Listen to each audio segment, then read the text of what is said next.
Chapter 131. Dao Chuanyan's clean and efficient actions silenced everyone. Unconcerned, she flicked the blood off her knife, ignoring Jiang Qirong's lifeless body with unblinking eyes, and walked off the stage with composure. When Dao Chuanyan returned to her team, everyone burst into excitement, cheering, "Sister Dao is awesome." They had already won twice even before Gu Dongting took the stage. The opponents were nefarious cultivators responsible for numerous harms. They not only won the victory but also avenged their wrongfully killed compatriots. Each participant felt extremely happy, their hearts filled with a simple sense of good and evil. Everyone gathered around the heroes, Wushu and Dao Chuanyan, endlessly talking and praising their performance on the stage. On the other side, the Pastry Nation's contestants, having lost two major players in the match entirely, had extremely sour expressions. After exchanging glances, they all chickened out and directly forfeited the final match.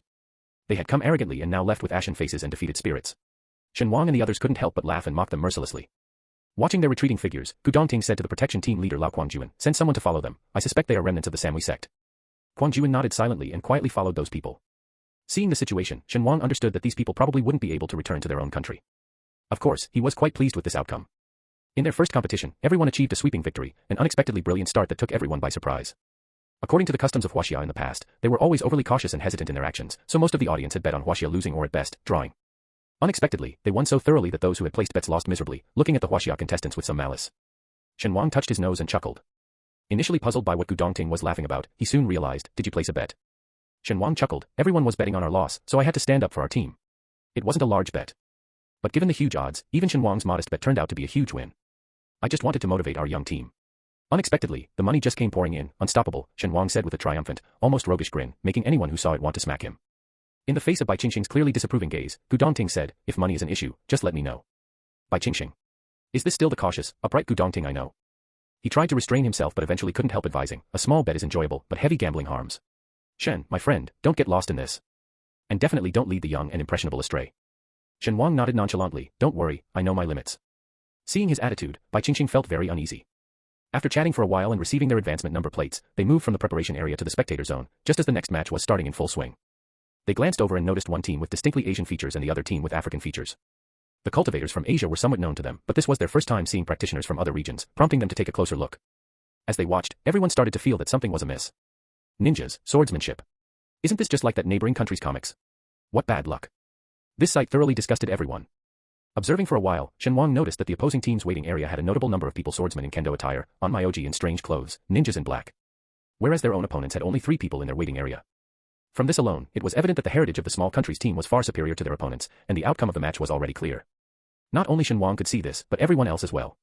Consequently, many bet on the small country's victory, overwhelmingly outnumbering their opponents. Bai Qingxing, noticing Shen Wang's attention to the betting, warned cautiously, "You're not thinking of gambling again, are you?" Shen Wang frowned in disgust, "Don't say such revolting things." The two exchanged a glance, then looked back at the members of the small country's team, feeling a wave of nausea. The match didn't bring any miracles. The small country's team won 3 consecutive times, swiftly securing victory.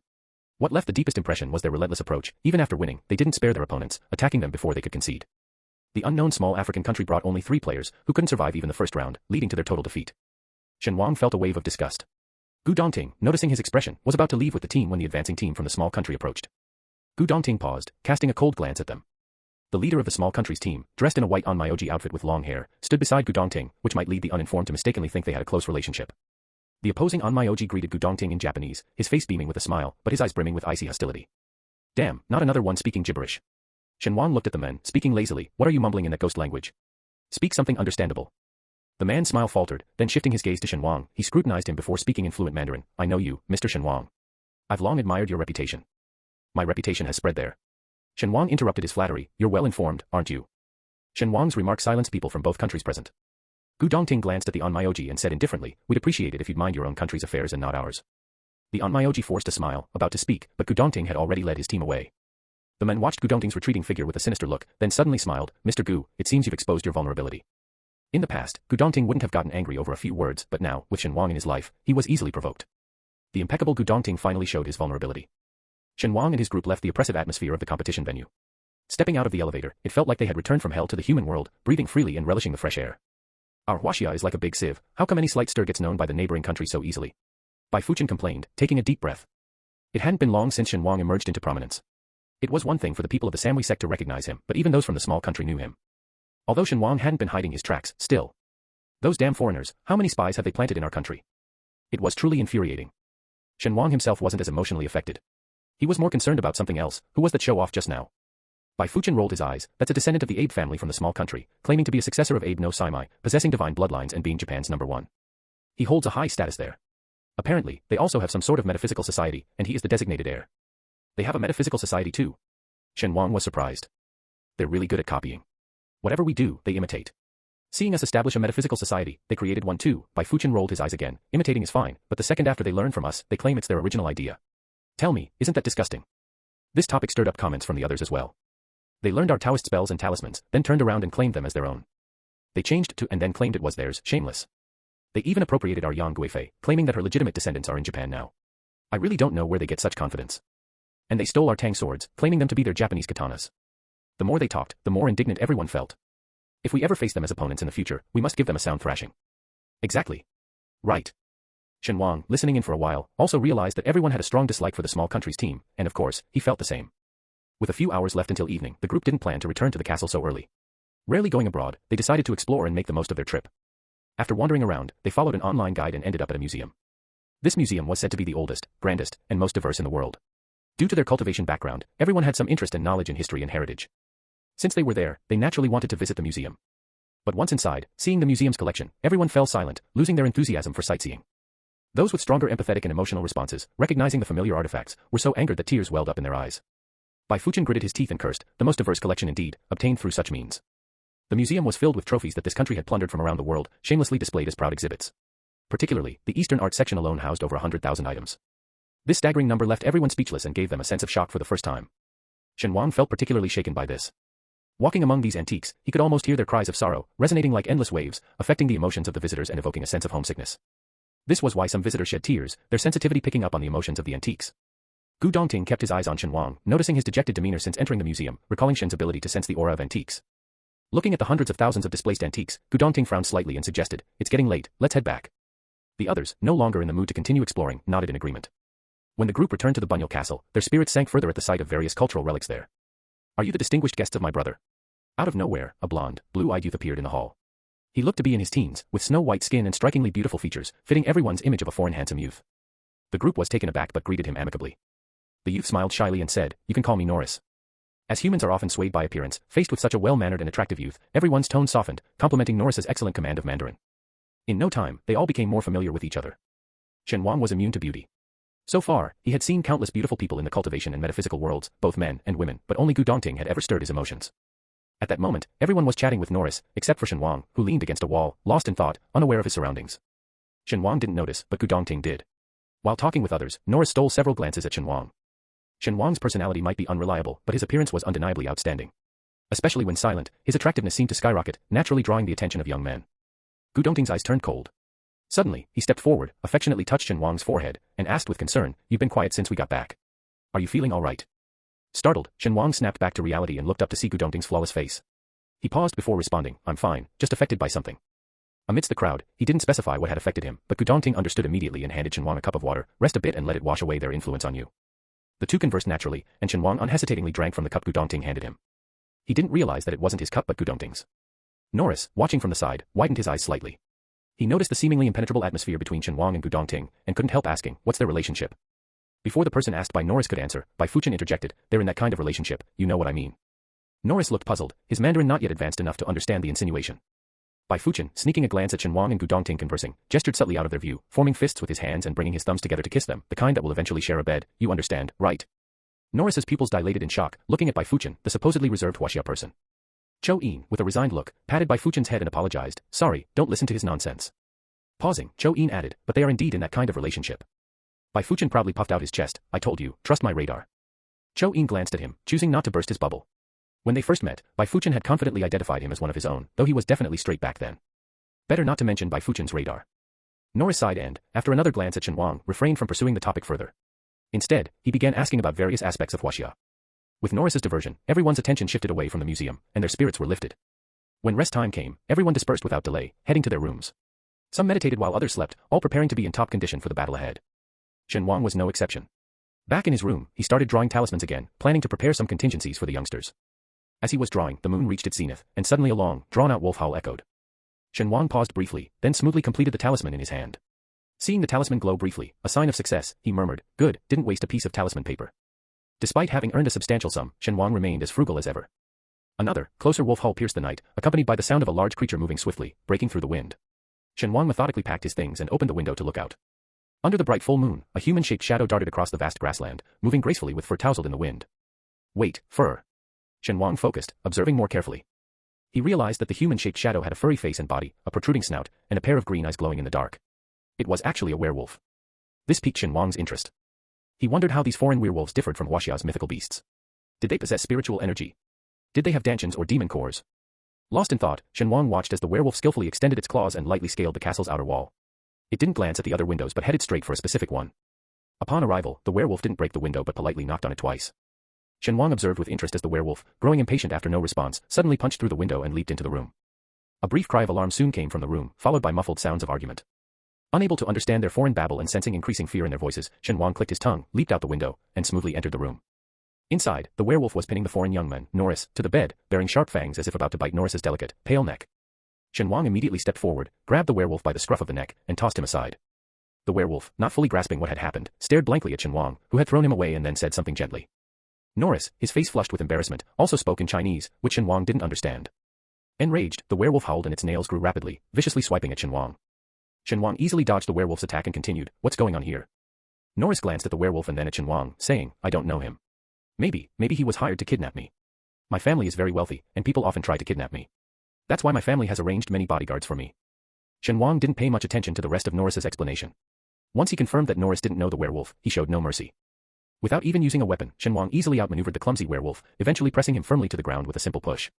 Even when pinned down, the werewolf was cursing and muttering something indistinctly. Shen Wang.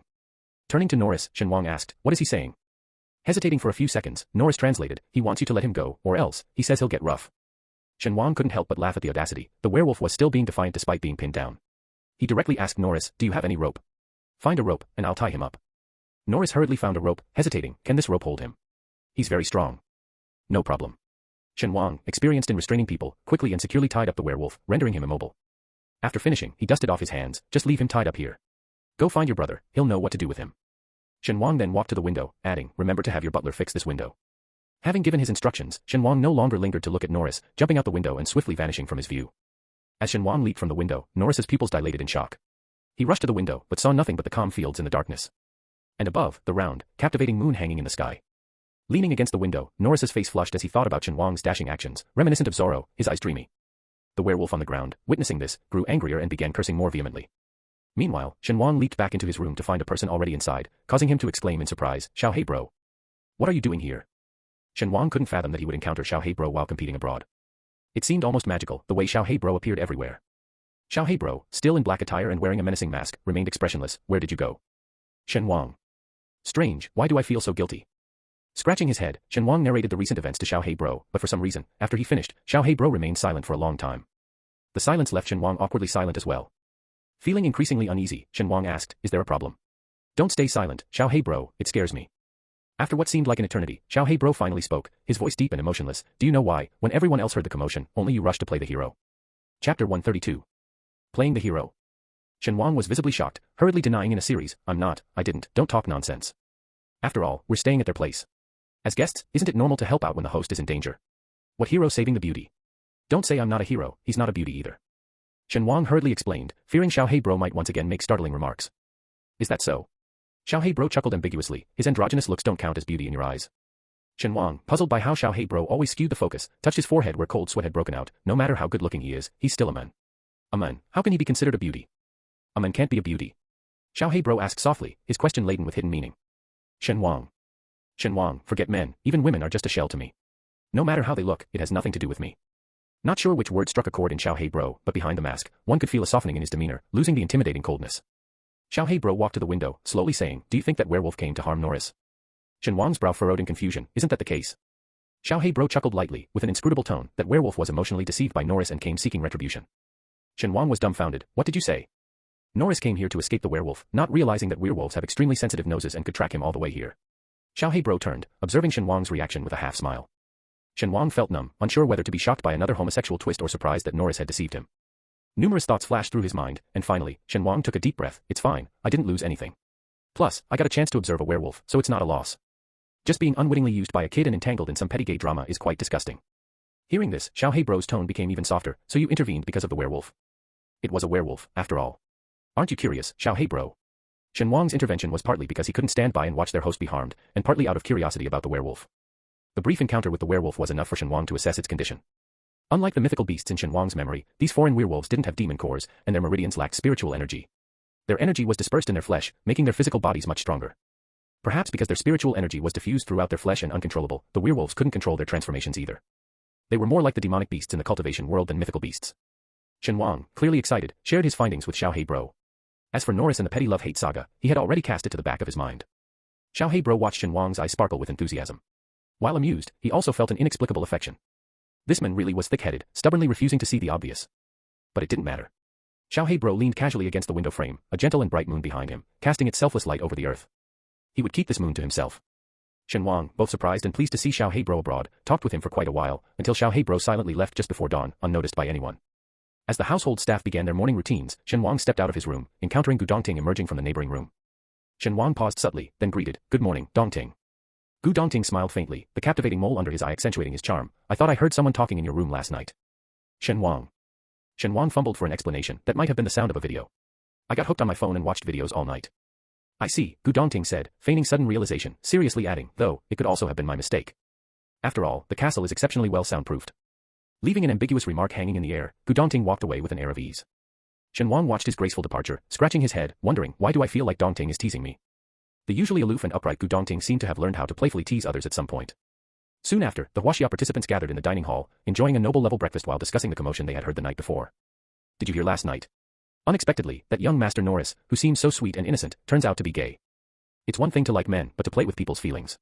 First pursuing them, then getting bored and kicking them to the curb. Looks like an angel on the outside, but turns out to be a little devil. Listening to their conversation, Shen Wang, who had been deceived due to not understanding the foreign language, couldn't help but interject, "Can all of you understand what they were saying?" The others exchanged looks, not entirely, but we got the gist of it without much trouble. "Aren't you cultivators, the cream of the young generation? I thought your focus was on cultivation. How come you all understand foreign languages?" Shen Wang asked, genuinely puzzled. The others were equally surprised. "Even though we're cultivators, we still have to study and go to school. Bad grades would mean trouble from our parents. Not getting into a top university like 985 is embarrassing when meeting peers. The times are different now, we practice scientific cultivation."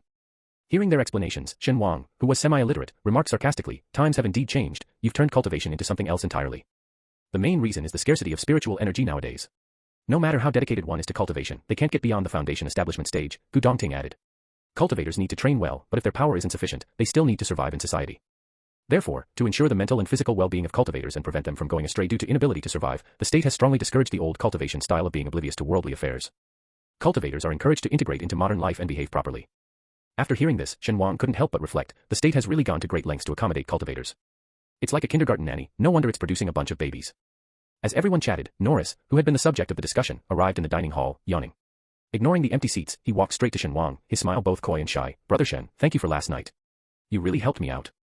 Norris appeared bashful and endearing. However, for some reason, Shen Wang felt a chill down his spine as if a cold draft had passed through. He laughed awkwardly, "No need to thank me. Your brother let us stay here, so we owe you a favor. Helping you was the right thing to do." Shen Wang tried to downplay the previous night's events, but Norris was not keen on letting it go. "Actually, I lied to you last night. That werewolf wasn't a kidnapper, he's my ex-boyfriend. I didn't know how to explain it to you, so I lied." Shen Wang didn't know how to react, while everyone around, who had been chatting and laughing, fell silent and eavesdropped. "You're not mad at me, are you, Brother Shen?" Faced with Norris's pitiful look, Shen Wang involuntarily rubbed his arms, feeling goosebumps. "I'm not mad at you, but please don't talk to me like that. It's a bit disgusting." Norris's expression changed slightly, pouting, "Brother Shen, you're such a joker." In just a few words, he had squeezed past the person next to Shen Wang and sat down confidently. Bai Fuchen, left without a seat, stood holding his bread in a daze, until Chou Yin couldn't stand it any longer and offered him his own seat. On Shen Wang's other side, Gu Dongting remained expressionless, his dark eyes seemingly harboring a storm, chilling to the bone. Breakfast was tasteless and joyless for Shen Wang, who almost fled the castle, not daring to say a friendly goodbye to Norris. Reaching the basement of the world competition, Shen Wang was still in shock. What's with that guy? He was fine yesterday, why is he acting so weird today? Bai Fuchen sneaked a glance at Gu Dongting's expression and chuckled. Can't help it, Brother Shen, your charm is too great. It seems you've captivated that young man. Norris made no attempt to hide his intentions, openly displaying them. He might look delicate and fragile, but his demeanor undoubtedly treated Shen Wang as his prey. Bai Fuchen could only sigh, typical of a noble family. That, get whatever you want, attitude is ingrained in their bones, an inherent predatory nature that they can't hide. Shen Wang's face darkened. Shen Wang could accept that someone around him was gay, but he couldn't accept being targeted himself. It was the second round of the competition, and as before, Gu Dongting went to draw lots. This time, they were matched with a small European country. The opposing team, not large in number or particularly strong, became visibly unsettled upon realizing their opponents were the Huaxia team. Noticing their gaze, the speaking members of the Huaxia team offered friendly smiles as a greeting. But this only seemed to intensify the fear in the European team, their faces turning pale. The seemingly friendly members of the Huaxia team, like Bai Fuchen, were puzzled. Why are they so impolite? Gu Dongting glanced over and said coolly, they saw yesterday's match. The others didn't immediately grasp Gu Dongting's meaning. Even if they saw the match, that's no reason to be rude. Then they remembered the Huaxia team's performance the previous day. The men fought slyly, aiming low with shameless tactics. The women were ruthless, relishing in vanquishing their foes, like bloodthirsty female demons. Everyone fell silent. Well, intimidating the enemy is also a good thing. Psychological warfare is still warfare. This time, Gu Dongting chose a different set of players to compete, picking the relatively average Lu Tingchun and Lin Lilia to go first, with Bo Yu as the anchor. Everyone quickly refocused on the upcoming match, no longer teasing Shen Wang about his personal life. Shen Wang himself also shook off his discomfort, turning his attention to the three preparing to compete. Just like yesterday, Shen Wang gave them a stack of talismans and a few words of encouragement before sending them off to the stage. The first to compete was Lu Tingchun, facing a very tall and muscular Caucasian man. Compared to her opponent, Lu Tingchun, not particularly petite herself, seemed delicate and dainty. As a standout among the younger generation of the special department, Lu Tingchun's strength wasn't overwhelming, but her dedication was remarkable. Training rigorously in harsh conditions, she forged a path through her peers and became the leading figure of the special department. Lu Tingchun was well liked. As soon as she stepped onto the stage, Bai Fuchen and the others cheered loudly. Go, senior sister Lu. Hearing the noise, Lu Tingchun looked back at her teammates, then gripped her long whip tighter. The tall Caucasian man said something, to which Lu Tingchun responded unfazed, her whip slicing through the air with a sharp crack. Shen Wang, scratching his head, asked Gu Dongting, what did they say? He said that such a young and pretty girl shouldn't be here, in case she hurts her face, Gu Dongting translated. Lu Tingchun replied, don't worry, I won't aim for your face. Shen Wang couldn't help but laugh, she's quite aggressive. On the stage, Lu Tingchun and her opponent exchanged blows. Her whip was incredibly agile, always striking where least expected, keeping her opponent's dagger at bay. However, she was physically less strong, leading to a stalemate. Shen Wang clicked his tongue, men are just tougher. Lu Tingchun's whip is at a disadvantage. She shouldn't use a regular whip.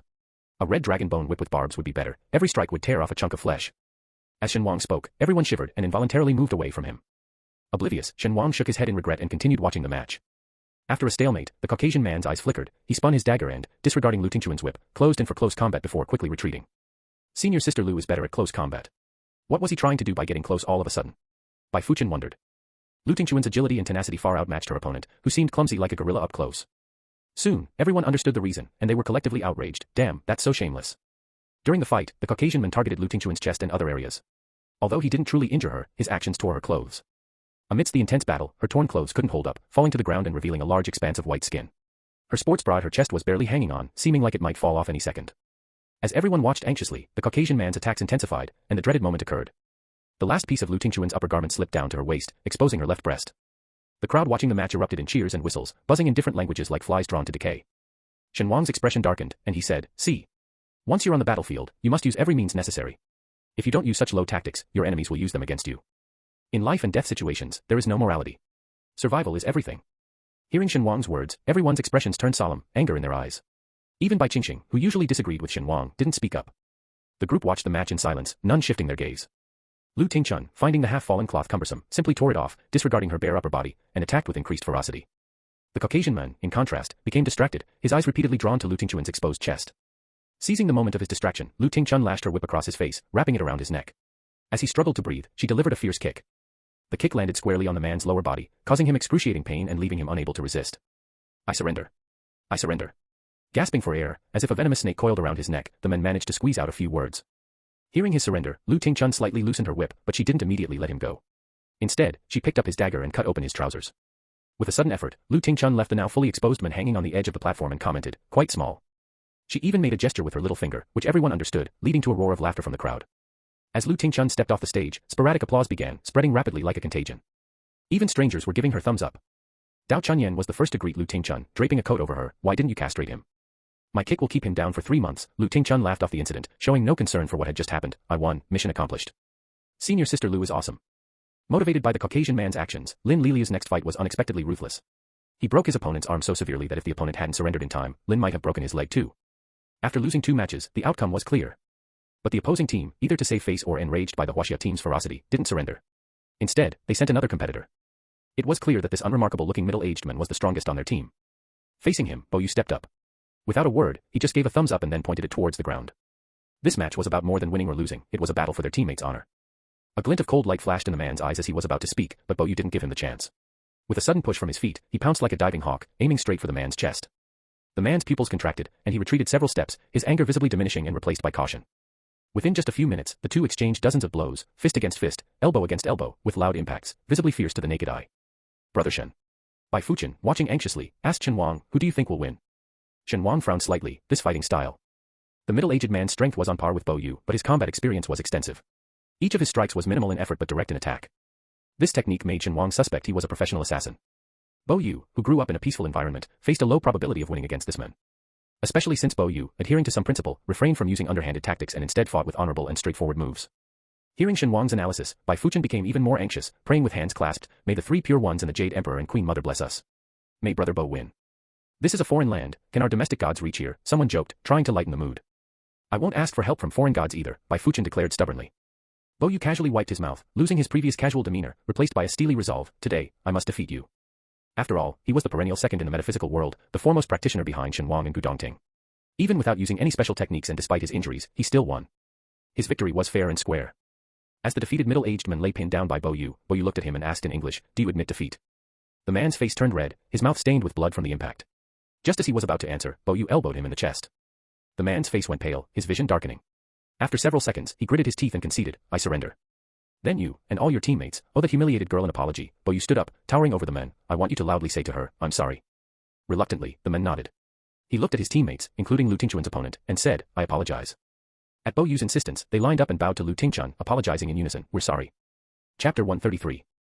After Bo Yu's outburst, no one dared to use underhanded tactics against the women of the Huaxia team again.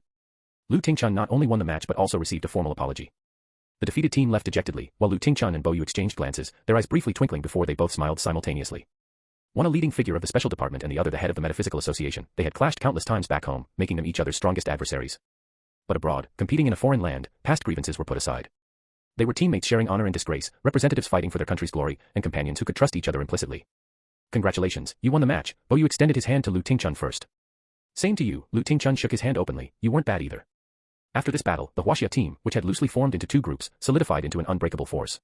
Members from both the metaphysical association and the special department felt a newfound closeness with each other. Everyone returned to the castle in high spirits, purchasing an abundance of Chinese food and several bottles of wine from a local Chinese supermarket, planning to celebrate their victory. To Senior Brother Bo. To all our teammates and companions. Shen Wang and Gu Dongting were also among the crowd, joining in the toast, setting aside any past emotions to immerse themselves in the moment's joy. After a few drinks, as everyone chatted and laughed, Shen Wang spoke softly to Gu Dongting, creating a very amiable atmosphere. Just then, Norris appeared, feigning surprise. "Are you having a party? Why didn't you invite me? I love parties." As he spoke, he had a servant add a seat next to Shen Wang. Shen Wang, recalling everyone's comments about Norris's interest in him, felt a tingle in his scalp and stood up. "You can have my seat." Saying so, he moved to the farthest corner from Norris, not forgetting to pull Gu Dongting along. Norris's face contorted for a moment, then he forced a smile, saying dejectedly, "It seems like you don't really welcome me." The others exchanged glances, unsure of how to respond. It wasn't that they didn't welcome him, but it was evident that Norris was interested in Shen Wang, who didn't reciprocate those feelings, making the situation awkward. Bai Fuchen, scratching his head and empathizing with Norris as a fellow gay man, handed him a glass of wine. "You are welcome here. The more the merrier, we welcome you to join us." Encouraged by Bai Fuchen's lead, everyone chimed in, "Welcome, welcome, of course, you're welcome. As long as you don't try to steal away our key player, you'll always be our friend. Matters of the heart can't be forced, dear friend. Perhaps it's better to let go and revert to being just friends, it might be better for both of you." The group had a lot to say, and though Norris was proficient in Chinese, he only understood part of it. He pursed his lips, glancing at Shen Wang, who sat at a distance. Gu Dongting noticed his gaze and coolly reminded, "He's looking at you." Shen Wang, with his head down, not daring to look in Norris's direction, shuddered upon hearing this and complained, "You don't need to give me a play-by-play. Can't we just pretend we didn't notice?" "But what about his genuine feelings?" Gu Dongting remarked nonchalantly, sipping his drink. "You can have his true feelings, do you want them?" Shen Wang was inwardly struggling. Observing his expression, Gu Dongting's gaze softened. He seemed to speak casually. "Norris's family is very wealthy. Although he's not the heir, his annual dividends are substantial. Don't you love money? If you marry into his family, you'll have endless funds." Shen Wang was shocked. "Are you crazy?" Gu Dongting looked puzzled. "Back home, even if a rich boss took a fancy to me, I could still support myself if we broke up," Shen Wang said seriously. "Here in a foreign land, I'm not only unfamiliar with everything, but I also don't speak the language. What if he abandons me? What then?" Gu Dongting chuckled. "It seems you're indeed more suited for marrying into a family back home." After sharing a few jokes, Shen Wang felt a bit more relaxed, but his budding smile faded slowly as his eyes accidentally met Norris's. This Norris. Gu Dongting narrowed his eyes slightly, is no easy mark. You don't need to be too gentle with him. Others might be deceived by Norris's appearance, but Gu Dongting wouldn't be. As the sole heir of the Gu family, he had learned to understand the various personalities in the business world under his father's tutelage, though he had initially disliked it. As nobles related to the royal family of Ing country, the Bunnier brothers, Norris and his sibling, seemed one part boisterous and sunny, without guile, and the other part seemingly naive and harmless. But in reality, their scheming was deeper than most. As a friend, Gu Dongting wouldn't comment on their characters, but when it involved someone he cared about. Gu Dongting locked eyes with Norris, both unyielding in their gaze. Shen Wang, oblivious to Gu Dongting's actions, sighed with genuine worry. If he confessed, I could reject him, but he hasn't even made a move. What can I do? I can't just go up and tell him not to like me. It would make me seem like an arrogant freak. Most importantly, this kid looks barely of age. Teaching him a lesson as his first adult experience doesn't sit right with me. Shen Wang thought it best to avoid Norris. He calculated that the world competition would only last a month. Once back in his own country, he wouldn't have to be so cautious. I think he doesn't genuinely like me, just a fleeting youthful crush. He'll lose interest in 2 or 3 months, Shen Wang reasoned, finding some peace in the thought. It's just a crush from a young man. As a cultivator at the Foundation establishment stage, I shouldn't be afraid of him. The standoff between Gu Dongting and Norris ended with Norris looking away first. Gu Dongting casually withdrew his gaze, unnoticed by others. Hearing Shen Wang's words, he scoffed softly. His interest in you might last only 3 months, but that's assuming he gets what he wants. Shen Wang tilted his head in confusion, not understanding Gu Dongting's implication. Gu Dongting didn't elaborate, simply saying, don't worry, I'll handle this matter. Shen Wang's confusion deepened, a flurry of question marks appearing in his eyes. How can you handle a situation like this? Gu Dongting remained silent in response. At that moment, Norris, greeted by Fuchen nearby, picked up a wine glass and approached Shen Wang, saying, Brother Shen. Shen Wang rubbed his forehead resignedly, looking at the young foreigner. Thank you for helping me earlier. I had no idea Avon was a werewolf. We had already broken up, yet he followed me here. I was terrified, Norris said, his face showing genuine fear. Thank you for saving me. After speaking, Norris handed Shen Wang a glass of wine. This is the best wine from our estate. You treated me to Huaxia's wine, so please try our country's wine in return. Norris's words left Shen Wang with no room to refuse. He took the blood-red wine and gulped it down. After finishing, Shen Wang's expression remained unchanged. No need to thank me. His response was very cold. Norris showed a disappointed look and, finding nothing more to say, returned to his seat. As soon as Norris turned away, Shen Wang grimaced and chugged several glasses of juice, their wine. Gu Dongting noticed the change in Shen Wang's expression and stepped forward to support him. What's wrong? Shen Wang grimaced. It tastes awful. Despite its fragrant smell, the wine was unexpectedly bitter and astringent, with a strange flavor. Dry red wine is supposed to taste like that, Gu Dongting reassured, explaining on Norris's behalf. If you savor it carefully, you can appreciate its richness. Shen Wang's expression shifted, clearly rejecting the idea. It's already hard to swallow in big gulps, let alone savoring it. I don't deserve this punishment. Throughout the evening, Shen Wang was on edge, eating and drinking uneasily. Only when the gathering dispersed and he returned to his room did he finally relax. That night, Shen Wang drank quite a bit, mixing red and white wines. By the time he got back to his room, he felt a slight fever and his head was somewhat foggy. Shen Wang didn't worry about it, knowing his tolerance was low. Getting drunk without employing his cultivation techniques was normal for him. Leisurely taking a bath in his room, the steam made him feel even hotter, his mind growing fuzzier. He debated whether to use his cultivation to sober up or just go to sleep. Before he could decide, someone knocked on his door. Startled, thinking it was Gu Dongting, Shen Wang quickly went to open the door, looking for me so late. But seeing who it was, Shen Wang stiffened, his drunkenness partly dissipating, finishing his sentence awkwardly. What do you want? Norris stood at the door in a simple white shirt that covered his buttocks, leaving his legs bare, the pale skin typical of Caucasians. His eyes sparkled as he looked at Shen Wang. Brother Shen, I have something to talk to you about. May I come in? Shen Wang. Shen Wang seriously wondered if he had been too gentle, leading Norris to overstep boundaries. Expressionless, he bluntly refused, no. After speaking, Shen Wang slammed the door shut and planned to meditate through the night to sober up quickly and stay alert. Just as he was about to start his sobering cultivation, the door was knocked on again. Ignoring it at first, Shen Wang finally gave in to the familiar voice outside and hesitantly opened the door. In his mind, he planned that if it was Norris again, he would knock him out and hand him over to the butler. Fortunately, when he opened the door, it was Gu Dongting. Relieved, Shen Wang looked around for any sign of Norris before hurriedly inviting Gu Dongting in and asked in a hushed tone, did you see anyone else out there? Gu Dongting's eyes flickered, conveying a myriad of emotions, before he smiled softly. I didn't see anyone. He said, do you want to taste it? In a moment, like wildfire spreading uncontrollably, Shen Wang's fiercely maintained rationality shattered instantly. He stepped forward abruptly and kissed him passionately. The last thought in Shen Wang's mind was that it indeed tasted sweet. The next day, Shen Wang woke up in bed feeling inexplicably comfortable, as if satiated from a hearty meal, with every cell in his body satisfied, making him unwilling to get out of bed. Sunlight fell on Shen Wang's eyelids, but he stubbornly kept his eyes closed, savoring the rare comfort. He wasn't sure if it was his imagination, but even his cultivation seemed to have progressed from the early stage of foundation establishment to the middle stage. In this era of dwindling spiritual energy, breakthroughs were not so easy. Perhaps it was just a dream. While feeling content and comfortable, Shen Wang also felt a sense of loss at the thought of it being just a dream. After a few seconds, he suddenly opened his eyes, his forehead breaking out in a cold sweat. Recalling the previous night's events, first Norris knocking at his door, then Gu Dongting. He didn't know what got into him, finding Gu Dongting so irresistibly appealing, even shamelessly indulging in his desire. Shen Wang checked his internal spiritual energy again, and he was completely dumbfounded. It wasn't a dream. His cultivation had indeed advanced from the early to the middle stage of foundation establishment. The most terrifying part was that Shen Wang's long-guarded virginity was also gone. As he grappled with his complex emotions, a deep voice sounded from beside him. What dream? Shen Wang nearly jumped out of his skin, turning in terror towards the source of the voice. Little Gu, black brother. Little Gu was dressed just like he always was in previous encounters, in impenetrable black clothing with a fearsome mask, revealing nothing but his hands. He sat by the window, reading a book in the rare sunlight. His hands, usually as white as jade, were now covered with small marks, resembling bite marks, as if kissed fervently and irresistibly. Last night, you were holding me, calling Gu Dongting's name. Little He Gu stood up, slowly approaching Shen Wang. He extended his arm, the black sleeve sliding down, revealing an arm still bearing faint red marks. Gu Dongting is the epitome of righteousness, strict and rigid, old-fashioned and aloof. How could he possibly be like me? Letting you do as you wish. Finishing, little He Gu, as if feeling hot, pulled at his collar with his marked hand, revealing his neck and collarbone hidden under the black clothing. As expected, his pale, flawless neck and collarbone were also covered in marks. Particularly the collarbone bore several distinct bite marks, clearly showing how irresistibly the other person had been drawn to him. Shen Wang's expression was blank. Why did you let me? Shen Wang could only stammer out a few words, his face flushing deeply. Xiao Hei withdrew his hand, tilting his head, to humiliate you. Shen Wang, do I look that easy to deceive?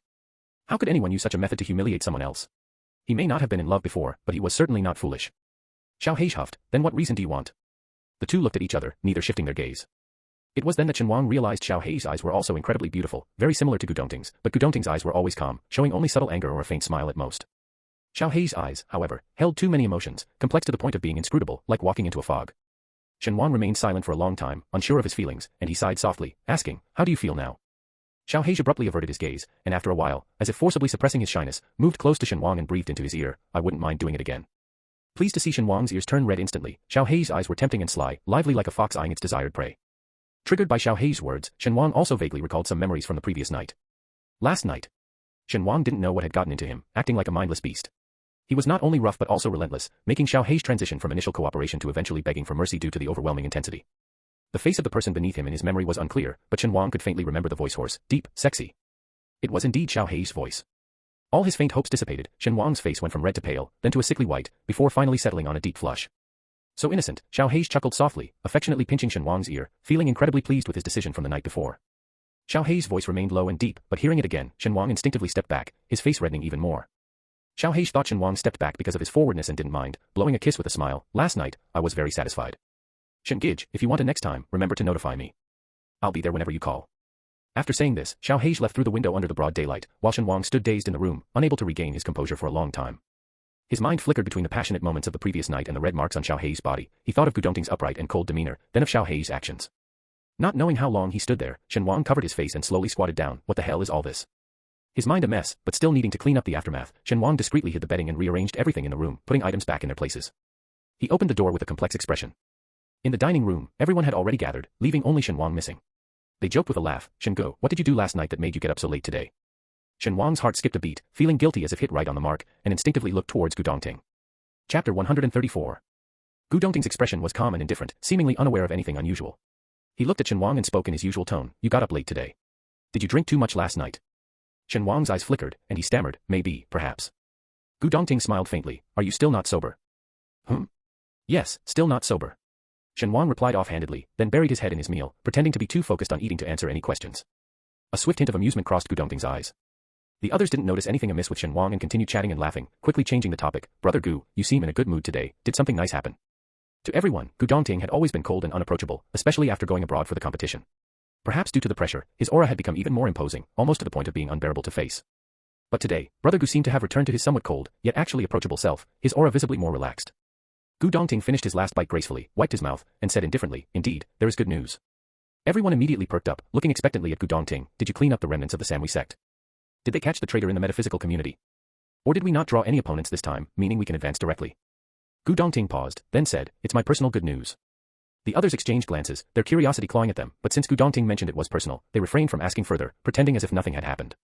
Only Bai Fuchen's eyes roamed, leaning towards Chou Yin, whispering gossip. Did you notice Brother Gu's expression? Doesn't he seem to have a peculiar sense of satisfaction today? Chou Yin glanced over. No, isn't he always aloof? As a straight man, Chou Yin couldn't see anything unusual about Gu Dongting's demeanor. To him, it was nearly identical to usual, with a 99% similarity. Bai Fuchen, frustrated, urged, look closely. Brother Gu has a peach blossom look in his eyes today, and Brother Shen's eyes are relaxed and bright, with a hint of red at the corners. Chou Yin, I have no knowledge of physiognomy. No matter how hard he looked, he couldn't spot anything amiss. Bai Fuchen sighed and took a big gulp of milk, feeling the loneliness of being invincible. With so many people in the room, yet not a single one to share in gossip analysis. Shen Wang was distracted and absent-minded, barely noticing anyone else. Due to an inexplicable sense of guilt, he even dared not look at Gu Dongting more than necessary. Even when everyone was heading to the competition, Shen Wang still seemed lost in his own world. In yesterday's competition, Lu Tingchun and Bo Yu were injured. Fortunately, with the protection team elder Bai Qingqing there and the use of the Bai family's fine elixirs, their injuries were not serious, allowing them to join the others to watch the competition. This time, Gu Dongting drew an extremely weak opponent, even allowing Bai Fuchen to enter the field for some practice. This match was easily won by the group. Even after the competition ended and everyone returned to the castle, they were still excitedly discussing it, especially the victorious Bai Fuchen, who was beaming with pride, strutting around like a proud little rooster. As soon as they entered the castle, everyone keenly sensed that something was amiss. The excited group exchanged glances and instinctively quieted their steps, turning their attention to the two castle owners seated in the hall. Seeing Shen Wang and his group return, Bunnier managed a smile on his somber face and approached them. "Honored guests, are you enjoying your stay here?" Behind Bunnier, Norris was pouting, his eyes and the tip of his nose red, looking pitiful and adorable after crying. The group, puzzled, enthusiastically praised in unison, "We're staying very comfortably, the environment is beautiful. Norris is also very enthusiastic in hosting us. The servants are also very polite." After all, they were staying for free, so everyone was very considerate. They competed during the day and returned quietly at night, causing little disturbance except for at breakfast and dinner, and seldom troubled the servants otherwise. Everyone tried their best not to trouble the host or Gu Dongting. Hearing their words, Bunel felt a sense of relief and glanced back at Norris. Norris's eyes reddened, nearly breaking into tears again. He stepped forward, his voice choked with emotion. "Shen Gu, I'm sorry." Shen Wang, who had been distracted, suddenly found himself the focus and looked up in confusion. In front of so many people, Norris, overwhelmed with shame, his face flushed red. Under Bunel's intimidating gaze, he sniffled and apologized to Shen Wang. "I'm sorry, Shen Gu, for all the excessive things I did because of my personal feelings." Shen Wang thought Norris was referring to his recent pursuit. Although slightly troubled, he didn't take it to heart, dismissing it as just youthful infatuation. Especially now, with the other's parents pressing for an apology, Shen Wang felt awkward but also thought the matter wasn't so serious. He smiled. "I didn't take this matter to heart." Before Shen Wang could finish, Norris blurted out, "I shouldn't have drugged you." "It's okay, I don't." Shen Wang's expression suddenly froze. "Drugged?" Others awkwardly shifted their gaze. "Drugged?" Everyone was unsurprised by Norris's undisguised feelings, but drugged. Everyone was thoroughly stunned. Under everyone's gaze, tears welled up in Norris's eyes. "I'm sorry, Shen Gu, I just like you so much, but you don't feel the same. So, I thought, maybe if something happened between us, you might start to see me differently." The others, looking at the angelically beautiful Norris, were dumbstruck by his crying and apologies. And Shen Wang, his usual lazy ease gone, had a dark look in his eyes. An invisible aura subtly spread around, instilling fear in Norris. He hadn't realized that Shen Wang, when not smiling, could be so intimidating, even more so than his high-ranking brother. I'm sorry, Shen Gu," Norris stuttered in apology, avoiding eye contact. Shen Wang's gaze was heavy as he looked at Norris, a fleeting murderous intent visible in his eyes. "I thought so, I felt strange last night. It was because I was drugged." Shen Wang asked coldly. "Ordinary drugs shouldn't affect me. What did you use?" Pressured by Shen Wang's interrogation, Norris shivered, his shallow affections dissipating, leaving only fear. He felt as if he was being preyed upon by a large beast, a unique fear engulfing him, even giving him the illusion that he might die in the next moment. Damn it. Bunel cursed under his breath. As Norris's brother, he couldn't just stand by and stepped forward with a bitter smile. "Mr. Shen," Norris was deceived. He bought a drug said to be strong enough to knock out an elephant. While speaking, Bunel handed over a small bottle. "This is the drug. If you're concerned about your health, I can immediately take you to my private hospital for a comprehensive checkup. I am willing to compensate for any issue." Shen Wang ignored Bunel's words, pouring out some powder, sniffing it, and then passing the bottle to Gu Dongting. After examining it, Gu Dongting handed it to Bai Qingxing. As a den cultivator, Bai Qingxing quickly identified the composition and effects of the powder. It's a strong aphrodisiac, containing spiritual energy, effective even on cultivators. An unguarded cultivator could also be overwhelmed by it. How did Norris, a mere mortal, get such an aphrodisiac? The group's gaze on Norris shifted to one of scrutiny. Under the group's oppressive aura, Bunel broke into a cold sweat, glaring at his reckless brother and scolding. "How did you get this?" Norris was paralyzed with fear. Due to his looks, Norris had always been treated favorably from a young age, never having to face consequences for his mistakes, as others would clean up his messes. This time too, he hadn't taken the matter seriously. It was just drugging, and an unsuccessful attempt at that. What price could he possibly pay? But somehow, his brother found out about it and, abandoning his usual gentleness, insisted that Norris apologize to Shen Wang. Norris was resentful. So what if he liked Shen Wang? He had liked many people, and Shen Wang was just one of them, an ordinary foreigner with no money or influence. Norris liked Shen Wang's face, his agile and dashing manner, his carefree attitude as if nothing mattered to him, but that was it. What did it matter if someone was good-looking or skilled? In the face of power and status, they were nothing. Norris was drawn to the mystery and romance of Shen Wang, a black-haired, black-eyed man from the east. Whether it was seduction or drugging, it made no difference to him. After all, it was Shen Wang who was benefiting. Norris knew himself well enough, his interest in someone never lasted more than a month. Then he would pay them off, just like he had done every other time. But now, Norris faintly sensed something amiss, from his brother's attitude and Shen Wang's utterly indifferent gaze. This drug, was sold to me by a friend. Norris stammered. He said it was very effective, so I bought it. I've used it on others before, and there were no problems. Used it on others?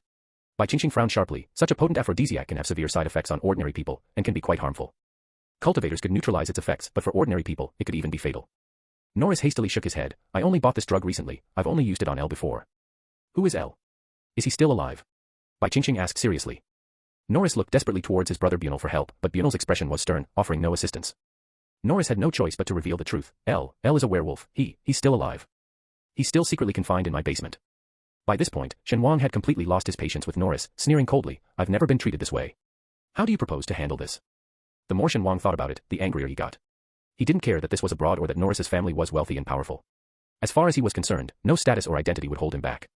Norris's face turned pale as he hastily looked at his brother, real tears welling up in his eyes. Bunal's expression was tense. He glanced at Gu Dongting, who had been silent throughout, and said, Mr. Shen, we are at fault here. We are willing to pay any price to compensate for your loss. But Shen Wang just laughed, I don't want compensation. Bunal tensed, and then heard Shen Wang's indifferent tone. What he prides himself on, apart from his family background, is his face. Just let me make a cut on his face, and I'll forgive him. Norris's pupils dilated in shock, staring at Shen Wang as if looking at a demon. No. Impossible. I don't agree. I just drugged you, that's all. I didn't do anything else, just drugged you. I was knocked out last night and thrown into a storeroom to sleep. Even if I'm at fault, it's not a grave error. Do you want money? I can give you money. Knocked out and thrown into a storeroom. Hearing this, Shen Wang knew it was the work of Xiao Hego, his gaze shifting slightly. Thinking Shen Wang was tempted by the offer, Norris hurriedly said, How much do you want? 1 million. 2 million. Shen Wang sneered, not hiding his disgust and disdain. You don't really think that having money means you can do whatever you want, do you? Seeing Shen Wang was determined to disfigure him, Norris burst into tears, hiding behind Bunal, switching from Chinese to a string of English. Brother, I don't want to be disfigured. Have him deported, make them leave our country. I know you can do it, Norris sobbed, clinging desperately to Bunal's hand. Bunal's expression changed, turning to look at Gu Dongting. A hint of mockery flashed in Gu Dongting's eyes. It seems that you value preserving your brother more than your heir status. Bunal fell silent, and Norris realized that his brother had been appeasing this strange Chineseman all along. Norris's voice trembled. Brother, who exactly is he? My surname is Gu. Gu Dongting spoke indifferently, his gaze venomous, with barely detectable malice. You've always abused your family's power. Now that someone more powerful than your family has arrived, how does it feel? Gu. Norris didn't catch on at first, but after a few seconds, his expression changed dramatically, and his pupils dilated. You're from the Gu family of China. Gu Dongting's expression remained unchanged as he calmly watched Norris. So, do you prefer to keep your face, or do you want your brother's heir status? Norris turned pale and was at a loss for words. In their country, although their family was aristocratic, both parents had lovers, especially their father, who had many illegitimate children. As children of a deceased former wife, the two brothers didn't have an easy life. It wasn't until Bunal voluntarily withdrew from the succession race and went to study in China, then leveraged his Chinese connections after returning home to secure various collaborations, that he gradually solidified his position as the heir. Among Bunal's connections was a family whose presence even their father couldn't ignore. It was this relationship that firmly established him as the legitimate heir in their father's eyes. This family was the Gu family from China. Norris had heard his brother mention this numerous times, but he never imagined that Bunal would arrange such an important guest to stay in this rarely used castle. Although Bunal had emphasized countless times that these guests were important and instructed the servants and butler to treat them well, Norris thought his brother was just warning them not to be lazy. He never realized they were indeed such important guests. Bunal sighed, knowing Gu Dongting wasn't one for ostentation, otherwise, he wouldn't have arranged their stay in this secluded castle. But this misstep led to his brother offending the important guests. Seeing Gu Dongting's expression, the offense was serious. Bunal had known him for many years and had never seen him so visibly angry. They conversed in English, which Shen Wang couldn't understand. Though the others understood and felt it was somewhat overbearing, considering Norris's actions, they soon felt justified. This spoiled young master really needed a harsh lesson, otherwise, who knows what he might do in the future. If Norris had drugged an ordinary person, not only would they struggle with the drug's effects, but even upon learning the truth, they'd likely be powerless against Norris's family's influence. It was just bad luck for Norris to have encountered someone like Shen Wang. Norris, pale and hesitant for a long time, appeared helpless and victimized. But this time, everyone saw through his abusive and selfish nature, and no one felt any sympathy for him. Shen Wang glanced at him, casually tossing down a dagger. As it hit the ground, it made a crisp sound. What will you do? At that moment, Norris thought back to his school days, when he bullied other students from his lofty position. Did they feel the same way he did now? Utter humiliation and rage, an endless fury that had to be swallowed. I didn't expect such a strong reaction to the last chapter. I thought it would be seen as thrilling and stimulating. To emphasize again, black Gu and white Gu are the same person. They are one and the same. Like a patient with Alzheimer's, who loses all memories of their loved one and has intermittent memory lapses, but to their beloved and other relatives and friends, this person is still themselves, regardless of their memory. Now that Shen Gu and white Gu's relationship has developed, but since black Gu and white Gu are fundamentally the same person, he can't just love half of him. Thus, there needs to be an opportunity to understand black Gu. I understand everyone's feelings, but I have an outline that I follow. I won't change the plot. I hope everyone likes my story. P.S. Don't separate black Gu and white Gu too much. They really are the same person. After merging, remembering how they were jealous of each other will be a facepalm moment, almost wishing for amnesia again. Chapter 135. No matter how reluctant, for his brother's heir status and future wealth and glory, Norris had no choice. With tears, he picked up the dagger from the ground, gritted his teeth, and cut his face. Blood instantly seeped out, trickling down his cheek. Is this enough? Norris asked, trembling with fear, worried that Shen Wang might find it unsatisfactory and demand more cuts. That will do, Shen Wang glanced at him. Remember how you feel at this moment and hope you never do such a thing again. Norris's face was in excruciating pain, and he couldn't stop crying, continuously nodding his head. Bunal also breathed a sigh of relief, understanding that Shen Wang only wanted to teach Norris a lesson. He tugged at Norris, thank you for your generosity. With that, the matter was concluded. Bunal then had Norris sincerely apologize before taking his troublesome brother to the hospital. Once it was just Shen Wang and his group, everyone couldn't help but laugh and tease. Shen Gu, who knew your charm was so irresistible, enchanting a young boy to such an extent. And a good-looking rich second generation at that. Luckily you, Shen Gu, are a cultivator and didn't suffer a loss. Otherwise, we would have been in big trouble. This trip has been a lesson, we were too lax and got caught off guard. We must be more vigilant in the future. Being abroad, there are rivals everywhere. It's best for everyone to stay cautious. Everyone laughed and joked around, and Shen Wang chuckled along, feeling a bitter pang in his heart. Everyone thought Norris had just attempted to drug him and failed, unaware that he had lost something far more precious. Yet, this was not something he could openly talk about, like a mute person suffering in silence, unable to express his pain. Thinking about last night's events and the suddenly strange behavior of little brother He gave Shen Wang a headache. After a few jokes, Bo Yu noticed Shen Wang's discomfort and suggested, "Brother Shen, why don't you go back to your room and rest a bit?" "Yeah, Brother Shen, you haven't seemed energetic all day. Is there something wrong with the medicine? Maybe Elder Bai should check it for you." Faced with their concerned gazes, Shen Wang cleared his throat and said, "I'm fine, I'm just a bit slow to react. A good rest will do." The others quickly chimed in, "Then you should go back and rest." Gu Dongting stepped forward, standing beside Shen Wang. "I'll walk you back to your room." "It's just a few steps away, no need to accompany me," said Shen Wang uneasily, but upon meeting Gu Dongting's gaze, he fell silent instantly. The two returned to the room in silence, neither of them speaking. Walking side by side with Gu Dongting in the past, even in silence, Shen Wang rarely felt awkward. He felt only calm and peace. But this time, his heart was filled with discomfort. After a few steps, the distracted Shen Wang accidentally bumped into Gu Dongting's shoulder. He instinctively stepped back and apologized. "Sorry, Why are you being so polite today?" Gu Dongting's eyebrows raised imperceptibly, his expression carrying an almost undetectable smile. Shen Wang stammered, attempting to change the subject. "I was thinking about the medicine Norris used." Gu Dongting listened intently. "Logically, it shouldn't have affected me." As he spoke about this, Shen Wang's embarrassment diminished somewhat, his confusion genuine. Last night, when Norris came to offer a drink, his mind was elsewhere, and unfamiliar with foreign liquor, he drank without any guard. But the drug Norris used shouldn't have had any effect on him. Just like with drinking, he could get drunk without control, but if he wished to stay sober, he would never succumb to drunkenness. Initially, his mind was clear. Why did he suddenly lose his reason? Gu Dongting's gaze shifted. "Maybe it's because you were unguarded, and that's why you were susceptible." "Impossible," Shen Wang asserted. "Just like a seasoned drinker won't get drunk on a cup of fruit wine, this aphrodisiac is no more effective on me than a cup of fruit wine." When exactly did he lose his reason? Shen Wang pondered deeply for a long time, finally recalling it from his memories. It was upon seeing Gu Dongting, or rather, Xiao He Go. He smelled that familiar scent unique to Gu Dongting, and thus, he let down his guard. As Shen Wang reminisced, his nose seemed to be enveloped again by that strange, sweet fragrance. He subtly moved closer to Gu Dongting, not detecting any scent, as if the fragrance in his memory was an illusion. Gu Dongting noticed Shen Wang's slight movement. He stiffened slightly and said, "Did you feel unwell last night? I thought you just went to sleep in your room."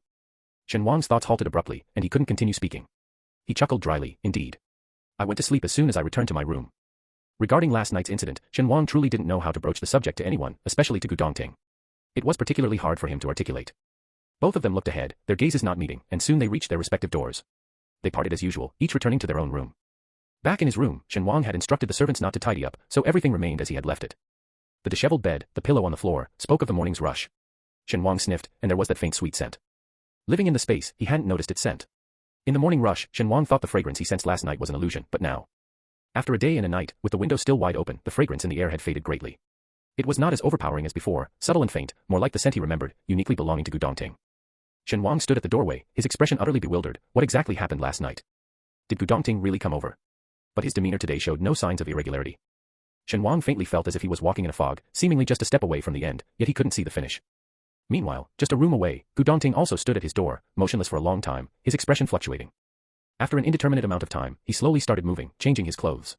His exposed skin was immaculately smooth and clean, bearing no trace. Beneath the cover of his clothes, his body was covered in mottled marks, including a particularly noticeable fingerprint on his slender waist, glimpsed briefly as he changed. A single glance was enough to imagine how the owner of those hands gripped his slender waist, making escape impossible. Shen Wang was hurried in the morning, and though Gu Dongting appeared calm, the reality was not much different. He had merely applied medicine to the visible parts of his skin and used his spiritual energy to erase the apparent marks. For the deeper stains hidden under his clothes, Gu Dongting had just managed to use a dust-removing charm to cleanse the dirt, then appeared in front of others as if nothing had happened, still bearing the traces on his body. Only now did he have the time to properly clean himself, addressing those deeper impurities. The castle's decor was extremely luxurious, each room having its own bathroom, fully equipped, including a huge mirror covering the wall. Gu Dongting had no desire to soak in the bath. Standing under the showerhead, his long hair became wet and clung to his body. He casually brushed his hair aside, about to use his spiritual energy to lighten the red marks on his body. But after a long pause, he stopped himself, allowing those ambiguous marks to remain. "He fell for you first, but it was I who got him first." Gu Dongting's lips curved into a slight smile.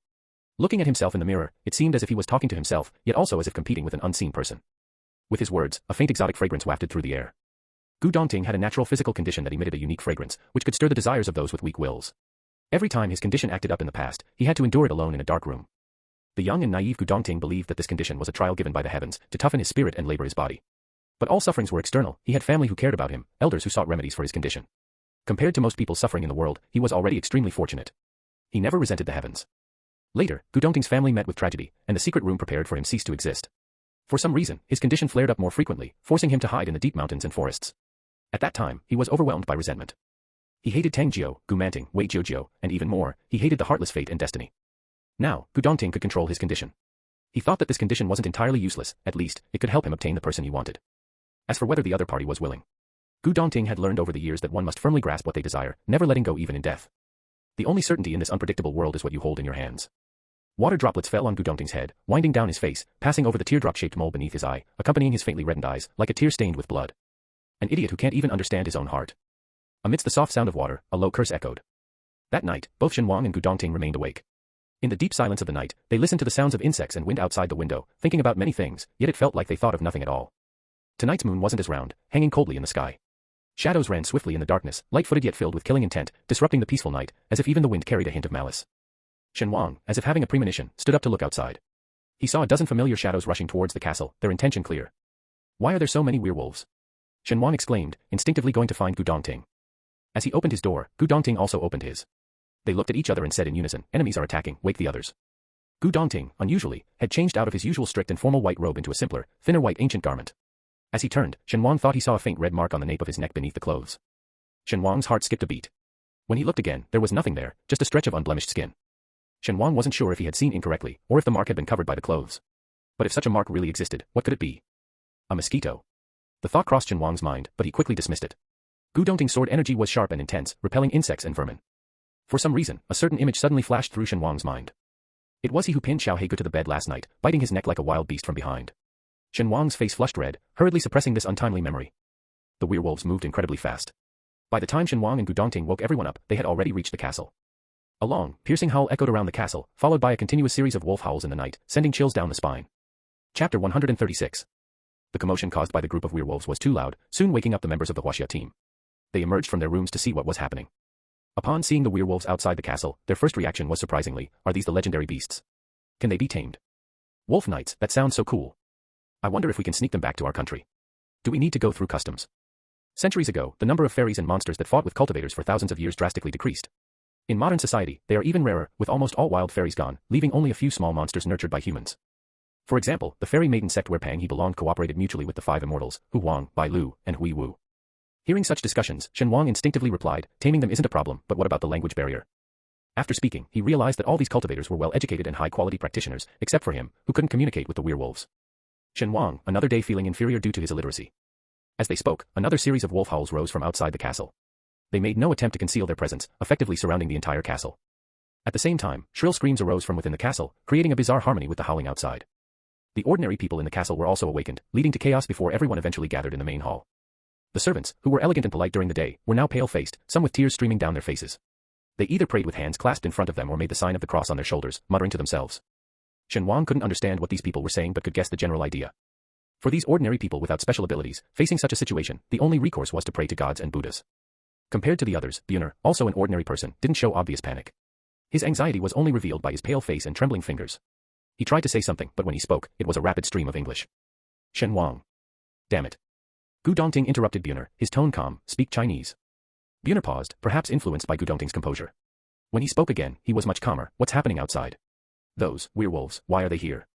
As soon as Bunner finished speaking, he realized he had misspoken. How could Gu Dongting and these foreigners know about something even he was unaware of?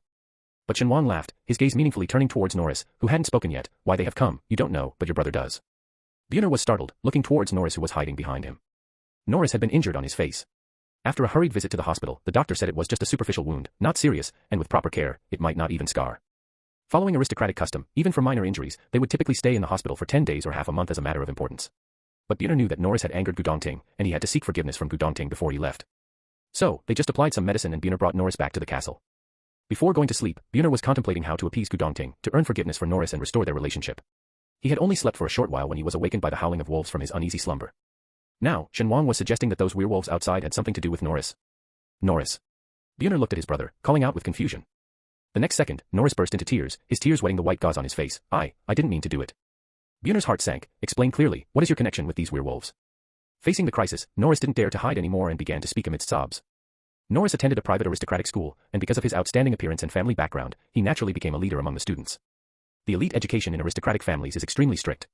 Under such pressure, Norris found his release in manipulating others. Pretending to be friends with someone, then humiliating them when they felt flattered and grateful. Dating men he was attracted to, and when they became deeply in love, he would discard them for the next one. Norris enjoyed watching people's expressions twist from joy to despair, drawing strength from their pain. Recently, he took an interest in a relatively ordinary man, but no matter how he flirted, the men just didn't get it and wouldn't bite. Unaccustomed to failure, Norris, on his subordinate's suggestion, used an aphrodisiac and had relations with the men. The man, upon waking up, thought he had drunk too much and forced himself on Norris, feeling deeply guilty about it. Norris willingly became the victim, getting involved with the men, and accidentally discovered that the man was a legendary werewolf. Initially ready to dump his already boring boyfriend, Norris's interest was piqued again by the forbidden romance with a werewolf. But the young master's interest was always fleeting, and soon, he found werewolves no different from ordinary men, and kicked his werewolf lover to the curb. As he spoke, Norris cried while sneakily watching his brother's expression, knowing that he had offended his brother's esteemed guest, Gu Dongting, during the day, and now, because of him, so many werewolves had come at night, surely angering Buner. Buner's expression changed repeatedly, anger festering in his chest, making him uncomfortable. After a while, he finally spoke with a livid face, so because you toyed with a werewolf's feelings, these barbarians have come to besiege us. Norris mumbled a few times, too scared to speak. It was Shen Wang who spoke for him, of course, there's more to it. Buner's face twisted, glaring fiercely at his own younger brother. I didn't think he would come for me, especially after I had already broken up with him, Norris said sobbingly. I just didn't know how to deal with him, so I locked him in the dungeon. Even the astute Buner took several minutes to comprehend the meaning behind Norris's words. When he did, he nearly fainted. His angelic, adorable younger brother not only played with a werewolf's feelings but also imprisoned him in the dungeon when he came after him. Buner gasped in shock. Looking again at the werewolf standing on two legs outside the house, he felt his scalp tingle, as if those sharp white teeth would burst into the castle and tear him apart any second. Quick, release him immediately. Buner, feeling weak all over, propped himself on the table to avoid collapsing to the floor like the servants. When the werewolf Ael was brought out of the dungeon, his glossy fur was filthy, and he emitted an odor of having not seen daylight for a long time. Dragged out by a few brave servants, he didn't struggle, only his eyes listlessly drooping, indicating he was still alive. Ael. Buner called out cautiously from a distance, his heart sinking like a stone. Almost every ancient castle has a mysterious dungeon underneath, originally used to imprison and torture captives, now mostly serving as storage rooms. However, a small number of castles still use their dungeons for the same purpose as in the past. Buner hadn't altered the function of the dungeon, only sealing the entrance and forbidding servants from entering. After being in the dungeon, which hadn't been cleaned for who knows how long, possibly infested with rats and cockroaches, immersed in darkness without a glimmer of light, no food or water, in just 2 short days, this werewolf had been transformed completely. Looking at the haggard and disheveled werewolf, and then at the menacing group of werewolves outside, Buner felt overwhelmed, unable to think of a way out of the situation. After Ael was brought out of the basement, the werewolves outside began to grow restless, their howling becoming more frequent, as if communicating in a language incomprehensible to humans. Suddenly, the seemingly weak werewolf Ael raised his head and let out a long howl. This howl exploded right beside their ears, terrifying the ordinary people in the castle. Screams filled the air, and someone pointed a silver cross at Ael, praying incessantly. Outside the castle, the werewolves quieted for a moment, then suddenly, after a few short barks, a dark wolf shadow broke through the window, stepping on the shattered glass, and leaped into the castle. Soon after, the sound of glass breaking crisply followed, and more werewolves entered the castle. Buner and Norris, along with the other ordinary people, fell to the ground in terror, watching these huge, terrifying werewolves. Buner gritted his teeth, pulled out a gun, tremblingly pointing it, "Back off. Stay away from me." But the werewolves merely glanced at him, then indifferently shifted their gaze away, all looking towards Ael. The first black werewolf to crash into the castle, ignoring everyone's fear, walked up to Ael and spoke in a magnetic female voice, "How are you?" Ael whimpered, like a little wolf cub seeing its mother, "I'm fine." The black giant wolf lowered her head to inspect Ael, and after confirming he was unharmed, she raised her eyes to look at the humans in the room. The humans in the room were clearly divided into 2 groups, one side led by Buner consisted of aristocrats and servants, the other a group of dark-haired, dark-eyed foreigners, with a considerable distance between the 2 factions. Unlike the frightened and panicked Buner and others, these dark-haired, dark-eyed foreigners seemed not only unafraid but even curious and excited. The black giant wolf paused, her wolf eyes narrowing. Ael also noticed them, and upon seeing one of the individuals, his pupils constricted. "Leader, please be cautious of these foreigners, they are superhumans, very powerful." "Superhumans," the black giant wolf repeated, then said, "Humans, this is our werewolf's vengeance, and it has nothing to do with you. We do not wish to be your enemy. Please leave immediately and do not interfere with our revenge." Shen Wang, unable to understand their language, saw only a pair of wolf eyes fixed on him. Unable to resist, Shen Wang poked Gu Dongting's back and whispered, "What are they saying? And why are they only threatening him? Hadn't he deliberately hidden behind Gu Dongting?" Chapter 137. Gu Dongting relayed the words of the female wolf leader. Hearing this, Shen Wang immediately gestured politely, "This is your private matter, we will not intervene." After all, neither Buner nor Norris were good characters, and Shen Wang was happy to see them get their comeuppance. So, let them settle their scores and grievances. They would just stand aside and enjoy the show. Despite the language barrier, Shen Wang's schadenfreude was too apparent. The female wolf leader gave him a deep look, her sharp eyes then shifting to the Buner and Norris brothers. Shen Wang watched the free drama with great interest, only regretting he didn't have a bag of sunflower seeds. After watching for a few minutes, with both parties just engaging in verbal sparring and no physical fight, Shen Wang felt bored. He looked around and noticed the werewolf Ael. Ael was in a bad state, his eyes bloodshot. Compared to the other majestic werewolves, he looked more like a worn-out large dog. Shen Wang felt somewhat guilty, after all, he was the one who handed this werewolf over to Norris. Given a werewolf's physique, going without food or water for 2 days wasn't a big deal, but being confined in a pitch-dark dungeon for 2 days was definitely psychologically torturous, no wonder even the tough-skinned werewolf ended up in this state. Shen Wang thought for a moment, then approached Ael. Despite the werewolf's wary eyes, he took out a pill prepared by Fuchen, asking, "Will you take it?" Ael, still remembering how he was bound, was about to refuse righteously, but his nose involuntarily sniffed the air. The other werewolves also turned their heads in unison, all eyes on the pill in Shen Wang's hand. Such an extraordinary fragrance. The werewolf's sense of smell, far superior to that of humans, detected an invigorating and unique aroma the moment the pill appeared. The adult werewolves, exercising their self-control, merely swallowed hard, but the younger werewolf Ael, unable to restrain himself, gobbled up the dark pill in one gulp. In just a few seconds, a faint warmth surged to his head, clearing his muddled mind. Before he could understand what was happening, Ael felt an inexplicable chill in his body. Startled, he realized that he had uncontrollably transformed into human form. Werewolves are naked after transforming. Embarrassed and blushing, Ael was lent a coat by Fuchen, who was still wearing his jacket, sparing him from running around naked in public. Wrapping the coat around his waist, covering the essential parts, Ael relaxed considerably, looking puzzled. "What did you give me?" It's known that transformation for werewolves is a painful process, requiring continuous learning to master. Yet, with just one pill from Shen Wang, Ael transformed back painlessly. Fuchen smiled and said in English, "This is our magical Eastern magic." Ael. The other werewolves, who had been surreptitiously listening with perked ears. In just a few minutes, with just one pill, Shen Wang dissolved the tense atmosphere completely. Especially Ael, who looked at Shen Wang with stars in his eyes, circling around him, almost visibly wagging an invisible large tail behind him. Seeing this, the female wolf leader sighed silently. She no longer threatened the Buner brothers, stating her demand directly. Ael was imprisoned by Norris for 2 days, and I want him to experience the same treatment. Hearing this, Buner breathed a sigh of relief. In contrast, Norris was extremely panicked, tugging at his brother's clothes, tears in his eyes. "Brother, I..." Before he could finish, Buner harshly cut him off. "Shut up." Turning around, Buner's face wore a forced smile, his attitude extremely respectful towards the female wolf leader. "Madam, I am deeply sorry for the harm caused to your kin. I am willing to pay any price to make amends." The female wolf leader glanced at him indifferently, her eyes betraying no emotion. Buner, his back drenched in cold sweat, felt a renewed sense of weariness towards his previously adored younger brother. Having offended his most important client the day before, and now causing such trouble. Buner calculated in his mind, while Norris behind him remained oblivious, still fearful of the female wolf leader's words. Gu Dongting translated their final decision for Shen Wang. Norris was to be confined in the basement for 3 days with no food, but a bottle of water would be provided daily. After 3 days, the matter would be considered resolved. Upon hearing this, Shen Wang couldn't help but remark, "That's a fair outcome. An eye for an eye, a tooth for a tooth." Despite their fierce appearance, these werewolves were quite reasonable. At Buner's earnest invitation, the werewolves agreed to stay in the castle for 3 days, witnessing Norris pay for his impulsiveness. Buner hoped to earn the werewolves' forgiveness. The werewolves showed interest in the mysterious dark pill Shen Wang had offered, and Shen Wang's group was equally curious about the werewolves. Except for Norris and the frightened servants, everyone else was satisfied with the outcome. Norris was immediately seized by Buner's men and thrown into the basement. Accustomed to pampering, Norris had never been treated so roughly before. His eyes swelled from crying, but under the cold gaze of his brother and the werewolves, he didn't dare to plead for mercy. The dungeon door slowly closed, taking the last sliver of light with it. Norris tried in vain to see in the pitch-black darkness, sitting huddled and weeping in fear. He regretted deeply why he had chosen to hide Ael in this place. Norris curled up in a corner, sobbing bitterly, right below the guest room where Ael was staying. Ael lay comfortably on a soft bed, finally getting a good night's sleep after a long time. The next day, with the Huaxia team having won 2 consecutive matches and successfully advanced, there were no matches scheduled, allowing everyone to interact with the eagerly anticipated werewolves. Everyone was disappointed when the werewolves woke up much later than expected. All the werewolves had transformed into their human forms, no longer the fierce, furry figures, but now a group of tall and strong foreign individuals. Fuchen had a brief conversation with Ael, and naturally, they started talking, quickly exchanging names. Fuchen learned that Ael wasn't a cub in the werewolf sense, but a genuine 16-year-old, still a minor. In human form, Ael appeared very tall, but his brows, eyes, and facial features still carried a youthful greenness. His gaze was clear and naive, typical of teenagers, exuding an image of a sunny and cheerful big boy. He didn't seem to be just 16. Reflecting on what Norris had done to him, drugging, deceiving feelings, and imprisonment, Fuchen couldn't help but feel pity for this unfortunate werewolf. Ael, oblivious to Fuchen's subtle change in expression, kept looking away, distracted. In the direction he gazed, Shen Wang was sitting there, expressionless and looking very serious, making Ael reluctant to approach. He must be thinking about important matters. Ael admired, unconsciously developing a sense of reverence for the Huaxia men who had easily defeated him. Fuchen also noticed Shen Wang and immediately realized that he was just spacing out expressionlessly. Maybe it's because Gu Dongting hasn't shown up. Is he playing the role of a pining lover? Fuchen humorously speculated in his mind, then asked Ael, "Hasn't your wolf king appeared?" "You mean Yolanda?" Ael responded instinctively, "She might be training." Fuchen nodded and asked a few more questions. Honest Ael didn't hide anything and explained everything in detail. Among the werewolf populations in foreign countries, there are different tribes and families, each with their own territories. Under the leadership of the female wolf leader Yolanda, their family had seized control of a local area in the city. However, in human culture, werewolves are symbols of rudeness and brutality, so their lives aren't great. Most of the time, they have to conceal their identity and work for ordinary people. Only when a member of their clan faces danger do the united werewolves gather together, like this time.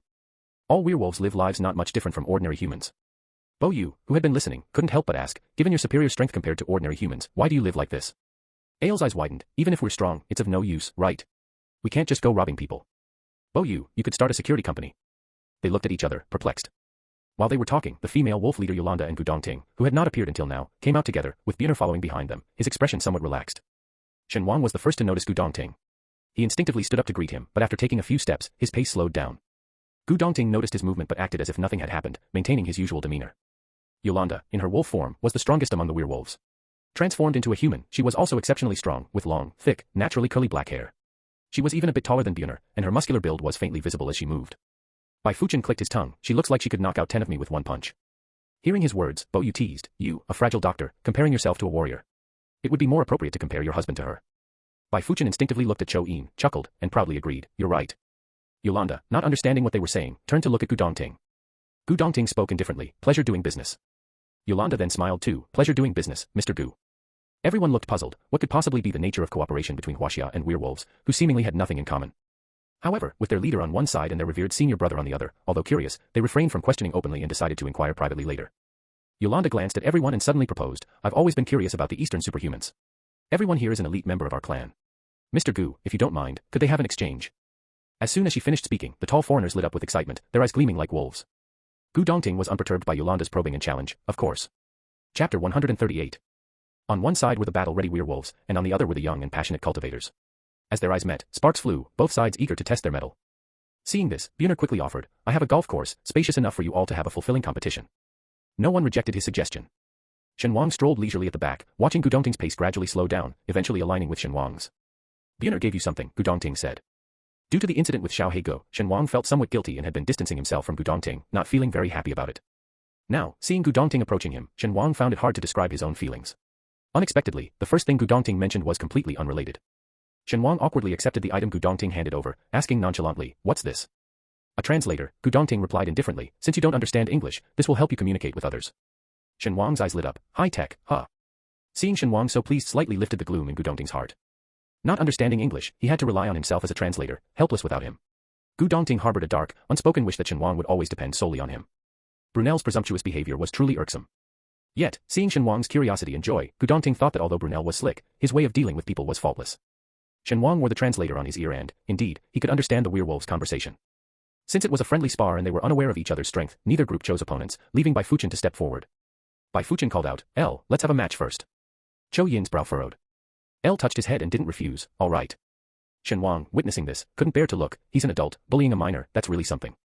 Gu Dongting also looked at the enthusiastic Bai Fuchen, given Bai Fuchen's capabilities, it seems appropriate. Soon, L transformed into a werewolf and fiercely pounced towards Bai Fuchen. The two exchanged blows intensely. Indeed, it was a close match, neither side gaining an upper hand. Shen Wang shook his head helplessly, just a squabble among the weak. Bai Fuchen, a Dan master known for his support role, wasn't very strong or resilient, but he had more combat techniques than L and also possessed talismans given by Shen Wang. Although L was a young werewolf, smaller than the adult werewolves, his sharp teeth and claws were already formidable, making his attack strong and forceful. The two were at a stalemate for the moment. The watching werewolves lost their relaxed demeanor, becoming engrossed in the desire to win, shouting in their native language. L. Are you really going to lose to this delicate-skinned Chinese youngster? You're a werewolf, use your teeth. Go L, knock him down. Show these Chinese how formidable you are. With the werewolves shouting like that, the Chinese group exchanged glances, unwilling to show weakness. Bai Fuchen, use the talismans Shen gave you, throw them all, blast him. Use the poison pills, where are your Bai family's poison pills? Bai Fuchen, it's bad enough to lose face at home, don't embarrass us abroad. Losing to a minor will be a laughingstock back home. The shouting from both sides grew louder, the air thick with a tense and fiery atmosphere. Caught up in the fight, Bai Fuchen fumbled with his talismans when L seized the moment, pouncing and knocking him to the ground. A sharp pain in his back and several bloody claw marks appeared on Bai Fuchen, as he momentarily saw black. Seemingly provoked by the scent of blood, Ael bared his teeth, his gaze fixated like that on prey, as if ready to tear him apart in the next moment. Bai Fuchen was terrified, immobilized, his mind blank, almost believing he would truly die there. Fortunately, Ael didn't completely lose his sanity, his teeth only left a few bloodstains on Bai Fuchen's cheek, ceasing his attack after confirming the other had no capacity to retaliate. Ael stood up, still carrying a hint of unfulfilled excitement, and turned to walk towards his clansmen. All the werewolves whistled, their eyes faintly glowing green with thrill. Good lad. You've won. Well done, Ael, you've brought honor to our clan. The werewolves cheered and congratulated Ael, patting his shoulder joyfully. Chou Yin stepped forward to help Bai Fuchen up, his gaze falling on the spreading bloodstains on his cheek. With a disfigured face void of expression, he silently hoisted Bai Fuchen in a sideways embrace. Not just the scars on his face, Bai Fuchen's body bore several claw marks. If not for the soft grass, he would have had more bruises and abrasions. Shen Wang checked him over and stuffed a pill into Bai Fuchen's mouth, they're just superficial wounds, nothing serious. Bai Fuchen buried his head in his lover's chest, his voice muffled, I'm sorry, I thought it was just a friendly spar, so I wanted to try. During domestic competitions, participants were usually restrained, avoiding excessively ugly confrontations. Not only a Dan master but also the legitimate heir of the Bai family, no one would strike him severely. Now overseas, he was caught off guard and made a fool of himself. Zhou Yin patted Bai Fuchen's head, offering silent comfort. Bai Fuchen sulked, less concerned about losing but more about the embarrassing situation, worrying he had disgraced the Huaxia team in front of the werewolves. Shen Wang also patted Bai Fuchen's head, you're not a combatant, there's no shame in losing. The others also joined in to comfort him.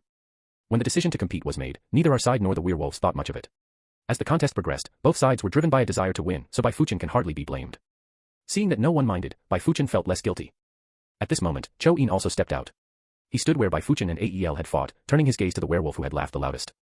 The werewolf with auburn hair paused his smile, then laughed even more joyously, you want to challenge me? The other werewolves exchanged glances, somewhat gloating. This disfigured man was really unlucky, having chosen him of all people. The auburn-haired werewolf might not be the strongest among them, but his combat skills were among the richest, making him one of the most powerful in the clan. Zhou Yin nodded. The auburn-haired werewolf didn't say much more, just hauled upwards and quickly expanded in size, ripping his clothes, and in a few minutes, transformed into a giant wolf. Zhou Yin didn't use a knife but charged forward directly. Unlike the minor scuffle between Bai Fuchen and Ael, it was clear to everyone that both their strengths were formidable. The crowd stopped shouting, watching their contest with tension. After observing for a while, Shen Wang noticed that both the young Ael and this adult werewolf had a somewhat simplistic fighting style, relying more on their size and physical strength. Unlike Ael's reckless charge, relying solely on teeth and claws. What do you think about them? Gu Dongting, who had been silent, suddenly asked. Shen Wang was taken aback for a moment, replying instinctively, physically strong but simple-minded, wasting the talents of magical beasts. Why do you ask? If they had cultivated spiritual power, they wouldn't have to rely solely on physical prowess. Gu Dongting said, in this territory, aside from the werewolf clan, there are also vampires. Shen Wang was startled. The blood clan, much like the zombies in our folklore, possess the ability to cultivate power, making them stronger than werewolves. They've always oppressed the werewolf clan, Gu Dongting said meaningfully. The blood clan are nobles, intertwined with upper-class interests, leaving werewolves to struggle at the bottom, shunned by humans. The blood clan you're talking about. Shen Wang's expression was nuanced, isn't that like the vampires in literary works? Seeing Gu Dongting nod, Shen Wang felt both amused and suddenly enlightened. No wonder. In various literary works, werewolves are often portrayed as villains or side characters, while the blood clan, either as protagonists or portrayed with noble and elegant images. It turns out these are movies made by those who hold the narrative power. What does this have to do with us? Shen Wang understood the plight of werewolves, but still felt puzzled. Gu Dongting's eyes flickered slightly as he said, I intend to support the werewolves and oppose the blood clan. Shen Wang was startled, unable to grasp the reason, why? Whether werewolves or the blood clan, neither seemed to have any connection to them. Gu Dongting paused, I have my reasons. Gu Dongting couldn't tell Shen Wang that in his previous life, Tang Jiu had formed an alliance with the blood clan. Domestically, Tang Jiu was unrivaled, with opposing factions fading into obscurity, leaving only those allied with him. He had almost become the uncrowned king of the metaphysical world. Sects and individuals who opposed him met with tragic ends, even the special departments backed by the state were replaced by his allies. Abroad, Tang Jiu collaborated with the blood clan, suppressing cultivators from other countries, ensuring the blood clan's dominance, and he became the godfather overseas. Gu Dongting's trip abroad was not only for the competition but also to clip Tang Jiu's wings. Even if he hadn't accidentally gotten involved with the werewolves because of Ael, he would have found an opportunity to contact them, only then, it might not have been Yolanda's clan. Shen Wang and Gu Dongting were silent for a moment. During their silence, Zhou Yin had already won the match. Perhaps to avenge Bai Fuchen, his blows were a bit heavy, but werewolves are tough-skinned and hard-fleshed. The auburn-haired werewolf didn't realize he was targeted, instead laughing heartily. I lost, you're strong, the auburn-haired werewolf said admiringly, his furry face showing respect. You're the first human to have defeated me. Werewolves are naturally strong, and this was the first time one had been defeated in their strongest domain. Not just the auburn-haired werewolf, but the other werewolves also couldn't help but show admiration. When they looked at the Huaxia group again, their eyes held less provocation and disdain, and more respect and recognition. Zhou Yin nodded and returned to Bai Fuchen's side. Zhou Yin, impressive. The people from Huaxia cheered, mirroring the earlier scene but with roles reversed. They patted Zhou Yin on the back and complimented him in a friendly manner, you've turned the tide for us, worthy of being Brother Yin. Let's see how they can be arrogant now. Who's next, let's beat them all in one go. The group was discussing enthusiastically and boastfully. One person stepped forward decisively. Everyone focused their gaze, silent for a few seconds, then suddenly burst into an uproar like a drop of water in hot oil. No way, Shen Gu. If you step in, what chance do we have to show off? Shen Gu, these werewolves are just straightforward by nature, they don't deserve this. Ah, Shen Gu, go for it. You could take on their whole group alone. Not fair, Shen Gu, you charge us for sparring, why fight them for free? I object. I object. The atmosphere among the werewolves was also intense. Accustomed to being feared and hated by humans, this was their first time interacting so peacefully and engaging in such exhilarating combat, making all the werewolves extremely excited, vying for the next turn. The next second, they were startled by the humans' sudden uproar. The werewolves, not understanding the commotion and cries on the other side, exchanged confused glances, unsure of what was happening. Shen Wang himself didn't expect his participation to cause such a stir. He rubbed his forehead in resignation, then turned to Yolanda, hello, care for a match? Immediately, the Huaxia team's emotions intensified even more, boiling over. Shen Gu. How can you challenge their queen? That's not playing fair. Going straight for the big boss, Shen Gu, take it easy, don't ruin our human-werewolf friendship. Shen Gu, if you fight their leader, how can I find an excuse to pet their furry ones? They yelled at the top of their lungs, and though the werewolves didn't understand, they could sense the unconditional trust these humans had in Shen Wang. The werewolves all turned their attention to Yolanda, awaiting their leader's response. Yolanda, who had been watching the battle, met Shen Wang's gaze, recalling what Gu Dongting had told her. I am willing to finance you, providing money, resources, including witchcraft potions, to make you the strongest race. Yolanda wasn't swayed by the sugar-coated promise. She countered, what do I need to give in return? Gu Dongting didn't beat around the bush and directly replied, I have a vendetta against the Blood Clan. Yolanda's pupils shrank sharply. Gu Dongting didn't force her, you can consider it for 3 days and then give me your answer. The third day was also the day the werewolves were set to leave. The Gu family needed to deal with the Blood Clan, thus requiring a local ally. They chose the werewolves. Yolanda took a deep breath, knowing that if it wasn't her, Yolanda, it would have been another clan. Yolanda didn't wait 3 days but immediately responded, I agree to your cooperation. Regardless of the outcome of Gu Dongting's and the Blood Clan's conflict, at least she had the opportunity to develop her clan. This sudden competition was both a display of the Gu family's strength and a covert test. Fortunately, Gu Dongting's calmness beside him offered Bernier some reassurance. He looked up to Gu Dongting, who remained unfazed, feeling deeply impressed. Through all these years, nothing seemed to ever change Gu Dongting's expression. And those humans? Bernier looked at the others with a strange gaze, aware that Gu Dongting's people were no simple characters, but this was beyond ordinary. It was one thing not to fear werewolves, but actively engaging and even winning against them in a fight. Lost in his thoughts, Bernier suddenly saw Gu Dongting step forward, snapping back to attention, thinking something had happened, only to see a change in Gu Dongting's expression. Following his gaze, Bernier saw the female Wolf King's sharp movements, her claws gleaming coldly as they narrowly missed Shen Wang's neck. The visual was terrifying, but in reality, it didn't even graze him. Bernier looked at Gu Dongting's furrowed brows, then at Shen Wang, who was like a fish in water, and silently retracted his earlier thought. Indeed, people change, even someone as cold as Gu Dongting was no exception. Chapter 139. Yolanda, true to her status as the leader, was far stronger than the other werewolves. During the battle, Shen Wang even caught a faint trace of spiritual energy. Shen Wang looked at the female Wolf King in surprise. He was certain she hadn't cultivated, yet she could manipulate spiritual energy in her attacks. Worthy of being the Wolf King. Shen Wang thought, skillfully dodging her assault. Yolanda's shock was no less than Shen Wang's. The more she fought with Shen Wang, the more she felt outmatched. Shen Wang's movements were light, like a butterfly about to take flight, and she was the clumsy wolf trying futilely to catch it, her efforts in vain. Is this what a Huaxia ability user is like? Yolanda finally understood why Gu Dongting dared to confront the Blood Clan. Soon, the female Wolf King was subdued by Shen Wang with one hand. She struggled, but no matter how much she tried, that slender, pale hand remained firmly in place. I've lost. Yolanda conceded her futile efforts, speaking dejectedly, her emotions indescribable. The Huaxia crowd wasn't surprised by the outcome, not showing much excitement, but rather taking it as expected. It seems the female Wolf King really does have impressive strength, even giving Shen Gu some trouble. The time she spent fighting Shen Gu is almost equal to the time she fought with Chou Yin, right? Who would have thought, there's such a strong werewolf among them? After a comparison, they were surprised to find the female Wolf King might be even stronger than Chou Yin, and were slightly deflated. Among the strong, there are always stronger ones. They hadn't fought the werewolves themselves, but had been taught a harsh lesson. The werewolves, previously noisy and boisterous, were now silent in astonishment, looking at Shen Wang with disbelief. This pretty boy actually defeated Yolanda. A werewolf opened its long snout, mumbling in a daze, it's like a damn dream. Impossible, absolutely impossible. How could this happen? That's Yolanda we're talking about. The werewolves were dazed and dispirited, no longer arrogant, resembling a pack of stray dogs that had lost their master, filled with confusion, loss, and disbelief. They exuded a depressive aura, looking quite pitiable. Shen Wang hadn't expected defeating Yolanda to shock the werewolves so profoundly. They weren't particularly bright to begin with, and now they seemed even more foolish. Scratching his head, he asked Yolanda, who was getting up from the ground, are your people okay? Yolanda shook off her fur, calmly saying, they're fine, they'll recover in a bit. Shen Wang touched his nose, pretending as if nothing had happened. Due to the battle between Shen Wang and Yolanda, humans and werewolves saw each other in a new light, leading to a peaceful and even closer relationship. Losing the desire to continue competing, everyone mutually decided to skip the remaining challenges, dispersing to chat or bask in the sun. Humans and werewolves lay together on the lush green lawn, a gentle breeze brushing their faces, basking in the warm sunlight. Some couldn't resist reaching out to pet the werewolf's fur, not particularly soft, as the werewolves glanced down, twitching their ears, pretending not to notice. Shen Wang, Yolanda, and Bernier had already found a safe room to sit down and discuss their collaboration. Yolanda had returned to her human form, sitting opposite Bernier, while Shen Wang and Gu Dongting faced them together. Shen Wang leaned back in his chair, listening nonchalantly as Gu Dongting negotiated. The Blood Clan, not only holding a high status in the world of special ability users but also as nobility with titles in the ordinary world, could not be challenged by just one werewolf clan.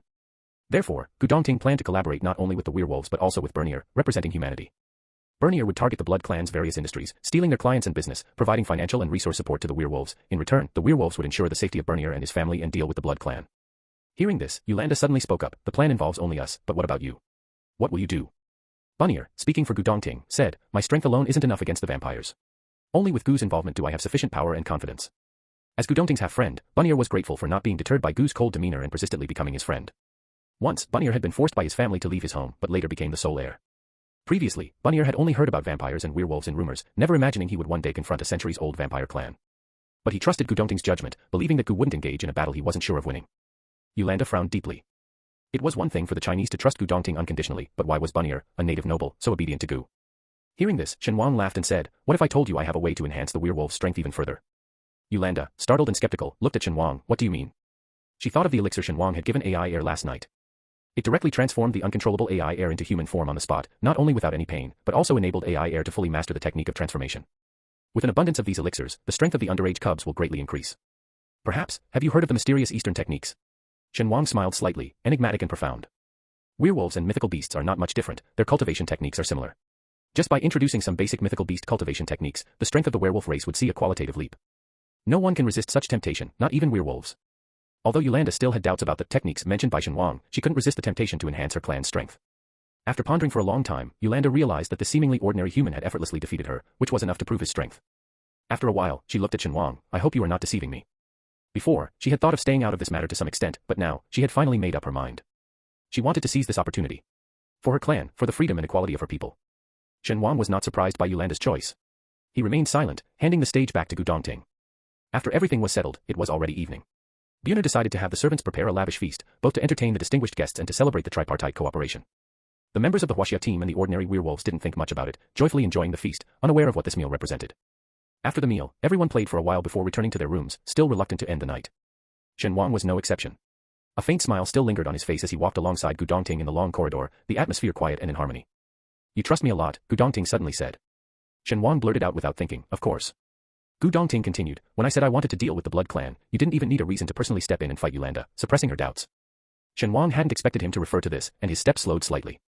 Gu Dongting also slowed his pace. "You even prepared a technique for the mythical beasts to cultivate, easing Yolanda's final concerns." Having said that, Gu Dongting looked at Shen Wang, his eyes obscure under the dim yellow light. "Shen Wang, do you really trust me this much?" Shen Wang was silent for a few seconds. "Dongting, everyone has their secrets, even close friends and family can't truly share everything. I don't know why you want to confront the Blood Clan, but I believe you're not acting impulsively. You must have your reasons." Shen Wang reflected inwardly. He considered Gu Dongting a close friend, yet he had also kept many things from him. Whether it was the world of the novel, the realm of cultivation, even the things he and Xiao He secretly did in Qingqing Mountain and to the Tang family, he couldn't fully disclose to Gu Dongting. The former was too fantastical to explain. The latter was because of Gu Dongting's upright and kind nature. Shen Wang didn't know how he would react if he learned the truth. The one thing Shen Wang was sure of was that Gu Dongting was his close friend, and he trusted his character and integrity. So, even without knowing the reasons, he wanted to support him. Close friends and family. Gu Dongting repeated, showing an ambiguous smile. "I'll remember that." Shen Wang didn't notice Gu Dongting's off demeanor, feeling somewhat embarrassed by his rare candidness and hastily said goodnight before returning to his room. Gu Dongting was left standing there, pressing his hand against his heart, his expression a mix of annoyance and daze. The emotions belonging to the younger Gu Dongting were choked up inside, like a sealed volcano, with hot magma churning beneath the rock layers, yet finding no outlet. Gu Dongting fiercely suppressed those emotions, his gaze turning fierce. Shen Wang's mood was very relaxed, humming a jumble of tunes while leisurely washing up, all the while desperately recalling the original plot, pondering whether Gu Dongting had ever acted against the Blood Clan in the story. But after recalling for a long time, there was no plot involving Gu Dongting and the Blood Clan in the original story. Instead, the male lead Tang Jiu, following the template of harem novels, after gathering girls and followers domestically, went abroad to collect more, basking in the glory of the protagonist's halo, indeed riding the winds of success. At this thought, Shen Wang suddenly awoke, realizing that the original Tang Jiu did have ties with the Blood Clan. As expected of the natural protagonist and antagonist, even when the plot collapsed like this, they still managed to cause each other trouble. Shen Wang mused, finding pleasure in this turn of events. But why exactly did Dongting target the Blood Clan? Shen Wang wondered. It couldn't be that the other had already reincarnated, aiming to dismantle Tang Jiu's network in advance. Distractedly turning around, Shen Wang's pupils suddenly narrowed, and all his thoughts were thrown to the back of his mind. In his previously empty room, Xiao Heigo was comfortably lounging on the bed, casually flipping through the small notebook Shen Wang had prepared for meditation. His posture was relaxed and natural, as if he were the true master of the bed. A fine sweat broke out on Shen Wang's forehead. Xiao Heigo, how are you here?" Xiao Heigo tossed aside the blank notebook, drawing out his words. "What's wrong? Don't recognize me after pulling up your pants? Not welcoming me? Even though you were clinging to me not letting go?" Xiao Heigo. Shen Wang's face turned beet red from the teasing, hurriedly pleading, "No. There's absolutely no meaning of not welcoming you." Xiao Heigo hummed softly, then added, "You seem to be getting along very well with Gu Dongting." Shen Wang. My head is spinning, truly. He was supposed to be a twice-bloomed peony. How did he end up in such a state? Chapter 140. Shen Wang didn't understand why Xiao Heigo was always at odds with Gu Dongting. They were clearly two people who had nothing in common. Seeing Shen Wang not responding, Xiao Heigo narrowed his eyes. "Between him and me, who do you care about more?" Shen Wang. "You are both my friends, why should there be a need to compare?" Xiao Heigo scoffed coldly. "Would you sleep with any other friend?" Shen Wang was at a loss for words, then sighed, offering a weak explanation. "That was just an accident." Seeing his reaction, Xiao Heigo also sighed heavily in his heart. If Shen Wang's dear friend were anyone but Gu Dongting, he wouldn't have been so obsessed, letting ugly jealousy corrode his soul and reveal such a loathsome side of himself. But that person was Gu Dongting, another version of himself in a different sense. He and the other Gu Dongting shared the same body, name, experiences, and past. They were almost indistinguishable. As long as he wished, he could perfectly play the role of Gu Dongting, undetected by anyone. Similarly, the other Gu Dongting could perfectly impersonate him if he wished. If one day, one of them disappeared, no one would notice. If the one who disappeared was himself, then all the pain he endured, the betrayal he suffered, the destruction of his family, even the moon he saw in his despair and hatred, his first flutter of the heart, would all vanish as if they never existed. A damp melancholy settled in Xiao Heiji's heart. He asked, Shen Wang, do you really have no special feelings for me at all? Shen Wang was momentarily stunned. No, surely not. The rain in his heart seeped through the window, the dampness leaking from Xiao Heiji's eyes. Shen Wang's fingertips tingled. He was at a loss. I haven't thought about these things. I'm clueless about emotions. Xiao Heigu fell silent for a few seconds, his momentary vulnerability quickly vanishing without a trace. His gaze, clear and bright, pierced straight into Shen Wang's eyes. If it were someone else, after a misunderstanding, would you be this hesitant? Of course not. Shen Wang blurted out. If it were someone else, like Bai Fuchen, the chubby kid, or even Bo Yu, he wouldn't have. Thinking this, Shen Wang was momentarily speechless. Shen Wang. Xiao Heigu stepped closer, his eyes holding an irresistible enchantment. Admit it, in your heart, I am special too. Shen Wang certainly knew Xiao Heigu was special to him. Xiao Heiji's temperament matched his perfectly. They were partners in crime, and in front of each other, he didn't need to hide anything. He thought they were like-minded friends, the best of allies in secrecy. Finally, a faint smile broke through in Xiao Heiji's eyes. He didn't press for an answer but instead said, I am willing to give you time. As long as you give me a chance. Shen Wang was both shocked and bewildered. What kind of chance? Gu Dongting's voice was gentle, weaving a dense net. Give me a chance to pursue you. Shen Wang. How was he supposed to respond to that? How could he possibly respond to that? Shen Wang was overwhelmed. At that moment, a slightly cool hand covered his eyes, plunging Shen Wang into sudden darkness. He blinked, and the next second, a gentle kiss grazed his lips and landed on his cheek. You don't dislike this, do you? Xiao Heiji's voice was incredibly close, so close it sent tingles through Shen Wang's ears. It was only then that he realized how unexpectedly charming Xiao Heiji's voice was. Those hands quickly withdrew, and Shen Wang saw Xiao Heigu calmly putting on his mask, seemingly unbothered by how it clashed with the mood.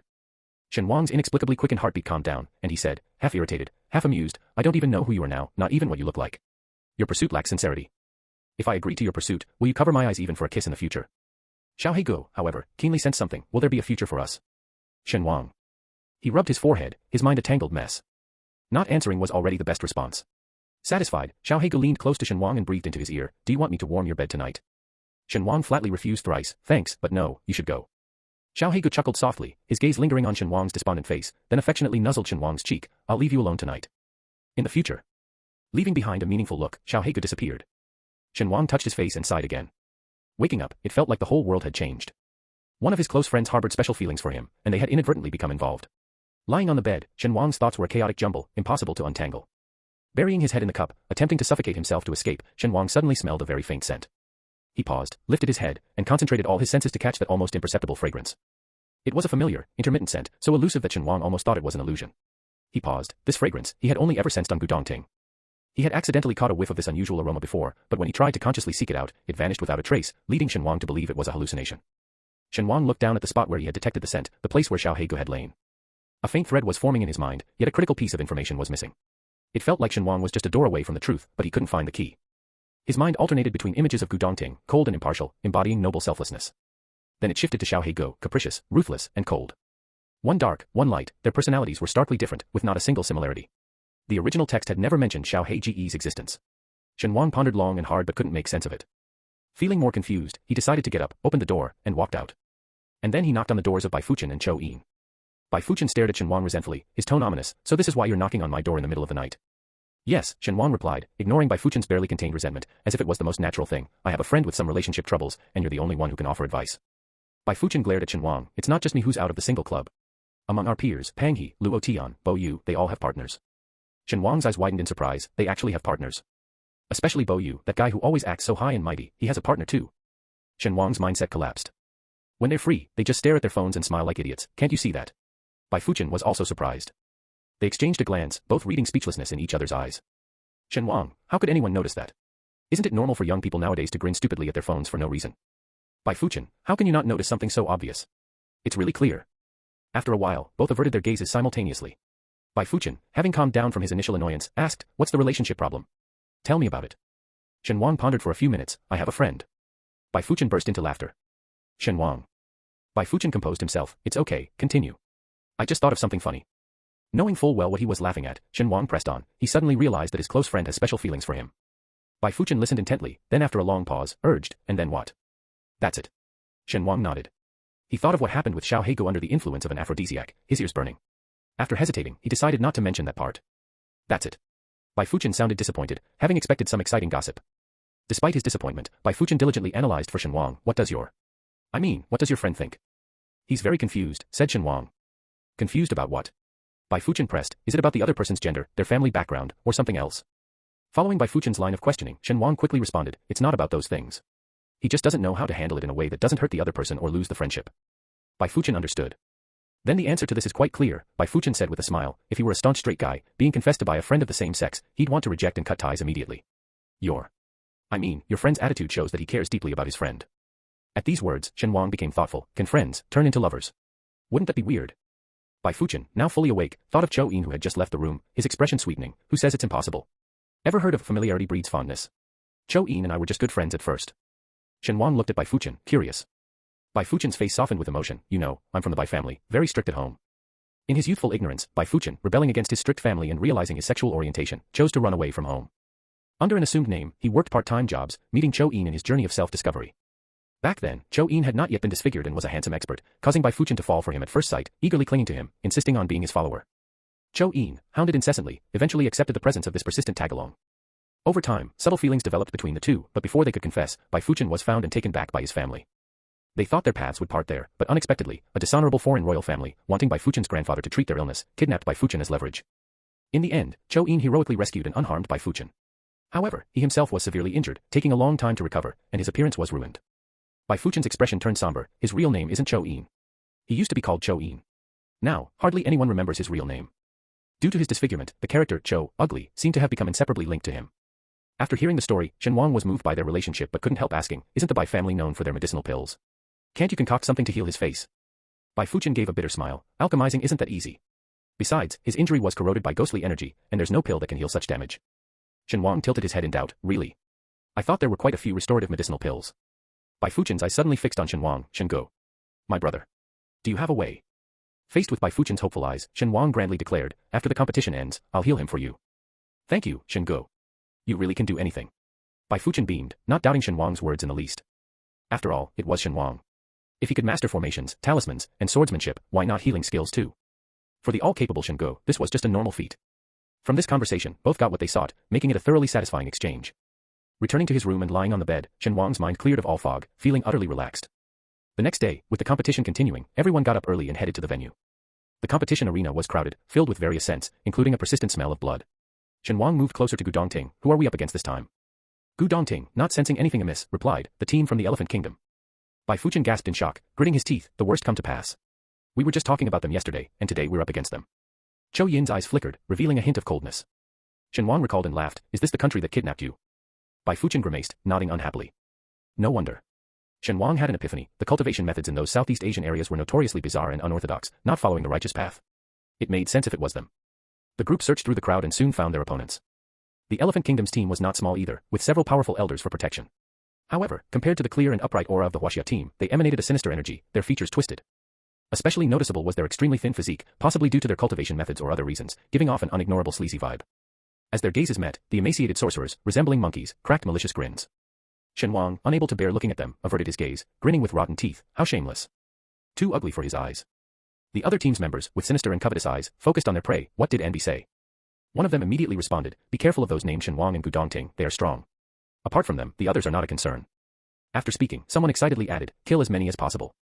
For each one killed, we get 100 virgin boys and girls. That's not a small price. Yes, it's a pity we can only compete 3 times, at most earning 300 virgin boys and girls. Foreign children are so delicate.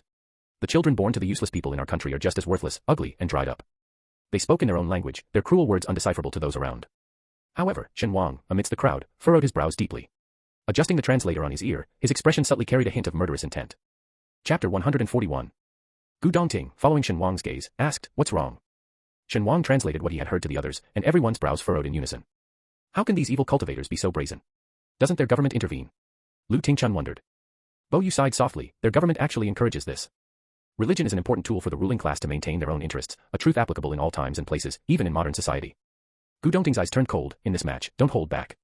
Everyone tensed, understanding Gu Dongting was angered, and responded in unison, yes, brother Gu.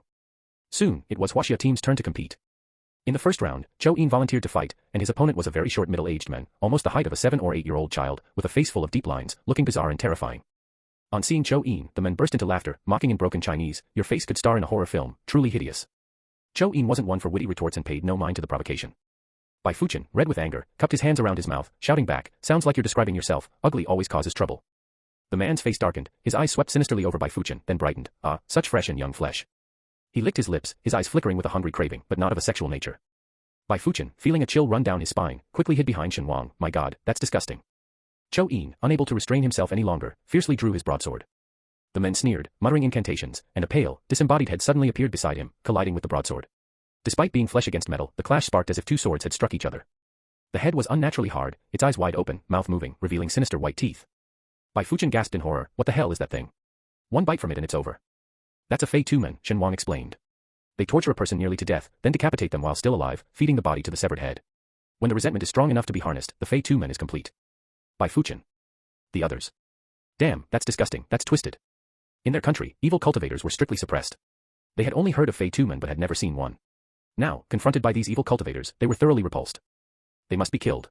Even the normally gentle elder Bai Qingxing, the protective team leader, showed a grim face, filled with killing intent. On the stage, the men summoned several more Fei Tumen, each baring their teeth, fearlessly charging at Zhou Yin. The thought of how these Fei Tumen were created, combined with the sight of so many, was too much for everyone to bear. Shen Wang added, the strongest attack of these Fei Tumen is their teeth, they will consume their opponents entirely. Bai Fuchen clutched his chest, his face drained of color. The others felt nauseous, almost vomiting. Shen Wang sighed softly. When evil cultivators first start their practice, their progress is much faster than ordinary people. In the world of cultivation, the heavenly Tao restrains the growth of evil cultivators, making their advancement difficult and often sending punishments to make them pay for their karma. But in the modern world, where spiritual energy is depleted and most people can't advance in their entire lives, there's no such thing as divine retribution. Consequently, the faster and more effective practice of evil cultivation became the choice for many. It was only in Huaxia where the authorities were vigilant, forcefully severing the path of evil cultivation. Outside Huaxia, in other nations where strength was revered, evil cultivation emerged as the dominant path. The upper echelons colluded with evil cultivators, reducing ordinary people to mere nourishment, fostering countless resentments. And this resentment only hastened the depletion of spiritual energy. This was the tragedy of the era of declining Dharma. No one knew the weight on Shen Wang's heart as everyone watched, tense, the duel between Zhou Yin and the Fei Tumen. Zhou Yin, strong in his own right and a self-made cultivator without family support, had built a solid foundation through steady progress. Facing these ferocious and terrifying Fei Tumen, he remained composed. His heavy swordplay was impeccable, keeping the drooling Fei Tumen at bay. After observing for a while, Zhou Yin suddenly sheathed his broadsword. The onlookers. Shen Wang heard various languages murmuring around him. Has he gone mad? This is suicidal. Does he realize he can't win and is giving up resistance? Damn, I placed bets on him. How could he lose so quickly? Those Huaxia people, aren't they supposed to be formidable? This is bad, he's going to be devoured. As the Fei Tumen swarmed forward, some spectators closed their eyes, silently mourning their lost bets. But suddenly, a loud boom was heard. In astonishment, they saw Zhou Yin holding a talisman, enveloped in purple lightning above his head, sending the previously ferocious Fei Tumen scattering in terror. This is... The audience was left dumbstruck. The men battling Zhou Yin couldn't contain himself and cursed, damn it, how do you have a Five Thunder talisman? The supremely young and forceful Five Thunder talisman, the bane of all evil cultivators. Not just the Fei Tumen controlled by the men, even he himself felt overwhelming pressure. Wow. A man who had bet on Zhou Yin exclaimed, people from Huaxia are indeed incredible. The situation on the field quickly turned upside down. Zhou Yin, wielding the Five Thunder talisman freely, overwhelmed his opponent, leaving no chance for retaliation. The previously invincible Fei Tumen were now covered in wounds. After a while, seeing that his opponent had lost the ability to fight, Zhou Yin sheathed the Five Thunder talisman. Holding his heavy sword, he stood aside, motionless. Why isn't he continuing to fight, the audience wondered, can't he bring himself to do it? The next second, the Fei Tumen, previously controlled by the men, circled in the air. Badly injured and desperately needing energy, they faced the Five Thunder talisman they dared not approach. Behind them was their master, now barely clinging to life. Without a moment's hesitation, the Fei Tumen turned and pounced on their own master. The men panicked, shouting loudly, trying to call back the Fei Tumen, get back. Don't you recognize your own master anymore? Damned creatures, get back. But his strength had greatly diminished, and he could no longer suppress the Fei Tumen. Then, amid the man's screams, the Fei Tumen continuously tore and chewed, emitting horrifying, stomach-churning sounds. Even though the spectators were accustomed to bloodshed in the competition, this scene made everyone step back in horror, their hair standing on end. My god, what kind of monster is this? Everyone held their breath, fearing these creatures would go completely out of control. The man's wails pierced everyone's ears, gradually growing fainter, until they finally ceased. After devouring their master, the Fei Tumen seemed satisfied, circling in the air before disappearing. The ready-to-attack crowd exchanged looks, then wiped the cold sweat off their foreheads, chuckling nervously, what just happened? Everyone looked at each other, then back at the now spotless arena, only a pool of blood remaining, and shivered unanimously. The Huaxia team, however, knew it was just a case of the Fei Tumen turning on their master who couldn't control them. Its karma coming full circle, Bai Qingxing sighed, not in pity for the devoured evil cultivator, but for the tragic Fei Tumen. The Huaxia team had won, but no one seemed happy about it. The defeated Elephant Kingdom players were livid, why did they let him fight? Such an embarrassing loss. So weak and still dared to compete, he deserved his fate. We must win the next match, or you won't be able to bear the wrath from above. Not a single person mourned their teammate's death, all were cold and indifferent, their eyes fixed on the Huaxia team, but their expressions now carried more caution and resentment. Seeing the situation, Shen Wang was about to speak, but Gu Dongting already opened his mouth. I'll take the next match. Shen Wang nodded, advising, be careful. The others exchanged glances. This was the first time Brother Gu had volunteered to fight so early. But with Gu Dongting's strength evident, everyone was confident. Go Brother Gu, you can do it. As expected, the opponent sent their strongest fighter, a bald man with dark skin, wearing something resembling a monk's robe, seemingly a practitioner of Buddhist cultivation. However, unlike the Buddhist practitioner Shen Wang had encountered, this man had fierce eyes, lacking the compassion and gentleness typical of those who follow the Buddha. Gu Dongting, a paragon of the righteous path, stood in stark contrast. Dressed in white, his appearance was elegant and refined, making the sinister monk opposite him look even more malevolent and unattractive. The evil monk, without a word, suddenly exerted force with a loud "ha." His black robe tore apart, revealing his muscular, shiny dark skin, radiating a sense of power. Golden Bell Shield. Shen Wang, enduring the unpleasant sight, speculated after a few seconds, unable to identify the technique. It's their country's unique body strengthening technique. It's said to be impervious to blades and spears, Cho Yin said, his expression filled with disgust, using a certain number of young boys and girls for yin and yang replenishment. Hearing this, Shen Wang also displayed a look of revulsion. These damnable evil cultivators, they deserve to be destroyed. It was evident that Gu Dongting also despised the evil monk, his attacks fierce and relentless, forcing his opponent into retreat. Especially the black long sword in his hand, razor sharp, quickly inflicted several cuts on his adversary. The evil monk's face showed disbelief. How can you injure my cultivated body? Gu Dongting, unfazed, swung his sword, ready to decapitate his opponent. The evil monk was locked in a terrifying murderous aura, filled with endless despair and malice, as if targeted by a vicious and ruthless demon, unable to move, even the thought of resistance paralyzed. In just a few moments, the previously smug monk lay decapitated. It was so quick that everyone couldn't react in time, unable to see clearly what had happened. Gu Dongting shook his black long sword, its blade smooth and unblemished by blood, but his eyes were somber, his expression displeased. Seeing Gu Dongting's troubled expression, Bai Fuchen cautiously asked, Brother Gu, what's wrong? Gu Dongting holding his sword, he dirted my sword. Bai Fuchen was momentarily startled, then surprisingly nodded in agreement, Brother Gu uses a gentleman's sword. Killing such a vile scum indeed taints your sword. Gu Dongting looked at the life-bound sword forged by Shen Wang himself, his gaze growing even heavier. Damn these evil cultivators, damn this competition. Shen Wang patted his shoulder, showing his first smile of the day, this sword isn't of the best quality. I'll forge you a better one later. Gu Dongting's expression eased slightly, but soon became grave again. The sword was a gift for Gu Dongting, not him. He darkly wrestled with these thoughts. The strongest player of the Elephant Country team had died, they were momentarily panicked and, ignoring the threats and bribes of their team leader, chose to flee from the battle. Watching their disgraceful retreat, Bo Yu shook his head in disdain, cowards, afraid of death. Being afraid of death is not shameful, but what is despicable is how they value their own lives while callously taking others, which is revolting. With all the players gone, the team leader had no choice but to glare fiercely at Gu Dongting before storming off in a huff. A thought struck Shen Wang, and he said to Gu Dongting, I'll follow them and take a look. Gu Dongting opened his mouth, instinctively wanting to say something, but after a glance, he simply said, stay safe. Shen Wang nodded silently and followed quietly. In the Elephant Kingdom, there were only two elder guards, one was a thin old man, his skin taut over his bones, resembling a human skeleton.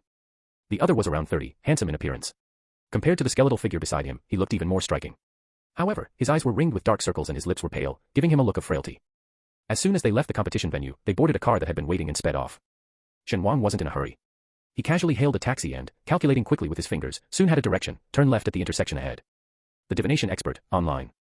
With such close proximity and his spiritual strength far surpassing that of the others, Shen Wang found their destination almost effortlessly.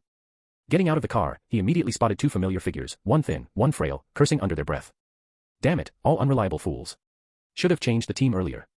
10 million per person, that's hundreds of millions spent, and yet they lost right at the start. With the men gone, no need to pay the remaining 5 million. We'll settle the accounts when we get back. Exactly, a bunch of ungrateful brats. Once back in the country, there are plenty of ways to deal with them. Hearing this, Shen Wang gained a new understanding of their shamelessness. The two quickly entered a building, expertly found a room, and stopped their cursing. They straightened their clothes and politely knocked on the door. Soon, the door opened, and they entered. Shen Wang, with talismans concealing his presence, was like an intangible shadow or an imperceptible breeze, following them into the room. Contrary to Shen Wang's expectation, the room was filled with several people, not only the familiar host but also some blonde, blue-eyed foreigners. It was clear that the group was led by the blonde, blue-eyed foreigners. After the two elder guards from the Elephant Kingdom reported the situation in heavily accented English, they nervously bowed their heads. Gu Dongting. A handsome foreigner spoke up, struggling with Mandarin to repeat Gu Dongting's name, losing to him is quite normal. Only then did the two elder guards breathe a sigh of relief. A person, also in white, seemingly imitating Gu Dongting, spoke, he's the strongest in Huagua, but he's rigid and old-fashioned, very particular about rules, making him easy to deal with. Shen Wang remembered this person claiming to be a descendant of the Abe family. The foreigner didn't speak, he pressed something, and a projector shone on the smooth wall, displaying a scene of Gu Dongting battling an opponent. Shen Wang's pupils contracted. This top-down angle was from the second floor that wasn't open to the players, the so-called VIP room. As he watched, a blond man's eyes turned red. Licking his increasingly sharp fangs, he said, I smell it, his blood is exceptionally sweet, I want him as my blood slave. Abe immediately echoed, he's a cultivator, a righteous figure. His blood is pure, and he himself is very clean. The blond man, satisfied, narrowed his eyes. Vampires, when feeding, experience not only hunger but also desire, making them very picky. They prefer clean, tender young men and women with beautiful and charming appearances, and in all his years, this was the first time he had found prey that so perfectly matched his aesthetic. Clean, beautiful, and possessing the great strength that ordinary humans lack. Conquering such a person is more valuable than hundreds of ordinary young men and women. Upon hearing this, Shen Wang's gaze sharpened, a rush of anger at having his sore spot touched. These people, even merely mentioning Gu Dongting's name, were defiling him. He coldly observed the blonde vampire, marking him for death in his heart. At that moment, a vampire cautioned, "That man is strong, be careful not to break your teeth." The blonde vampire smirked proudly, pulling out an item and passing it to Abe's descendant. "This thing is enough to deal with him." His companion laughed too, using Huaxia's magical treasures against them. "Kai, you really have a wicked sense of humor. It's their fault for not knowing how to utilize these treasures. They sit on treasures but don't know how to use them, truly pitiful." Shen Wang had also noticed that the treasure they spoke of was actually a beautiful bright red porcelain piece. The spiritual energy within the porcelain was rich, showing signs of developing sentience. However, it was taken abroad before it could fully manifest, robbing it of its last chance to become sentient. After it was taken, the porcelain was refined into a weapon, covered in blood, its spiritual energy gradually twisting into resentment. No longer bearing even a trace of its once pure and spiritual form. Shen Wang slowly closed his eyes, sensing the porcelain's spirit in agony, tormented every moment. Upon reopening his eyes, Shen Wang looked at the porcelain again, realizing it was not originally bright red, but pink. A cool, elegant, noble pink, turned bright red by these blood clans soaking it in blood. Even from a distance, Shen Wang could smell the pungent blood and the cold, resentful aura of the porcelain itself. Suppressing his inner rage, Shen Wang did not alert them prematurely, waiting until their conversation ended before leaving with them. Back at the temporary residence in the castle, Shen Wang still looked somber. Entering the hall, he found everyone gathered, laughter filling the air. He paused, then Gu Dongting, the first to notice him, greeted him with a smile. "Shen Wang." Seeing Gu Dongting, Shen Wang's heavy heart lightened slightly, his eyes involuntarily softening. He approached. "What are you all looking at?" The others, seeing Shen Wang, responded with bright smiles. "Antiques. Björner has collected some antiques and now he's giving all of them to Brother Gu for free. We can take these treasures back home. When we return, we'll donate them to a museum. Who knows, maybe we'll add a few more masterpieces to their collection." Everyone was extremely happy, and this mood seemed to infect those around them. Even the werewolves who didn't understand what they were saying were smiling as they watched. At this moment, Shen Wang also saw the antiques collected by Björner. There were bronzes, jades, as well as paintings and embroidery, but the most extravagant was a flawless blue porcelain vase, with a slender neck and round belly, chubby and elegant, its glaze luxurious, both substantial and delicate. Shen Wang lowered his eyes, concealing the emotions in them. No one else noticed his distress, only Gu Dongting glanced at him, leading him to a secluded spot to softly ask, "What's wrong?" Shen Wang's eyes were complex. He recounted everything about the alliance between the Elephant Country, the small notebook, the Blood Clan, their dealings with the Chinese antiques, and even the Blood Clan's coveting of Gu Dongting, sparing no detail. He hid nothing. A flicker of murderous intent passed through Gu Dongting's eyes, quickly concealed before Shen Wang could notice it. He maintained his composure. "Don't worry, I won't let him succeed." Shen Wang also said, "Don't worry, I will protect you." Gu Dongting added, "We can defeat them openly on the competition field, exposing their schemes." Shen Wang nodded, his tone cold and firm. "Indeed, kill them." The two exchanged a glance, feeling a surge of anger pressing in their hearts, eager to be vented. That night, in the deep silence, Shen Wang, without even changing his clothes, sat pondering, his mind flickering with the day's sights and sounds. The vampire's covetous gaze towards Gu Dongting, their disregard for the ancient Chinese artifacts, and their contempt and disdain for China. Each issue, one by one, accumulated in his mind. Shen Wang looked out the window, aware that the situation abroad was unclear and it was enemy territory. Any reckless action would be detrimental not only to himself but also to his trusted teammates and his country. With numerous thoughts flashing through his mind, Shen Wang fiddled with the drawn talisman in his fingers, his expression dark and obscure.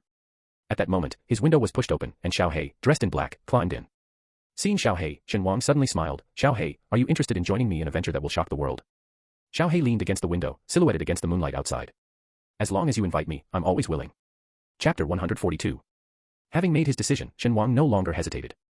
He looked at Xiao He with a smile, but his voice and eyes were devoid of any humor. "What if I say, I want to annihilate the vampires, will you join me?" Xiao He gazed back at Shen Wang, wondering if his sudden hatred for the vampires was because they stole Chinese artifacts, harmed the innocent, or because they harbored intentions towards Gu Dongting. Xiao He didn't voice his thoughts, perhaps even Shen Wang himself didn't know which of these issues angered him the most. "It's just a vampire," Xiao He spoke, his attitude as arrogantly confident as ever. Shen Wang was momentarily stunned, the raging fury in his chest seemingly paused. He chuckled. "Xiao He, you're right, it's just a vampire." Back in his days in the cultivation world, he even dared to challenge an entire sect alone, never knowing fear. But since returning to the modern era, it seems he has also been influenced by the peace and tranquility of China, becoming cautious due to the trust placed in him by others. In reality, he has always been a gambler, adept at risking little for big gains. After the laughter, Shen Wang felt much more relaxed, as if he had shed an invisible shackle, and his state of mind elevated. As the saying in the book goes, despise the enemy tactically, but take them seriously strategically.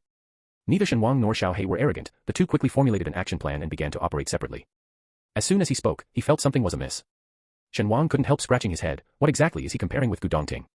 In the past, Shen Wang felt he and Xiao He were like partners in crime, fox and hound friends who respected each other despite not being in frequent contact, but shared a strong understanding.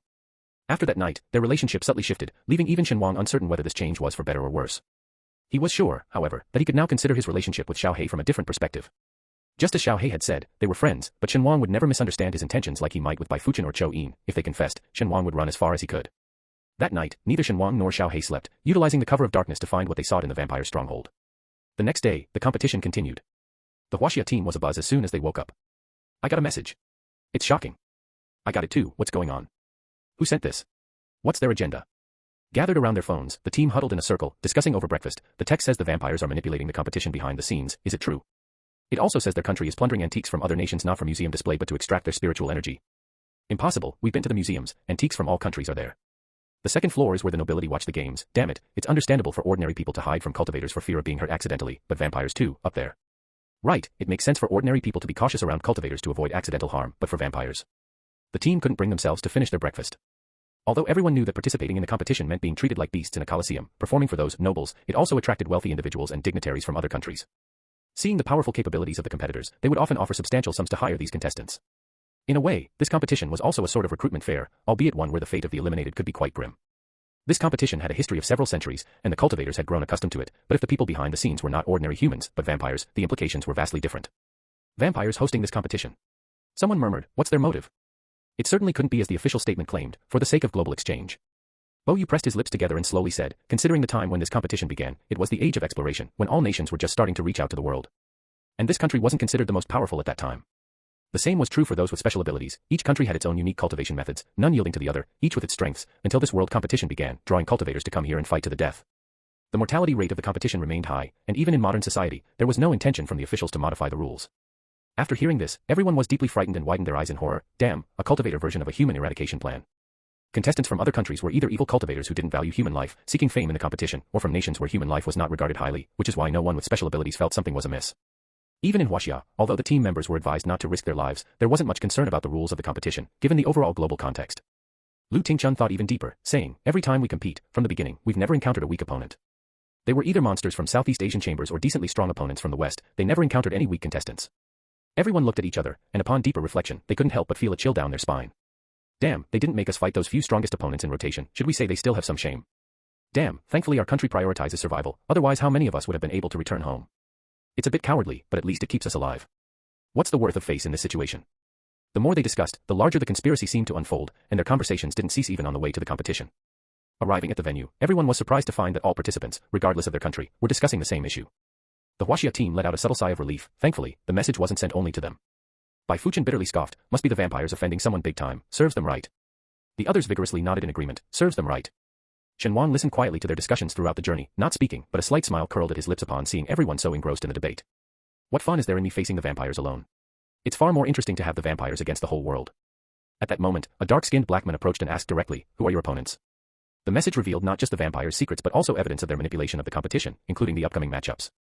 Gu Dongting had just drawn their opponent and opened it to see its ribbon. Other contestants listening in became visibly angry. It's true. All today's matches line up.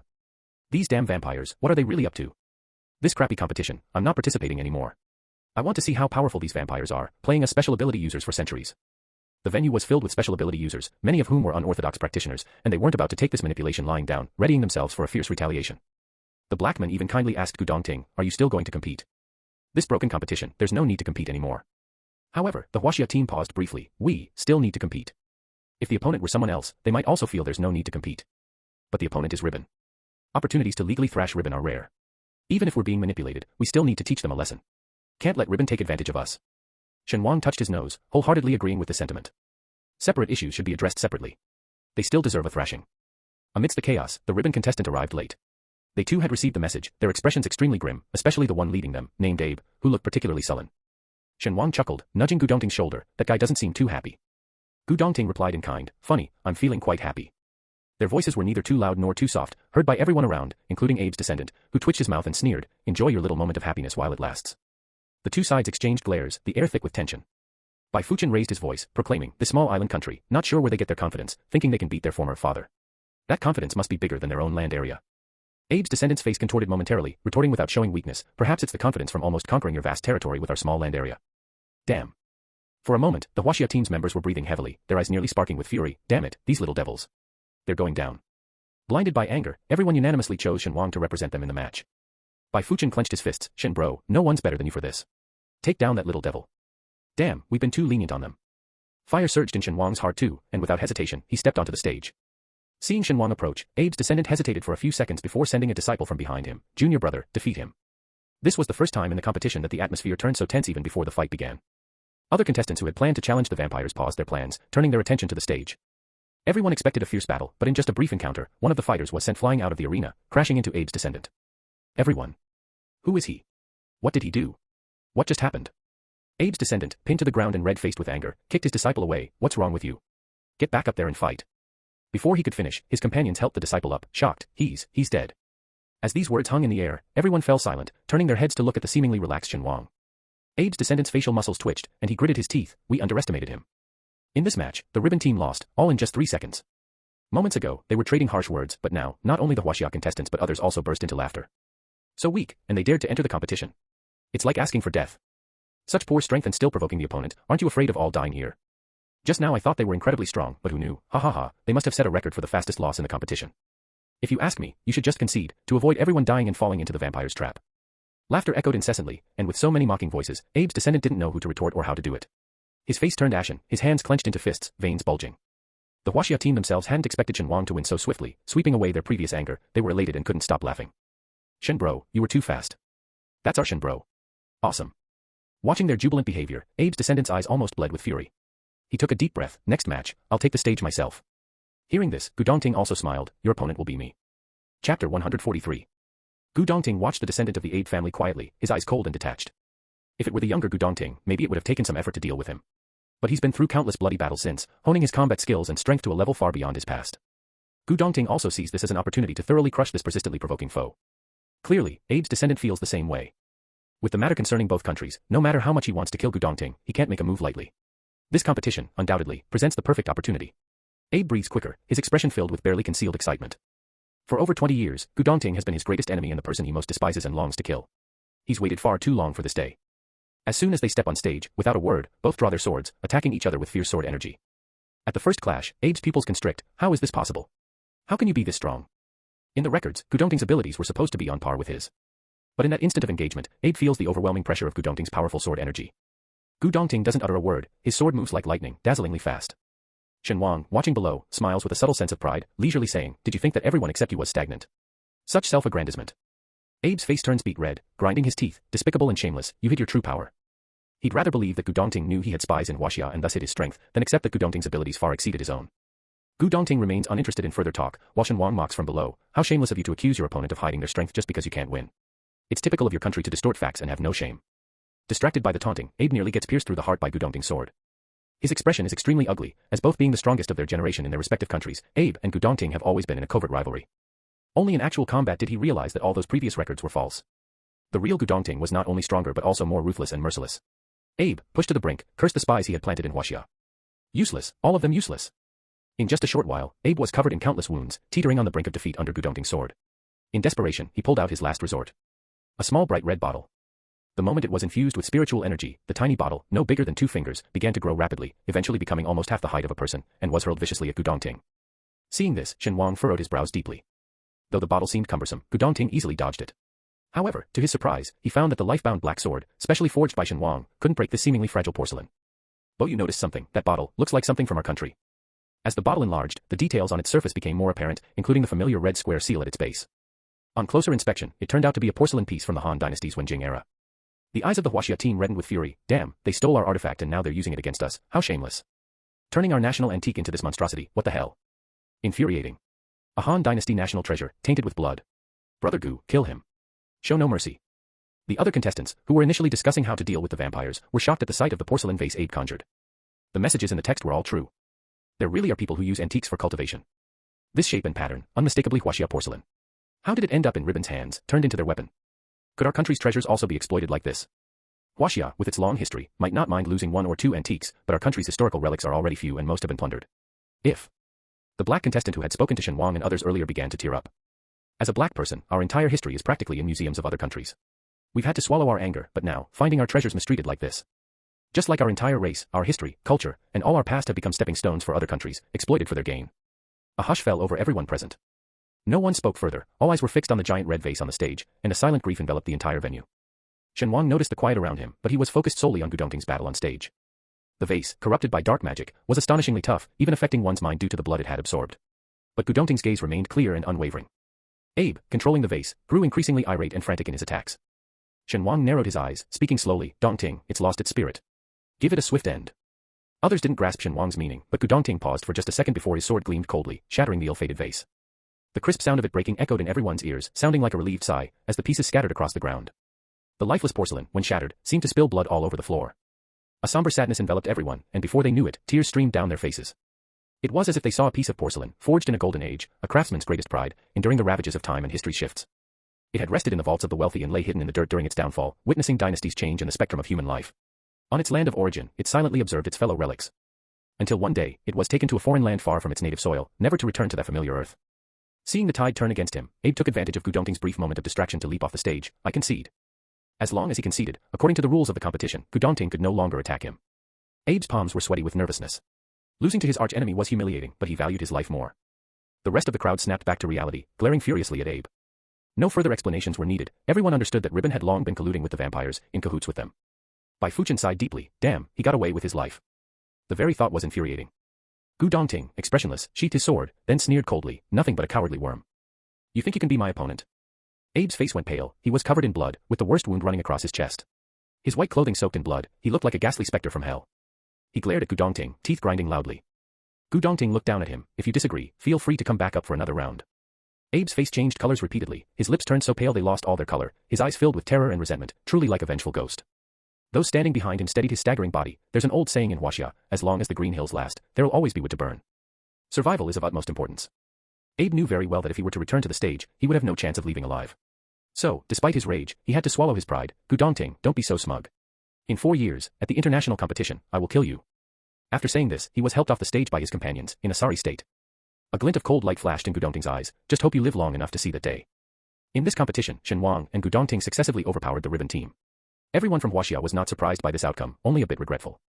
The little devils aren't strong, but they sure can run fast. They surrender as soon as the situation turns bad, a traditional skill of theirs. It's a pity he got away alive, like a cockroach. Not much of a threat, just disgustingly resilient. Everyone nodded in agreement with this conclusion. Disgusting, it's really too disgusting. The other contestants had long lost the will to continue competing. After witnessing the fate of the Chinese relics, the previously scattered group suddenly united. Though we may come from different countries and speak different languages, the love for our homelands and the land under our feet is the same. Without needing to say much, everyone's gaze turned towards the VIP balcony on the second floor. Shen Wang exchanged a look with Gu Dongting and pulled out a yellow longsword. With a forceful step, he soared upwards like a giant hawk. Gu Dongting followed closely behind. The yellow and black swords moved in perfect unison, their tips striking the same spot. After a loud noise, a crack slowly appeared in the floor-to-ceiling window, supposedly made of the strongest bulletproof glass. It was as if a signal to attack had been sounded, and thousands below surged forward. Some wielded their staffs, murmuring spells, as fiery red dragons rushed towards the second floor. Others held massive axes, striking repeatedly against the bulletproof glass. And some simply raised their fists, punching over and over. The scene was chaotic yet seemed to have an order to it. In no time, the specially treated bulletproof glass finally shattered, and the eager crowd peered inside, only to find it completely empty. Like cold water doused on a raging fire, all emotions were extinguished, leaving only lingering smoke. Chapter 144. These bastards, they ran too fast, someone muttered in frustration nearby. After the initial impulse, the minds of the crowd, previously clouded by sorrow and anger, gradually calmed. Not only is their country stronger than ours, but they also have more people with special abilities. What if they retaliate? I have family and friends back home, I can't risk their safety over a moment of anger. Yes, indeed.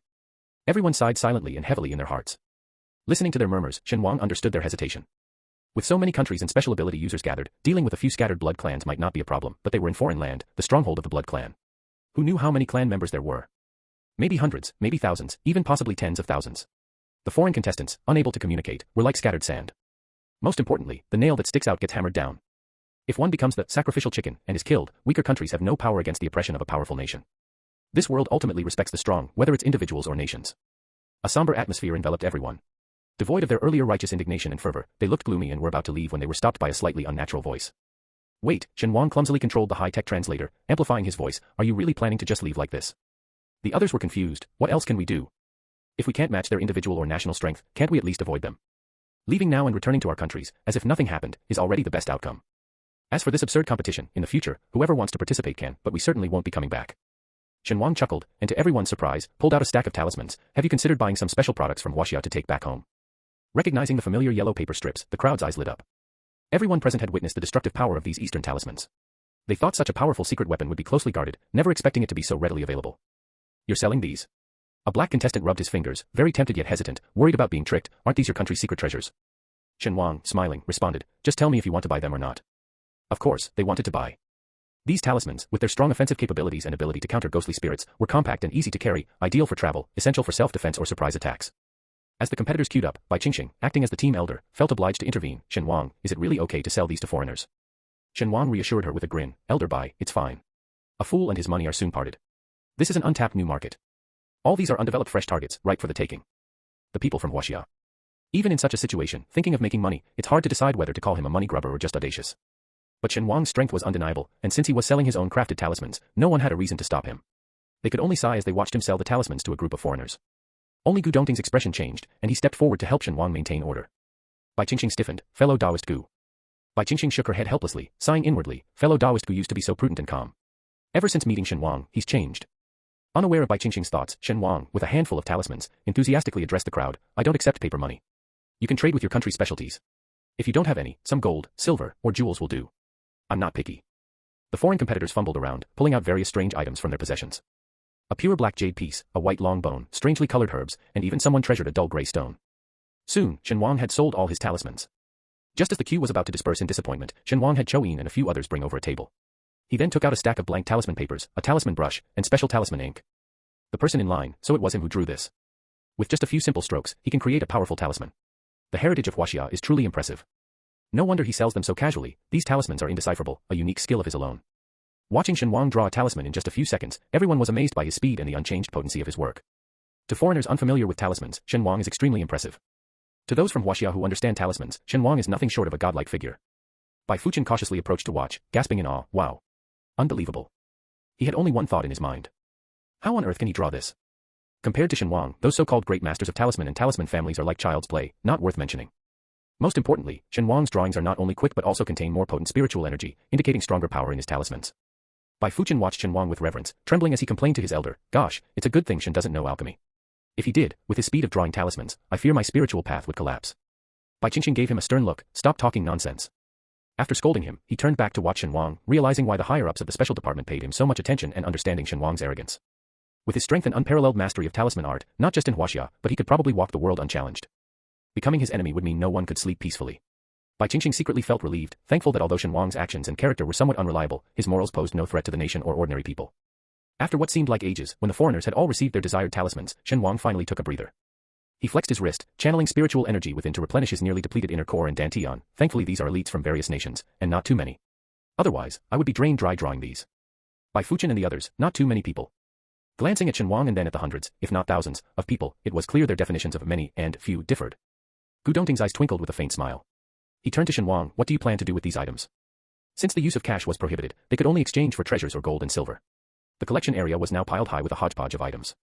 Shen Wang glanced over and with a wave of his hand, swept them all into his own space. As everyone watched the pile of items disappear without a trace, their eyes widened in shock, even Gu Dongting was momentarily stunned. Bai Fuchen's eyes shone brightly, Brother Shen, what kind of magic is this? Is it the Qianquan in the sleeve or some special space? That's just too cool.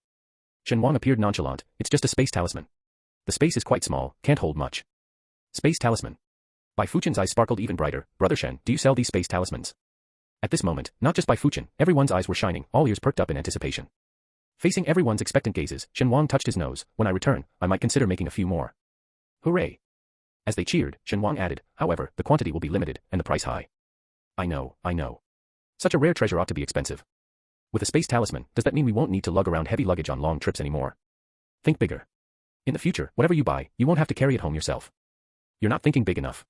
The best use clearly is, if you can't make a living with metaphysics, you could deliver parcels without worrying about carrying too many at once. And moving companies, too. But Brother Shen said the space isn't very large, so I wonder if it's suitable for moving. Shen Wang listened with a mix of curiosity and amusement, shaking his head in resignation. Gu Dongting's eyes also showed a hint of relaxation. Being with these lively and youthful juniors, he felt as if he had returned to his younger days, to a time before everything had happened. The group leisurely made their way back to the Bunyal Castle. While the others discussed the day's events, Shen Wang and Gu Dongting went to find Yolanda. Gu Dongting got straight to the point, do you know the whereabouts of the vampire strongholds? Yolanda had just received several pills from Gu Dongting that morning. She and a few trusted subordinates each took one and immediately felt their bloodlines boiling and their strength noticeably increasing.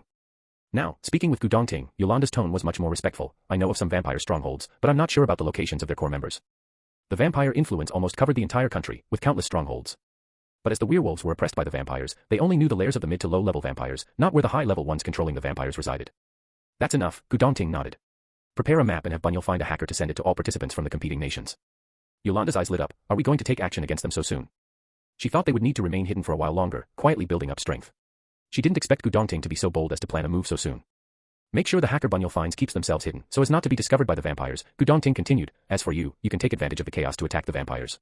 It would be best if you could coordinate with several werewolf families to attack simultaneously. Yolanda hesitated. Our werewolf clans are independent and have rarely cooperated. Gu Dongting simply tossed her a small jade bottle containing pills. There are 30 pills here. Yolanda responded decisively this time. Okay, Mr. Gu, I'll contact several families. Use 20 pills to win over other families, and keep the remaining 10. Yolanda made her decision in a flash. Gu Dongting glanced at her, unconcerned about where the pills ended up. His only concern was whether Yolanda could provide a satisfactory answer. If it doesn't work out, he wouldn't mind finding a different collaborator. Leaving Yolanda, Shen Wang couldn't help but tease Gu Dongting, who looked indifferent. Mr. Gu, I thought you were a straightforward person. I didn't expect you to be so cunning. Gu Dongting stopped in his tracks and looked at Shen Wang. What do you mean? Shen Wang commented, sowing discord, fishing in troubled waters, using others to eliminate your enemies, not simple at all. Shen Wang sold talismans to foreign competitors because he planned to covertly incite these already suppressed and angry individuals, not expecting Gu Dongting to beat him to it. The method was the same, sending messages to everyone. Realizing this, Shen Wang's gaze sharpened suddenly. Gu Dongting, seemingly unaware, just smiled lightly. His demeanor remained cool and calm, but his tone was unexpectedly profound. I've never been a straightforward person. Perhaps you just don't know me well enough yet. The two shared a knowing smile, each harboring their own thoughts. When night deepened and the castle grew quiet, it indeed started to stir. The werewolves silently transformed and vanished into the darkness, and the Huaxia contestants who had received the map of the vampire strongholds also quietly got up, stealthily leaving their rooms. As they passed by the rooms of several guard elders and Gu Dongting, the sneaking individuals were extra careful to tread lightly. They were unaware that Bai Qingxing in one of the rooms hadn't slept at all. Listening to the mouse-like rustling outside the door, he slowly closed his eyes, his spiritual energy circulating within. When all sounds had ceased and silence enveloped everything, Bai Qingxing suddenly opened his eyes, leaped out of the window, and followed his unruly young charges. Beside him, two shadowy figures appeared silently, the other two guard elders. Meanwhile, Shen Wang and Gu Dongting's room was also mysteriously empty. Shen Wang was dressed in a dramatic costume of red and green, mysteriously acquired, and his face was hidden behind a comical clown mask. Beside him stood Little Black Brother, who had agreed to create a major news story with him. Little Black Brother had swapped his distinctly Huaxia-style black robe for a simple black hoodie and now wore a pointed, elongated smiling mask. Which way do you want to go? Little Black Brother asked Shen Wang. They stood atop a tall building, from where they could see countless people scattering in the darkness, rushing towards their destinations under the cover of night. Some sneaked in the shadows of buildings, others moved lightly across rooftops, and some ran on the streets, like a group of diligent ghosts. Shen Wang shifted his gaze from them, looking in another direction. Remember the big story I told you about? Little Black Brother followed his gaze and smiled. I remember. The two exchanged a glance and then simultaneously leaped from the rooftop of the several-story building, their bodies agile and light. On this seemingly ordinary night, it seemed as if nothing had stirred, yet it appeared that many remarkable events had occurred. The next day, the sleep-deprived crowd was awakened by a shrill, piercing siren. The first to rise were the werewolves, their keen hearing making them sensitive to the noise. They yawned and lazily emerged from their rooms, resembling a group of sleepy, large dogs. Among all the werewolves, Ael was the most alert. His ears perked up, eyes shining with excitement, more thrilled than when he first sensed prey. Soon after, the members of the Huaxia team also began to wake up, one after another. Bai Fuchen, with his eyes closed, leaned on Chouyin, letting Chouyin guide him out of the room, half awake, half asleep. Surrounded by adult werewolves too lethargic to pay attention to Ael, he couldn't share his excitement with anyone. Upon seeing Bai Fuchen, a peer of sorts, Ael suddenly stood up, disregarding Chouyin's protective stance, and grabbed Bai Fuchen's arm. Bai, do you know what I did last night? Bai Fuchen, groggy. Huh? What did you do? I did something really big. Ael said, growing excited again. You'll never guess. Bai Fuchen barely opened his eyes to look at Ael. You didn't go after the vampires, did you? Ael fell silent. Bai Fuchen, still not fully awake and puzzled by the talkative Ael's delay in responding, looked at him curiously. Seeing Ael's guilty look, unable to be concealed even by his fluffy wolf face, and his shifting eyes, Bai Fuchen, This snapped Bai Fuchen fully awake. The shrill siren outside continued, irritating and unsettling.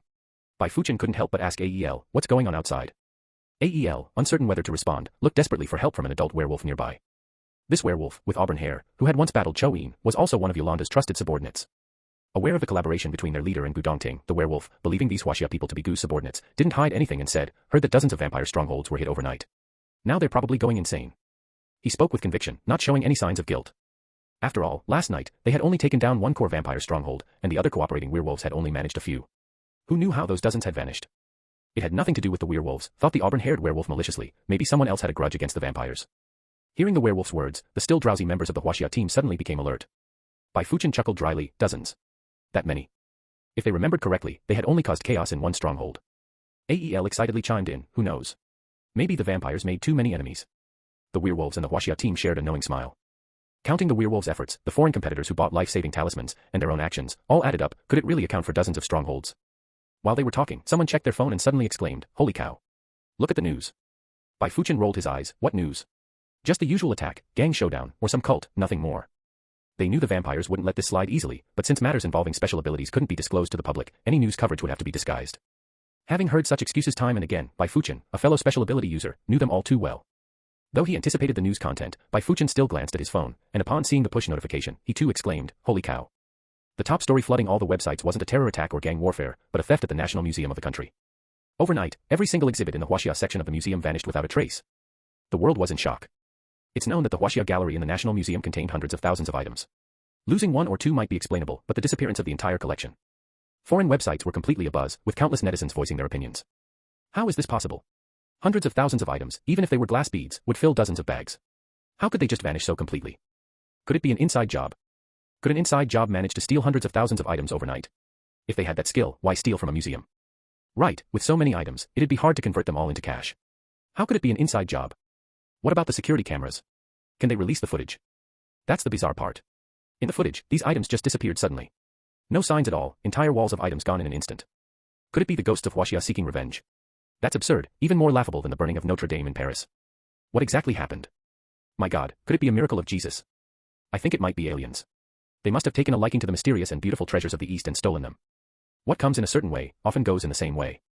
Not just abroad, even domestic websites were dominated by this explosive news. No way, our country's treasures stolen in another country. It was stolen. I was thinking, when our country becomes stronger, we could pressure the museum to return our historical artifacts. Return them. You're joking, right? If they did, that museum would be at least half empty. Honestly, since we can't get them back anyway, it pains me that they were stolen, but thinking about how the country has become a global joke. Still, it's not worth it, my heart aches so much. So infuriating, what nonsense. They took our things and didn't even preserve them properly.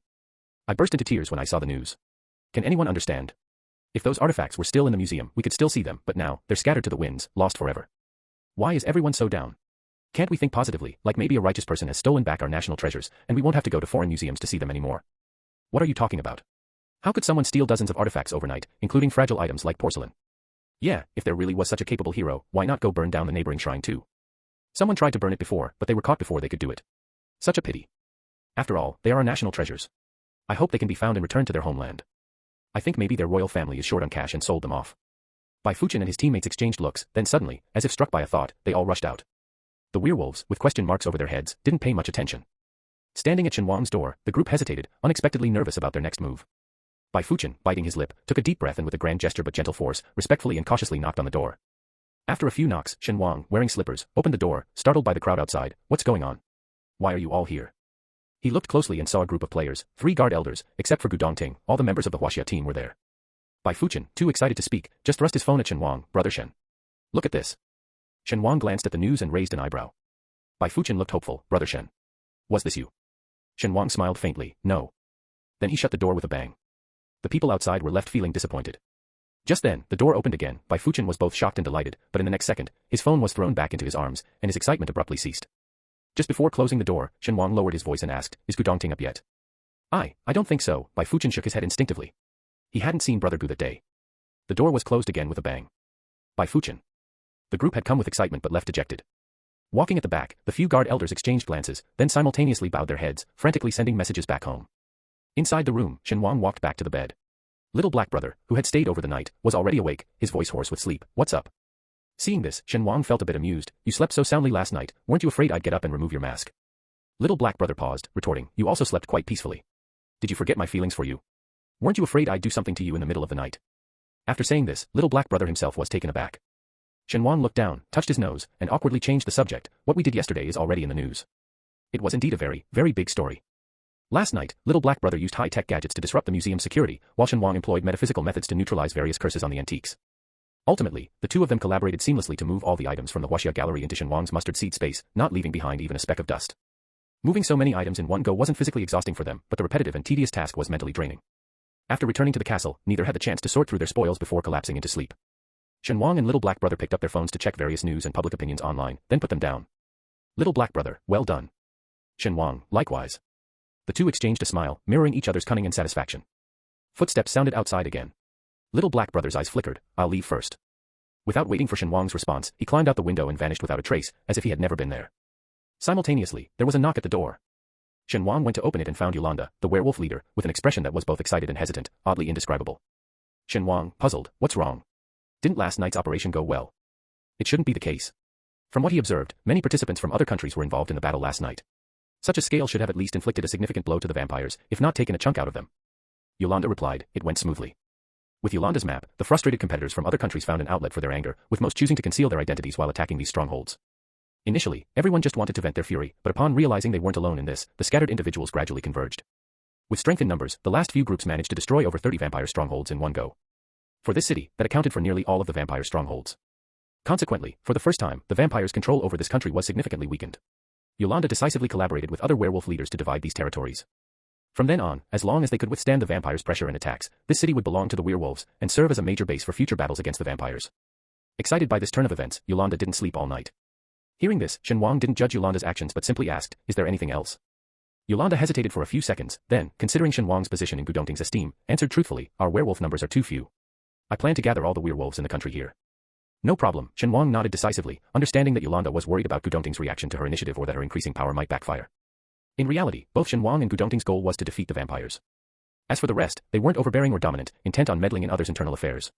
It was best to let Yolanda make her own decisions. Trusting Yolanda's intelligence, she wouldn't make an enemy out of distant but powerful Huaxia. Relieved by Shen Wang's response, Yolanda continued, last night during our fight with the vampires, we discovered something strange. The energy it emitted was very similar to what you guys emit. Saying this, she took out something she had prepared earlier and handed it to Shen Wang. Shen Wang looked at the paper filled with drawings, his brows gradually furrowing. At that moment, Gu Dongting arrived late, casually asking, what's happening? Yolanda glanced at him and, without any complaint, repeated the story. Gu Dongting, while looking at the paper with Shen Wang, responded, these matters you can decide on your own. Excitement and a smile couldn't help but appear in Yolanda's eyes. In this power vacuum left by the vampires, it was enough time to unite the werewolves. The werewolves had been scattered for centuries under vampire oppression, forgetting they weren't stray dogs scavenging in cities, but werewolves. This time, she was determined to seize the opportunity to reclaim the freedom that once belonged to the werewolves.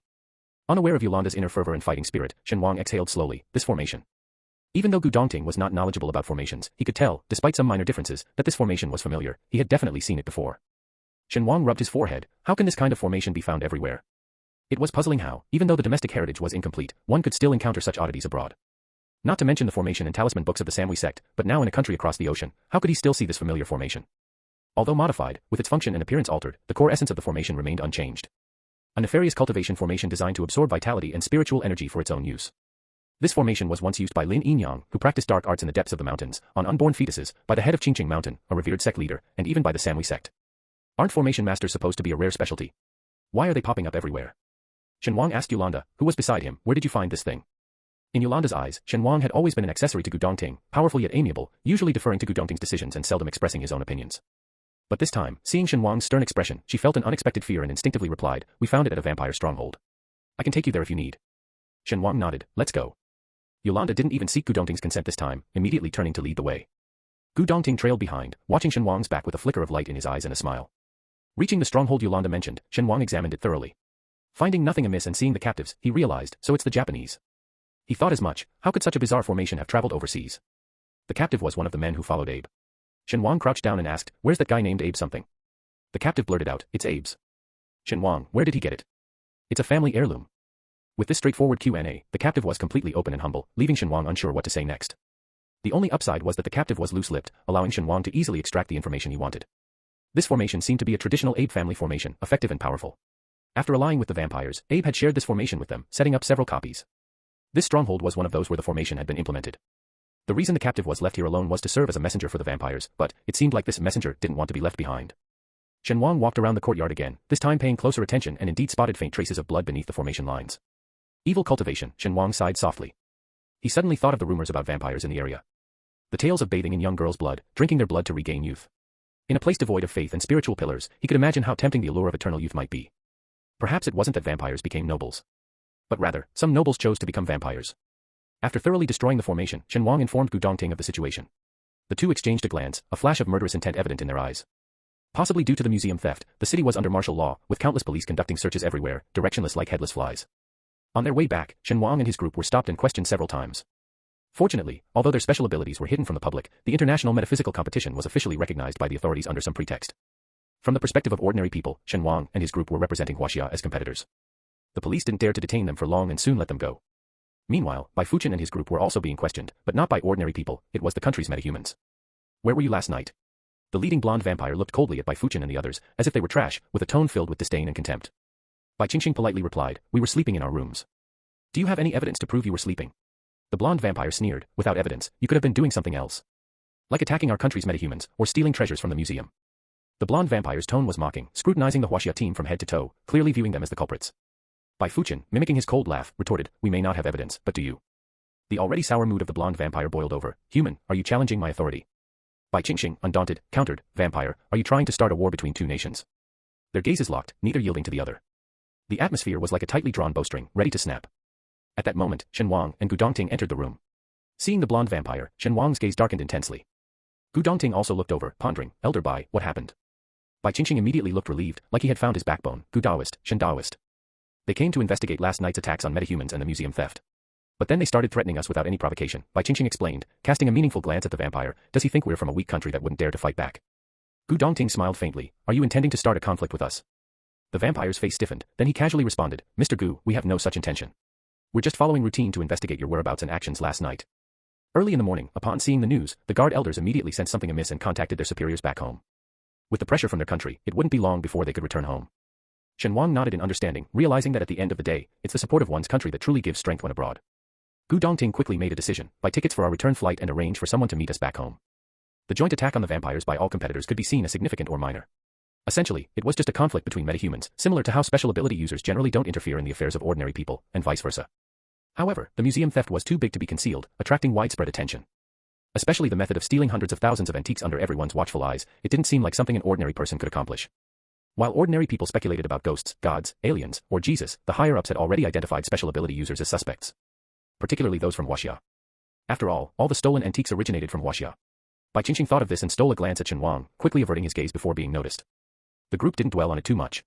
Even if they were stranded here, they wouldn't be harmed, a confidence stemming from their powerful homeland. So they continued to eat and drink as if nothing had happened. In the evening, they joined the werewolves for a dinner. The tall and robust werewolves were adept at drinking, creating a lively and joyful atmosphere. Bai, is the museum theft really unrelated to you? Ael asked Bai Fuchen after taking a big gulp of juice, himself also sipping on juice. Bai Fuchen sighed deeply and said, we wish we were involved in it. After all, those are relics from our ancestors. Ael was momentarily stunned, then awkwardly took another sip of his juice, realizing that, in a sense, the ones who committed the theft were his ancestors. Meanwhile, Shen Wang and Gu Dongting were drinking on the side. The one who coveted Gu Dongting's blood. Gu Dongting wasn't concerned about that vampire. Watching Shen Wang drink glass after glass, his eyes flickered, are you still angry? Angry? Shen Wang raised his glass and moved closer to Gu Dongting, a bit. You're my good brother. His daring to look at you that way is a desecration. The two were so close that Gu Dongting could smell the faint scent of alcohol on Shen Wang. Shen Wang's gaze was direct, almost intoxicating, as if he was drunk or being coquettish, his eyes so deep they seemed to drown.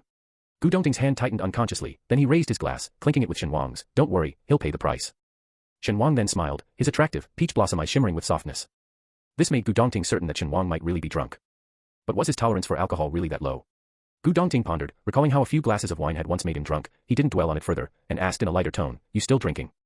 Shen Wang downed another glass, then another, as if quenching a thirst. Until at last, he could no longer hold himself up and collapsed into Gu Dongting's arms, breathing deeply, as if he had fallen asleep. Gu Dongting was upset because someone coveted him. He felt gloomy, as if something was blocking his heart. He sighed. Without disturbing anyone, Gu Dongting picked up Shen Wang and quietly returned to their room. As he placed Shen Wang on the bed, Shen Wang suddenly pulled Gu Dongting down with him, burying himself in Gu Dongting's neck, breathing rapidly and heavily. Gu Dongting's skin tingled with the hot breaths, his own breathing becoming heavier. If he were Xiao Hei at this moment, he might have taken advantage of the situation. But now, he was Gu Dongting. After hesitating for a long while, he wondered if he should pretend to be Xiao Hei when he woke up, like last time, or just push Shen Wang away. Finally, Gu Dongting gritted his teeth and pushed Shen Wang off, you're drunk. Shen Wang rolled over, arm draped over his eyes, his voice muffled, I am indeed drunk. Gu Dongting quickly tidied up Shen Wang, laying him straight on the bed. He didn't notice Shen Wang's eyelashes quiver as he left. Only when Gu Dongting's footsteps faded away did Shen Wang open his eyes and sigh. Today, at such a close distance, he finally smelled that familiar faint fragrance. Lying with his eyes open for a long time, he knew without thinking that Gu Dongting, or Xiao Hei, had changed clothes and gone to find the blonde vampire. But he couldn't muster any worry, feeling only frustrated and restless. Damn it, Shen Wang cursed softly, playing games with me. Chapter 145.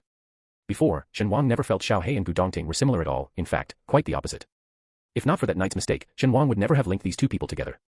After that night, Shen Wang was in a state of turmoil for a while. But upon reflection, Shen Wang realized that he had placed the same trust in Xiao Hei Gu and Gu Dongting. For instance, he could comfortably lose consciousness in front of Gu Dongting, or sleep soundly in Xiao Hei Ge's presence. The most important thing was that, even though his memories of that night were hazy, he still remembered Gu Dongting's face. Was it an alteration of feelings in his subconscious, or a hallucination from being drunk? Unable to discern this, Shen Wang found himself unable to face Gu Dongting. Until he smelled that faint, unusual scent again, and suddenly, all the overlooked details surged to the forefront.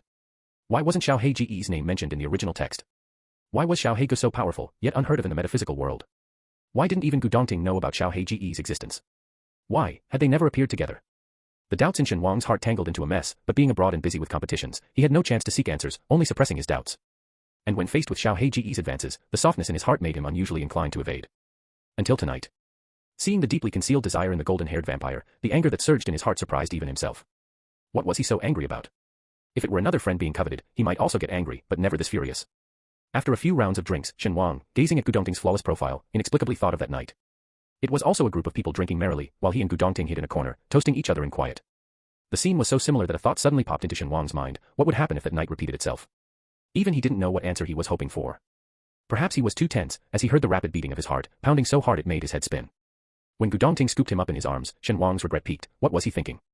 Burying his face in Gu Dongting's chest, Shen Wang self-hypnotized. They can't see, they can't see. Laid on the bed, Shen Wang finally relaxed slightly, and it was then that he smelled that familiar, faint unusual scent. For a moment, Shen Wang's mind went blank. He pulled Gu Dongting, who was about to leave, closer, burying his face in his neck, inhaling deeply, carefully savoring the scent. Sure enough, he smelled it, the faint sweet fragrance hidden beneath the scent of the clothes. Just like what he had smelled initially. At that moment, all his questions were answered, the clues in his mind connected like pearls strung on a fine thread. Gu Dongting did not stay long, leaving soon after. Shen Wang was left alone in the room, his mind blank for a long while, before taking a deep breath. The unusual scent disappeared again, as if nothing had happened. The night was tranquil, and Shen Wang lay on the bed like a dead man, motionless, with his eyes wide open, staring straight at the ceiling, not moving at all. In his memories, sometimes it was Xiao He, and at other times, Gu Dongting. But which one was Xiao He? And which one was Gu Dongting? He could no longer distinguish between them. After an indeterminate time, unable to bear the oppressive atmosphere any longer, Shen Wang leapt up from the bed and picked up the clothes and mask he had worn during the museum heist. Leaving the cramped room, the suffocating pressure eased somewhat. Shen Wang took a deep breath, but instead of feeling refreshed, his mood darkened even further. Shen Wang had investigated the participants from other countries and knew that after the uproar at the vampire stronghold, some left overnight, while others stayed at the rest area. After the museum theft, these participants became major suspects. Those from stronger countries could stay at the rest area. The participants from smaller countries had already been taken away for investigation.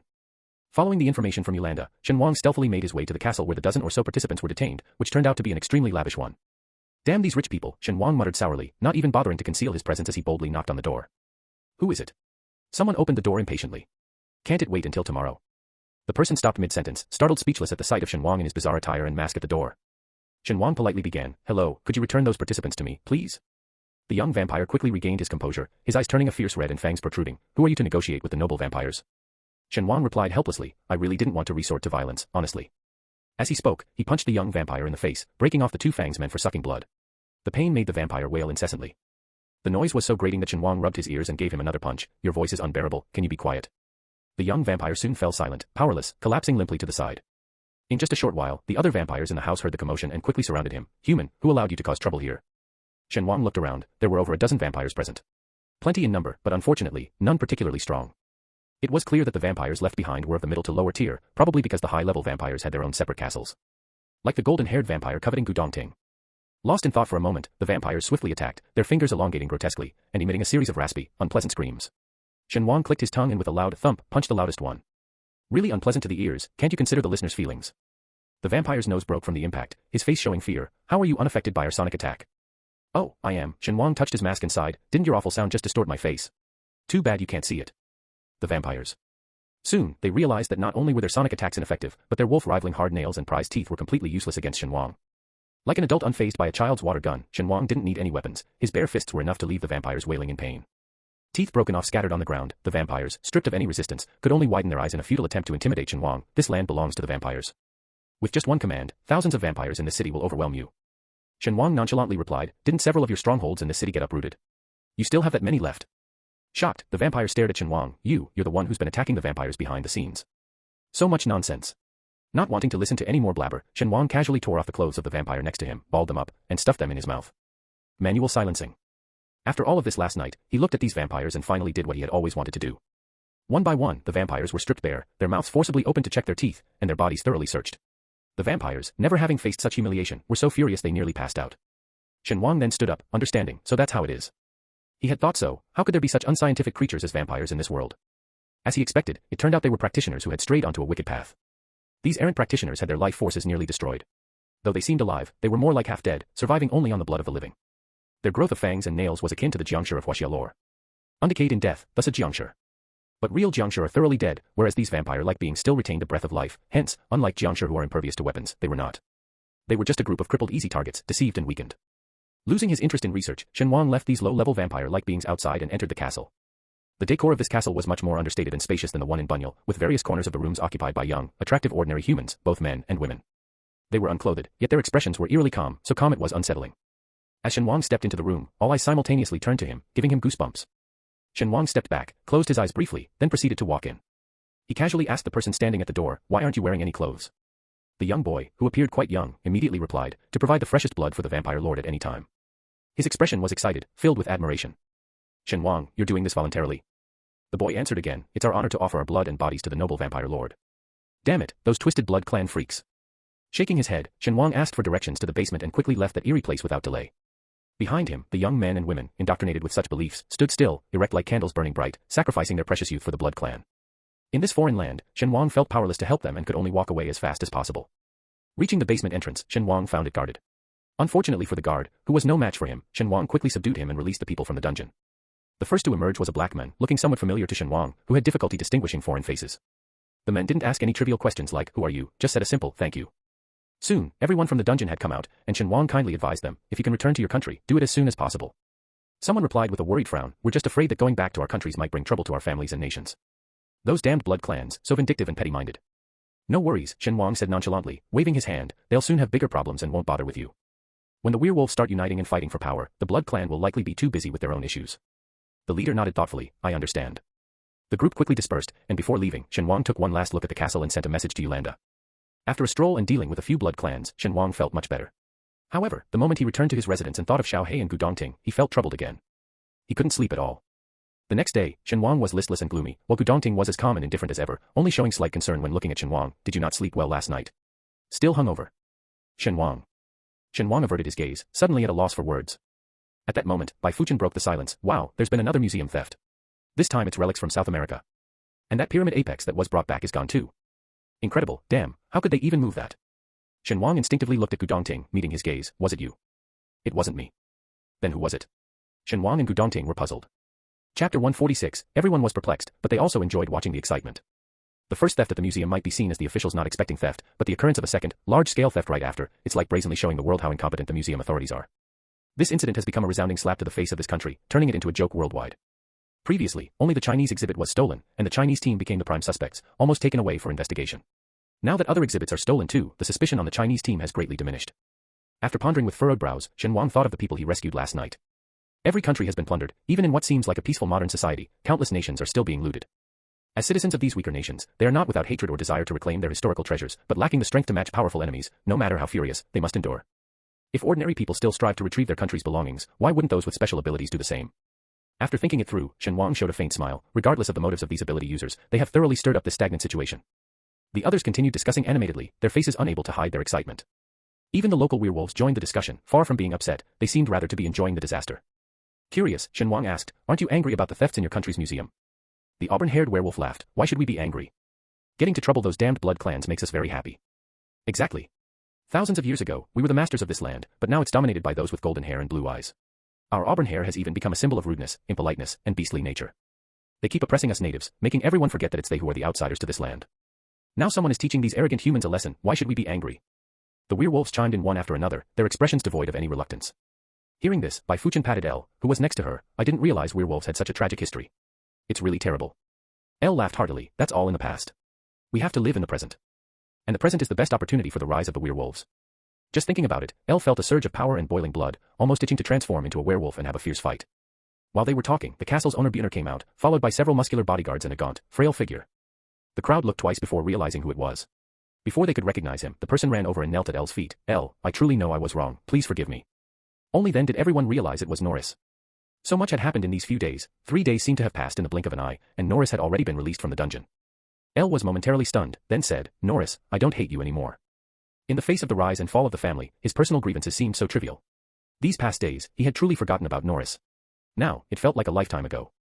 Norris lifted his head, his face pale as a sheet, wet tear streaks covering his face. Then why did my brother send me away? The bodyguards lost sight of Norris for a moment, and he dashed out. Björn, with a dark expression, signaled to the bodyguards, sorry for interrupting your conversation, I'll take him away immediately. Caught by the bodyguards, Norris struggled and cried non-stop, brother, I know I was wrong, please don't send me back to the countryside, I don't want to leave here, brother. His crying was so pitiful that even Bai Fuchen, who knew what he had done, couldn't help but speak up, Björn, he is still your brother. Sending Norris away is both a lesson for him to change his behavior and a way to protect him. Shen Wang subconsciously looked towards Gu Dongting, but halfway through turning his head, he forcibly restrained himself. Gu Dongting, sensing something, looked at Shen Wang, his eyes tinged with confusion. Under domestic mediation and pressure from various parties, the World Esoteric Contest finally fizzled out, and the members of the Huaxia team managed to buy plane tickets to return home. Before leaving, Shen Wang found Bai Qingqing and told him he had some matters to attend to and would stay abroad a bit longer. Hearing this, Bai Qingqing's eyes were complex, his mouth opened and closed several times. You. Shen Wang looked innocent. It's my first time abroad, I want to travel around and relax. Bai Qingqing. Be careful, it's not very peaceful abroad these days, Bai Qingqing said, rubbing her aching forehead. Yeah, I know. Shen Wang nodded nonchalantly and then immediately asked, is Gu Dongting going back? Bai Qingqing broke out in a cold sweat at the question, of course he's going back. He's the leader of our Huaxia team. Surprised by her strong reaction, Shen Wang quickly reassured her, okay, I got it. I trust he won't do anything rash and will surely return with you. Bai Qingqing's sweat flowed even faster because of these words. Shen Wang's strength was enough for him to go anywhere in the world, even if he encountered massive destructive weapons. Even if he couldn't beat them, he had the means to escape. And with Gu Dongting, they could truly walk sideways through the world, in a physical sense. Wiping the sweat from her forehead, Bai Qingqing comforted herself in a murmur, fellow Taoist Gu is not reckless like Shen Wang, he won't cause trouble, he won't. To be safe, Bai Qingqing booked the earliest flight back and left the same night. The werewolves and Björn came to see them off. The cultivator said a reluctant farewell to the werewolves, deeply unwilling to part. Amidst the touching goodbye, only Bai Qingqing was suspicious, keeping a close eye on Gu Dongting, afraid he would disappear in the blink of an eye. Fortunately, what she feared didn't happen. Gu Dongting, expressionless, cold and calm, passed through security, boarded the plane, and sat quietly in his seat. Only after the plane landed did Bai Qingqing finally breathe a sigh of relief. She had successfully brought back the entire team. And Gu Dongting hadn't caused any trouble. Bai Qingqing was so moved she almost cried. Meanwhile, Shen Wang had left Björn's castle, holding a map of the Blood Clan's power structure compiled by Yolanda. The map was covered with dense red dots across the entire country. He clicked his tongue lightly. No wonder the werewolves are so suppressed, barely able to lift their heads and forced to rely on menial work. Having a plan in mind, Shen Wang glanced at his phone, hesitated for a few seconds, and then called Bai Qingqing. Elder Bai, has Gu Dongting returned to the country? Bai Qingqing's cheerful voice came from inside. You're back, we all made it back safely. Shen Wang narrowed his eyes, thanked the caller, and then hung up the phone. The two, both wearing masks, faced each other, unable to see each other's faces. After a while, Gu Dongting let out a dry laugh. Are you unhappy? Shen Wang was almost amused to anger by this man. Unable to bear it anymore, he suddenly asked, where were you yesterday? So it was this that made him angry. Gu Dongting breathed a sigh of relief, even feeling a trace of sweetness. Are you worried about me? Seeing Shen Wang turn to leave in anger, he quickly followed, explaining with a smile, I was busy yesterday, sorry for not telling you in advance. Next time, I'll definitely let you know beforehand. Looking into the eyes behind Gu Dongting's mask, Shen Wang couldn't understand how he had failed to notice the anomaly before. Xiao Hage and Gu Dongting had identical eye shapes, but their gazes were filled with different emotions. Knowing the truth, Shen Wang could now imagine Gu Dongting casually returning to China with the team, then buying another ticket to come back here. As for how he knew his location, it was simply because every time he cleared a vampire stronghold, he would inform Yolanda to clean up the aftermath. Just ask Yolanda, and you'll get his exact location. Gu Dongting felt Shen Wang's gaze was odd but couldn't pinpoint why, only guessing tentatively, don't worry, those vampires can't hurt me. Numerous thoughts flickered through Shen Wang's mind as he asked, why do you hide your identity, even keeping your true face from me? Mentioning this, Gu Dongting's expression stiffened, sorry, I have my reasons. I can't tell you, but I also don't want to keep it from you, so I choose to avoid the topic. Shen Wang understood the unspoken words of Gu Dongting, lowering his gaze and speaking softly, let's go. Both were in a sour mood, and the vampires, thriving on human blood and brainwashing the ordinary, became the perfect outlet for their frustrations. For a while after, the two acted as if nothing had happened, rampaging through various cities and uprooting vampire strongholds one after another. The map, once densely marked with red strongholds, began to show some gaps due to their efforts, like spots of light finally shining through dense fog. Their tacit understanding in action couldn't mask the growing distance between them in daily life.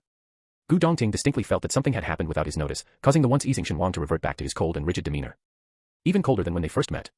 What's wrong with Shen Wang? Gu Dongting couldn't quell his growing panic. In both his past and present life, Shen Wang was the first to stir his heart. Whether as the once great elder brother of the metaphysical world or the revenge-driven villain Gu Dongting, he was equally inexperienced in matters of love. 50 million. Shen Wang was startled, and after mentally converting the currency, his eyes widened. If I sold you, I could live without worries for a lifetime. He naturally said this to Gu Dongting. Before Gu Dongting could react, Ael screamed, Sir One. You can't. You two are the best partners, ones to watch each other's backs. Gu Dongting couldn't help but let out a soft laugh. That's right, I am indeed your most trustworthy partner. Shen Wang hummed lightly, not saying more, then asked, how's the werewolf faction doing now? At this, Ael became even more excited. With the help of Shen Wang and Gu Dongting, everyone knew the vampires were in big trouble. Now preoccupied with their own woes, the long-oppressed supernatural beings finally found their chance. Yolanda contacted all her kin she could, forming a werewolf alliance that gradually nibbled away at the vampire territories. They have now emerged as a formidable force, second only to the vampires. Besides werewolves, other dwindling supernatural beings like witches and knights started re-emerging, some even forging alliances with the werewolves. In just a few days, the national landscape of supernatural forces seemed to have shifted quietly. However, we still haven't found out who stole the artifacts from the museum, AEL added. As he said this, he sneakily glanced at Shen Wang and Gu Dongting. Within the supernatural community, there were two main theories regarding the museum theft. One was that it was the work of Huaxia people, as the items from Huaxia were stolen first, and at that time, Huaxia supernatural beings were in the country, making them prime suspects. The second theory was the sudden emergence of these two vampire nemeses, Sir 1 and Sir 2. The person who stole the museum artifacts left no clues, demonstrating immense power, not something an ordinary supernatural being could achieve. After the museum theft, the mysterious Sir 1 and Sir 2 suddenly appeared, raising suspicions. In Ael's view, he found these enigmatic gentlemen to be the more likely culprits. He had interacted with the Huaxia supernatural beings, they were inherently gentle and unlikely to commit such extreme acts, unlike Sir 1 and Sir 2, who acted impulsively and recklessly, making them more likely to do such a thing. Shen Wang simply ignored Ael's latter comment, waving his hand dismissively. Ael immediately got up and left, obediently, leaving Shen Wang and Gu Dongting to continue sunbathing on the beach. Gu Dongting turned to glance at Shen Wang, about to speak, when suddenly Shen Wang sat up abruptly. They're here. After a long wait, they had finally arrived. With all his words stifled, Gu Dongting took a deep breath and followed Shen Wang's gaze, turning to look behind them. Vampire strongholds were scattered across the country, finding their higher-ups amidst these numerous red dots was like finding a needle in a haystack. Shen Wang and Gu Dongting didn't have the time to search each one individually, but merely removing low-level vampire strongholds risked the higher-ups targeting the werewolves, akin to a crushing defeat. So the duo had a plan, target strongholds likely belonging to high-ranking vampires, hoping to extract more information about the higher-ups. If they couldn't, their unabashed provocation of the vampires was bound to eventually draw out someone important. Sure enough, after dealing with a relatively powerful high-ranking vampire, those nobles, indifferent to the lives of lower vampires, finally lost their patience. In the distance, over a dozen vampires with bald, black wings flew towards them, their eyes blood-red and claws appearing much harder than those of ordinary vampires. These vampires, they're different from the lower ranks, Shen Wang pondered, stroking his chin.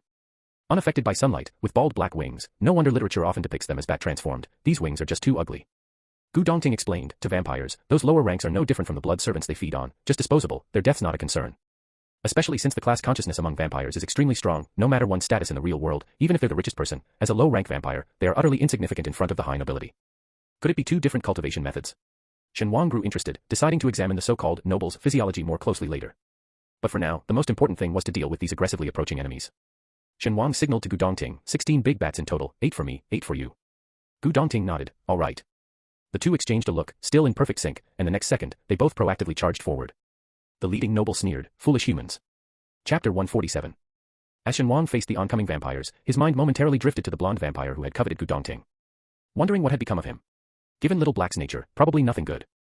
This momentary lapse didn't affect Shen Wang's actions, he drew his golden life-bound sword, and with a light swing, severed the enemy's seemingly indestructible claw. The vampires were stunned for a moment, then enraged, letting out piercing screams. The sound cut through the air, sharp enough to seemingly puncture eardrums, causing Shen Wang to frown, so noisy.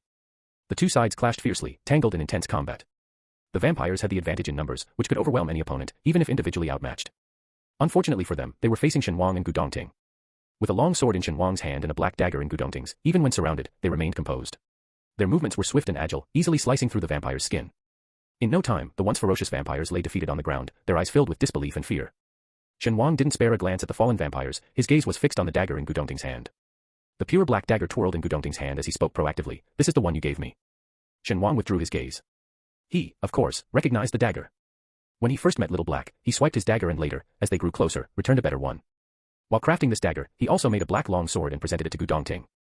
Thinking this, Shen Wang couldn't help but give Gu Dongting a few more glances. Oblivious, Gu Dongting boasted, of course, I carry what you gave me.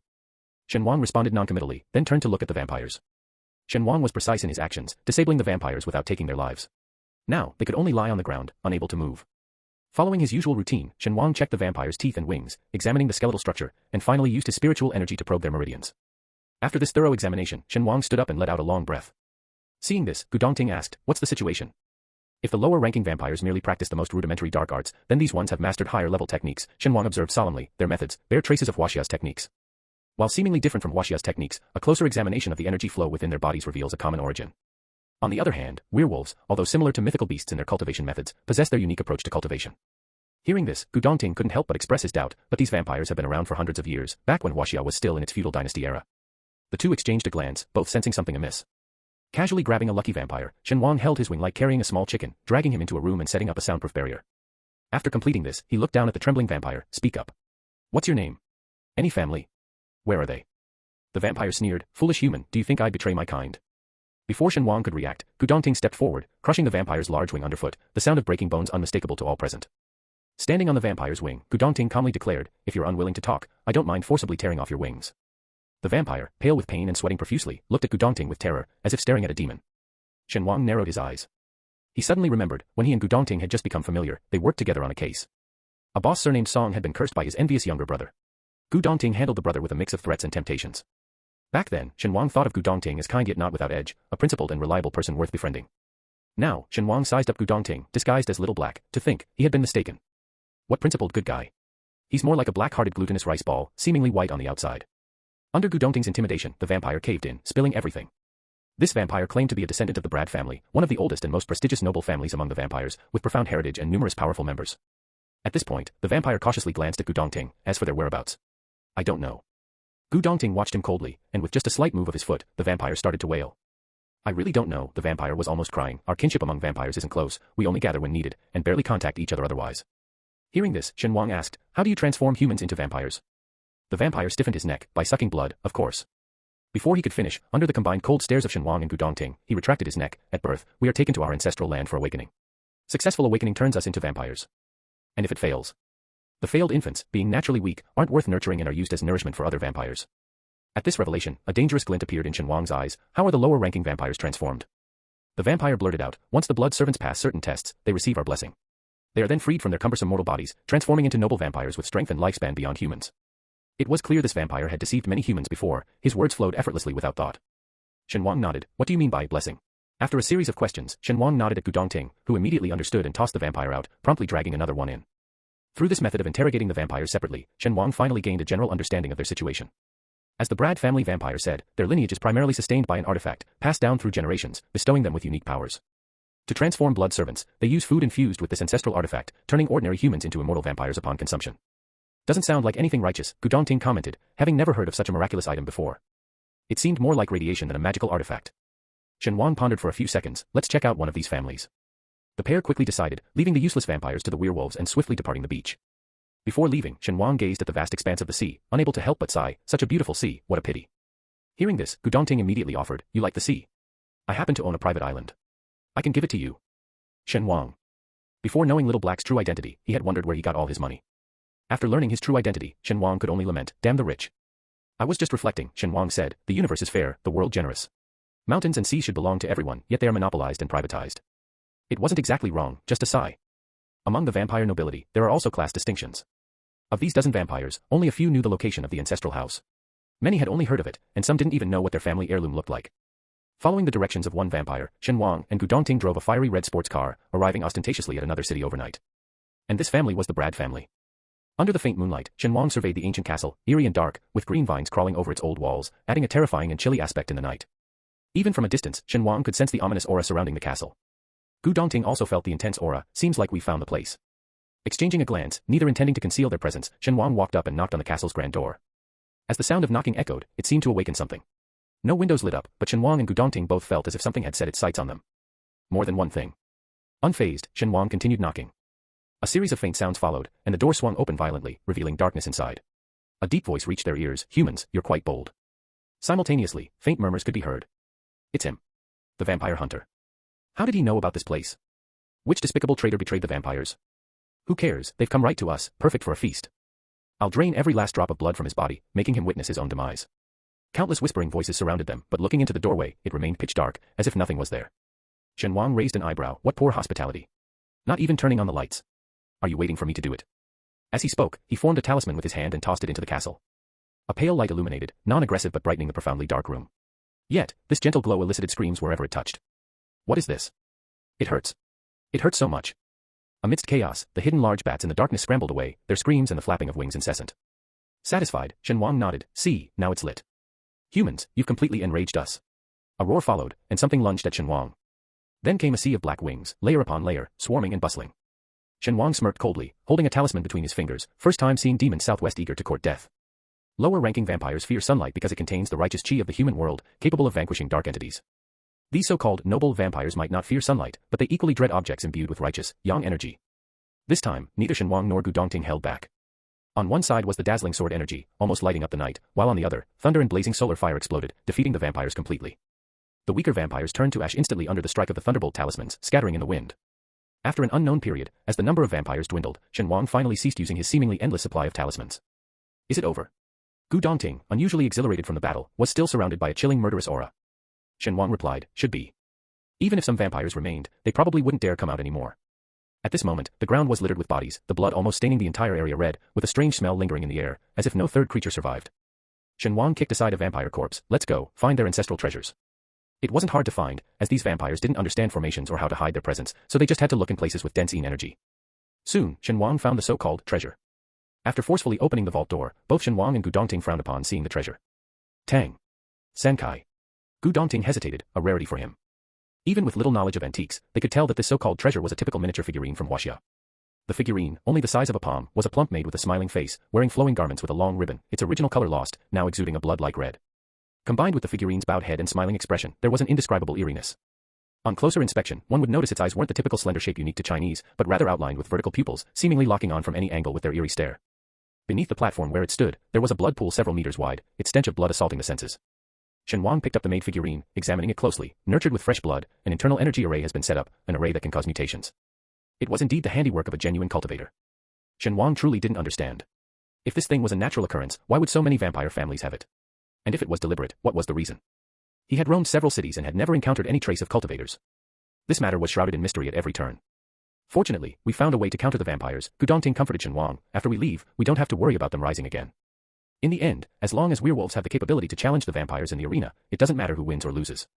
What Gu Dongting wanted was merely to restrain the vampires, making Tang Jiu lose an ally. Shen Wang nodded silently, stowing away the eerie figurine and glancing at the blood pool that had claimed many lives. He drew a rebirth array. In the following days, Shen Wang and Gu Dongting dealt with high-level vampires while frantically drawing talismans, all targeting vampires. In addition to these two tasks, they also found several vampire treasures. Not surprisingly, all bore the familiar Huaxia style. It was only when wiping out a relatively small vampire family that Shen Wang was astonished to find that their treasures weren't in the Huaxia style, but in the style of the Little Sunday. Shen Wang shuddered, promptly booking a flight to the Little Sunday. Chapter 148. Shen Wang had an inexplicable intuition, the vampire anomalies, the strange foreign arrays, all the mysteries seemed to have answers in the island nation. All along the journey, even though he always knew this was a city harem story centered around Tangjiu, Shen Wang never took it to heart. He was born in this world, grew up in this world, and even if the world's heavenly consciousness wasn't perfect, he could clearly feel that this wasn't just a superficial novel world. Apart from Tangjiu's slightly unusual luck, everything in this world surely has a logical explanation. Gu Dongting didn't object to Shen Wang's sudden decision. In his previous life, Gu Dongting's family was destroyed, and he was busy seeking revenge and troubling Tangjiu and Gu Manting, without delving deeper into many matters. In this life, when he confronted them before Tangjiu's rise, Gu Dongting was surprised to discover secrets in this world yet to be unearthed, aside from Tangjiu. These secrets were interconnected, ultimately converging on Tangjiu. Incident by incident, they wove into a tight net, each person a link, inescapable. Until one day, someone outside this net reached out, touching the invisible threads, causing the entire net to tremble. Gu Dongting looked at Shen Wang. Now, that invisible net seemed ready to be fully exposed under daylight. Without hesitation, they abandoned their pursuit of the vampires and rushed to the island nation overnight. Upon landing, they didn't pause to rest, immediately seeking the Abe family's address. The Abe descendant who had been imitating Gu Dongting was seriously injured in a contest and had to withdraw, recuperating for days under the care of the family's physician, barely improving. But Gu Dongting's attack was too fierce, and his sword chi was rarely seen in the world. Even with the best medicine, the Abe descendant's foundation was damaged, and his cultivation greatly reduced. Shen Wang and Gu Dongting, concealing their presence, searched for a long time before finally finding the injured Abe descendant in a bed in the backyard, accompanied by an elderly man with graying hair. Grandfather, the Abe descendant said with a resentful and gloomy face, just because I was injured, those collateral relatives dared to speak against me. Once I recover, I will surely. Abe Yasuhiko, the old man exclaimed sharply. Abe Yasuhiko fell silent in resentment. The elderly man, with a full head of white hair and a square face, looked very kind and harmless. The strength of the Abe family today cannot be separated from everyone's efforts. As the sole direct heir, you must learn to manage those collateral branches, not treat them as enemies. The old and the young talked slowly, with sunlight filtering through the Japanese bamboo door, casting a warm and peaceful atmosphere in the room. Shen Wang patiently listened for a while, hearing them discuss legitimate and illegitimate lines, weighing pros and cons, but gradually lost interest. Just as he was about to look for clues elsewhere with Gu Dongting, he suddenly heard a sentence. Grandfather, Gu Dongting has damaged my foundation. Is there really no way to heal? The old man remained silent. Abe Yasuhiko spoke again. What about visiting the shrine? If we worship at the shrine. Shen Wang narrowed his eyes, exchanging a glance with Gu Dongting. After a long silence, the old man sighed softly. With proper care, there is still a chance for recovery within 10 years. Abe Yasuhiko became anxious. Grandfather, just a few days' time, and those people can't wait to pull me down. Waiting 10 years, will the Abe family still be ours in 10 years? This statement undoubtedly struck a nerve with the old man. His expression remained calm, but his eyes darkened, his aura abruptly shifting from gentle to stern and sinister. You are too impatient, the old man said softly, without a hint of accusation. Tomorrow, let's go worship at the shrine together. Thank you, grandfather. Abe Yasuhiko was overjoyed, hastily expressing his gratitude. I knew you wouldn't let them bully me. As the grandfather and grandson bonded happily, Shen Wang's expression turned cold. He signaled to Gu Dongting, and the two silently retreated. Once outside the aide residence, Shen Wang immediately spoke. The shrine they mentioned, is it the one I'm thinking of? Gu Dongting's gaze was also icy, most likely. Damn it. Shen Wang cursed inwardly, let's check it out tonight. The two made a swift decision, and as dusk fell, they immediately set into action. Before even approaching the shrine, they felt waves of malevolent and energy, mingling with a scent of blood imperceptible to ordinary people. This level of malevolent energy was comparable to a small ancient battlefield. But considering the significance of such a shrine, it seemed somewhat within the realm of normalcy. Shen Wang wrinkled his nose in disgust, it's unbearably foul. An ancient battlefield at least had been tempered by time, but here, lingering resentment, murderous intent, anger, despair, and pain, a myriad of negative emotions were intertwined, creating a bone-chilling, nauseating odor. Something's not right, Gu Dongting also frowned. For their country, this place should be akin to a martyr's memorial. It shouldn't have such strong malevolent energy. Especially with such a large number of visitors. These idiots, they wouldn't be using their ancestors to concoct some wicked thing, would they? Shen Wang blurted out. It was just a casual guess, but once spoken, both Shen Wang and Gu Dongting were startled, exchanging glances, then re-examining the outwardly attractive shrine. Gu Dongting immediately noticed Shen Wang's emotions and discreetly patted his shoulder, conveying reassurance with his gaze. Their priority was to investigate the situation here. Shen Wang curled his lips, his disdain for this country deepening. With a dark expression, he moved through the crowd. After several rounds of careful observation, Shen Wang confirmed, it's an array. Gu Dongting wasn't surprised by this conclusion. What kind of array? Similar to the ones in our country's ancient battlefields, used for cultivating ghost kings, Shen Wang explained, scrutinizing the man-made, ancient battlefield, but this array is more advanced and complex. This meant that the numerous arrays emerging in their country likely originated from here. Remembering the people killed by the arrays and the pervasive arrays across their homeland, anger flared within Shen Wang. Gu Dongting's expression also soured. No matter how much he despised the hypocritical righteous sects, he would never harm ordinary people, nor could he tolerate foreigners causing harm in his own country. On their way, they saw weapons that had attacked Huaxia, ancient warplanes, tattered military uniforms and national flags. What disgusted them the most were statues not only of war criminals but also of mothers holding children. It completely concealed their role as aggressors, painting themselves as victims. This wretched place, it would be better off burnt to the ground. The same thought flashed through the minds of Shen Wang and Gu Dongting simultaneously. Acting on impulse, a single glance was enough for them to understand each other's intentions. Gu Dongting covered while Shen Wang discreetly sabotaged the array. As they destroyed the array along the way, they finally reached the central hall, the core of it all. This place was also where the malevolent energy was the densest, almost turning the entire sky a sinister black and red. Shen Wang squinted his eyes against the overwhelming malevolence, accompanied by a nauseating stench, far more intense than Lin Yingyang's use of infants to cultivate ghost kings. In such a terrifying environment, numerous ordinary people were worshipping solemnly, oblivious to the black energy already clinging to them. This black energy, like twisted serpents, drew pale red life force from these people, channeling it into the grand hall. Shen Wang sneered, I thought they were only cruel to people of other countries, but it seems they're just as brutal to their own citizens. Gu Dongting, unable to see what Shen Wang saw, only noticed the ominous black cloud swirling above the hall and the worshippers engulfed in them. He commented, those with a shred of conscience wouldn't worship war criminals. Those who choose to come here don't deserve sympathy. As they spoke, the black energy seemed to sense something, churning like boiling water, spreading tentacle-like in all directions, searching for the source of their disturbance. The black energy showed no restraint, and those ordinary people it touched instantly turned ashen, clearly on the brink of death. Whatever's inside has noticed us, Shen Wang said coldly. It was not surprising to be detected by whatever was inside after breaking the outer layer of the array. Shen Wang and Gu Dongting exchanged a glance, a faint white light flashing in their hands. Then, they deliberately stepped into the black mist. As soon as they entered, their vision was engulfed by thick darkness, impenetrable even to their outstretched hands. Rough, grating laughter filled their ears amidst chilling winds, sending shivers down their spines. Just as they were about to be completely swallowed by the black mist, the talismans in their hands emitted a faint white light. The black energy recoiled violently upon contact with the white light, turning the brazen laughter into piercing screams. Damned mortals. At this moment, Shen Wang finally saw the scene before him clearly. The vast hall was empty, with spirit tablets faintly visible in the black mist. Numerous ghastly ghosts, drooling over them, appeared. Unlike mindless controlled ghosts, these were clearly conscious. Cultivators.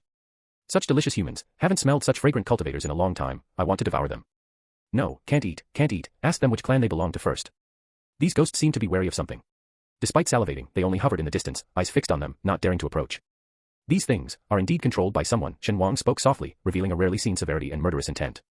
Gu Dongting looked at the ghosts, his gaze as frosty as Shen Wang's. Unlike the controlled ghosts back home, these were well-nurtured, full of energy and malevolence.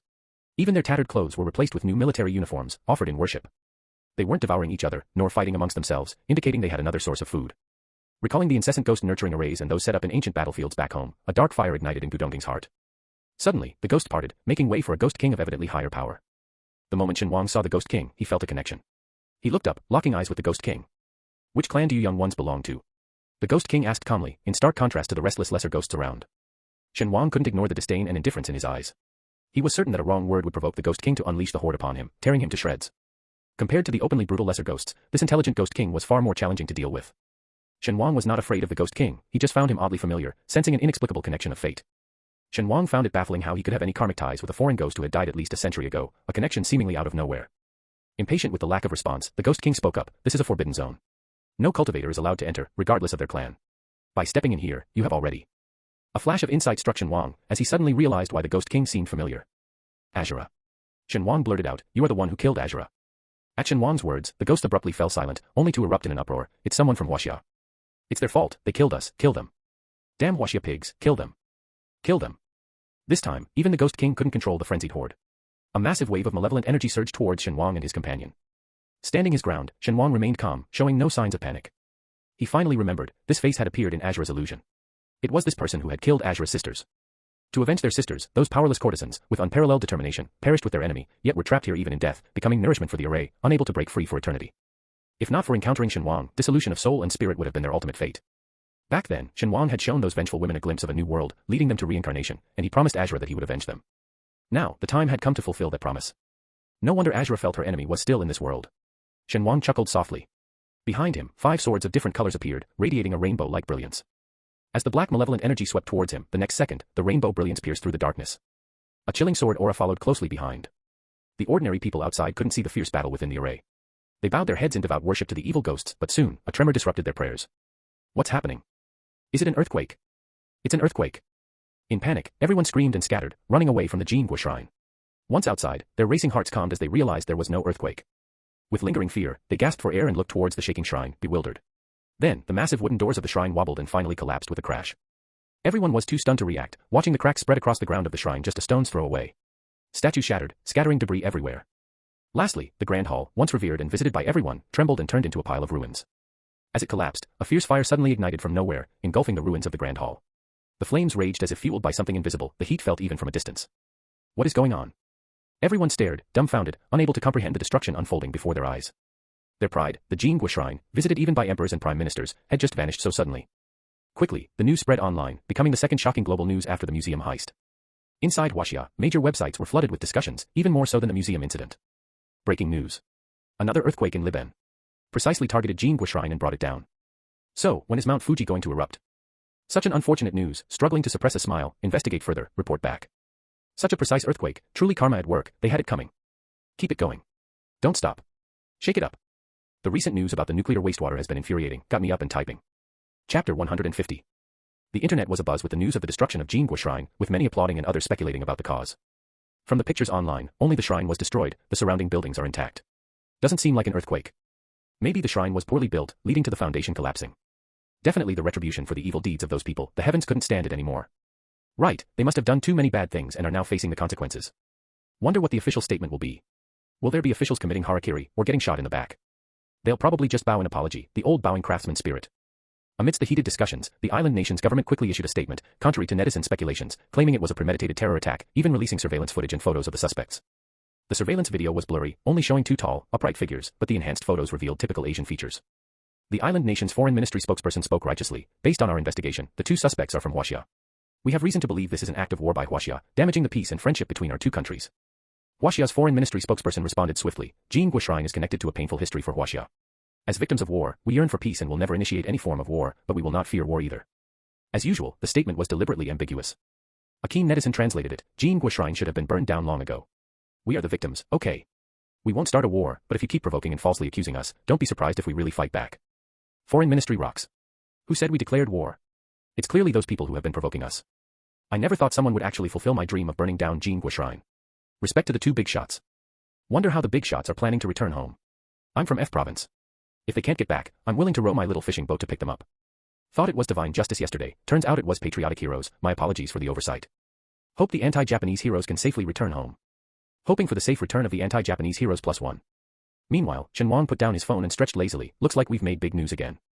They hadn't left the island nation yet, still lingering near the collapsed shrine. The ruins were now cordoned off, with people constantly moving around and flashes of cameras lighting up frequently.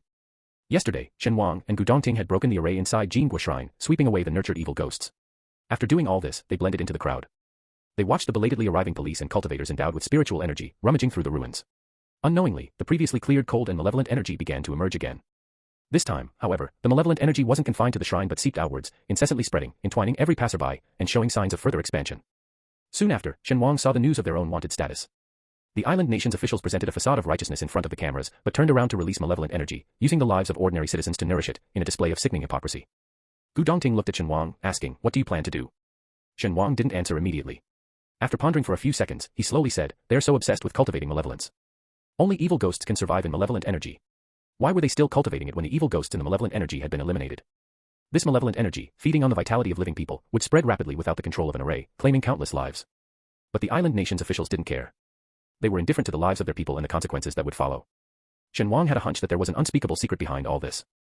Unraveling the secret might answer the doubts he'd had for so long. It didn't take long for Shen Wang to spot the elderly men who had spoken to Abe Yasuhiko earlier, arriving at the scene accompanied by several other gray-haired elders. These elders, mostly dressed in traditional Japanese attire, were treated with utmost respect by those around them, especially the elder from the Abe family, who seemed to be leading the group. Energized, Shen Wang quietly followed them with Gu Dongting. The group, solemn and silent, moved through the ruins, arriving at the site of the grand hall where the spirit tablets had been placed. This was where Shen Wang had battled the evil ghosts, and the most severely destroyed site, almost unrecognizable from its original form. The spirit tablets were completely consumed by a fierce fire, leaving no chance for salvage. Seeing this devastation, the elders' expressions changed, and one of them, unable to contain his agitation, muttered, "Damn Huaxia people." The others echoed the sentiment, cursing, "They come to our land and wreak havoc, it's infuriating." They broke the agreement. After planning for so long, to fail at the final step. Did they discover something? This comment seemed to douse the group's anger like cold water, bringing a sudden calm. They exchanged glances, then simultaneously turned to Abe, who had been silent. Abe, with downcast eyes, gazed at the ruins, remaining silent. "Impossible," someone objected, "no one from Huaxia alerted us, they couldn't have realized something was amiss. Huaxia people are cunning. What if they betrayed us? Even if they betray us, they wouldn't betray the master." After these remarks, a silence fell over the group again. Shen Wang and Gu Dongting quietly listened to their conversation, glancing at each other with understanding in their eyes. They and the master seemed to be the key. They were likely the traitors and spies within Huaxia, collaborating on the same level with these islanders, though their relationship seemed strained. The master appeared to be a figure much higher in rank, possibly several levels above. Observing their expressions, Shen Wang noted the mix of respect, fear, and longing they showed when mentioning the master, a complex amalgam of emotions reflecting their unspeakable reverence. "They won't betray the master, but they could betray us," the elder named Abe finally spoke. The geniality on his face had vanished, replaced by a penetrating, sinister look. The mission in Huaxia was interrupted by the unexpected emergence of Shen Wang. "If they haven't completed their mission and we have." The others seemed to have a moment of realization, nodding in agreement. "Exactly, there are limited spots close to the master. To seize that position, they would definitely turn against us.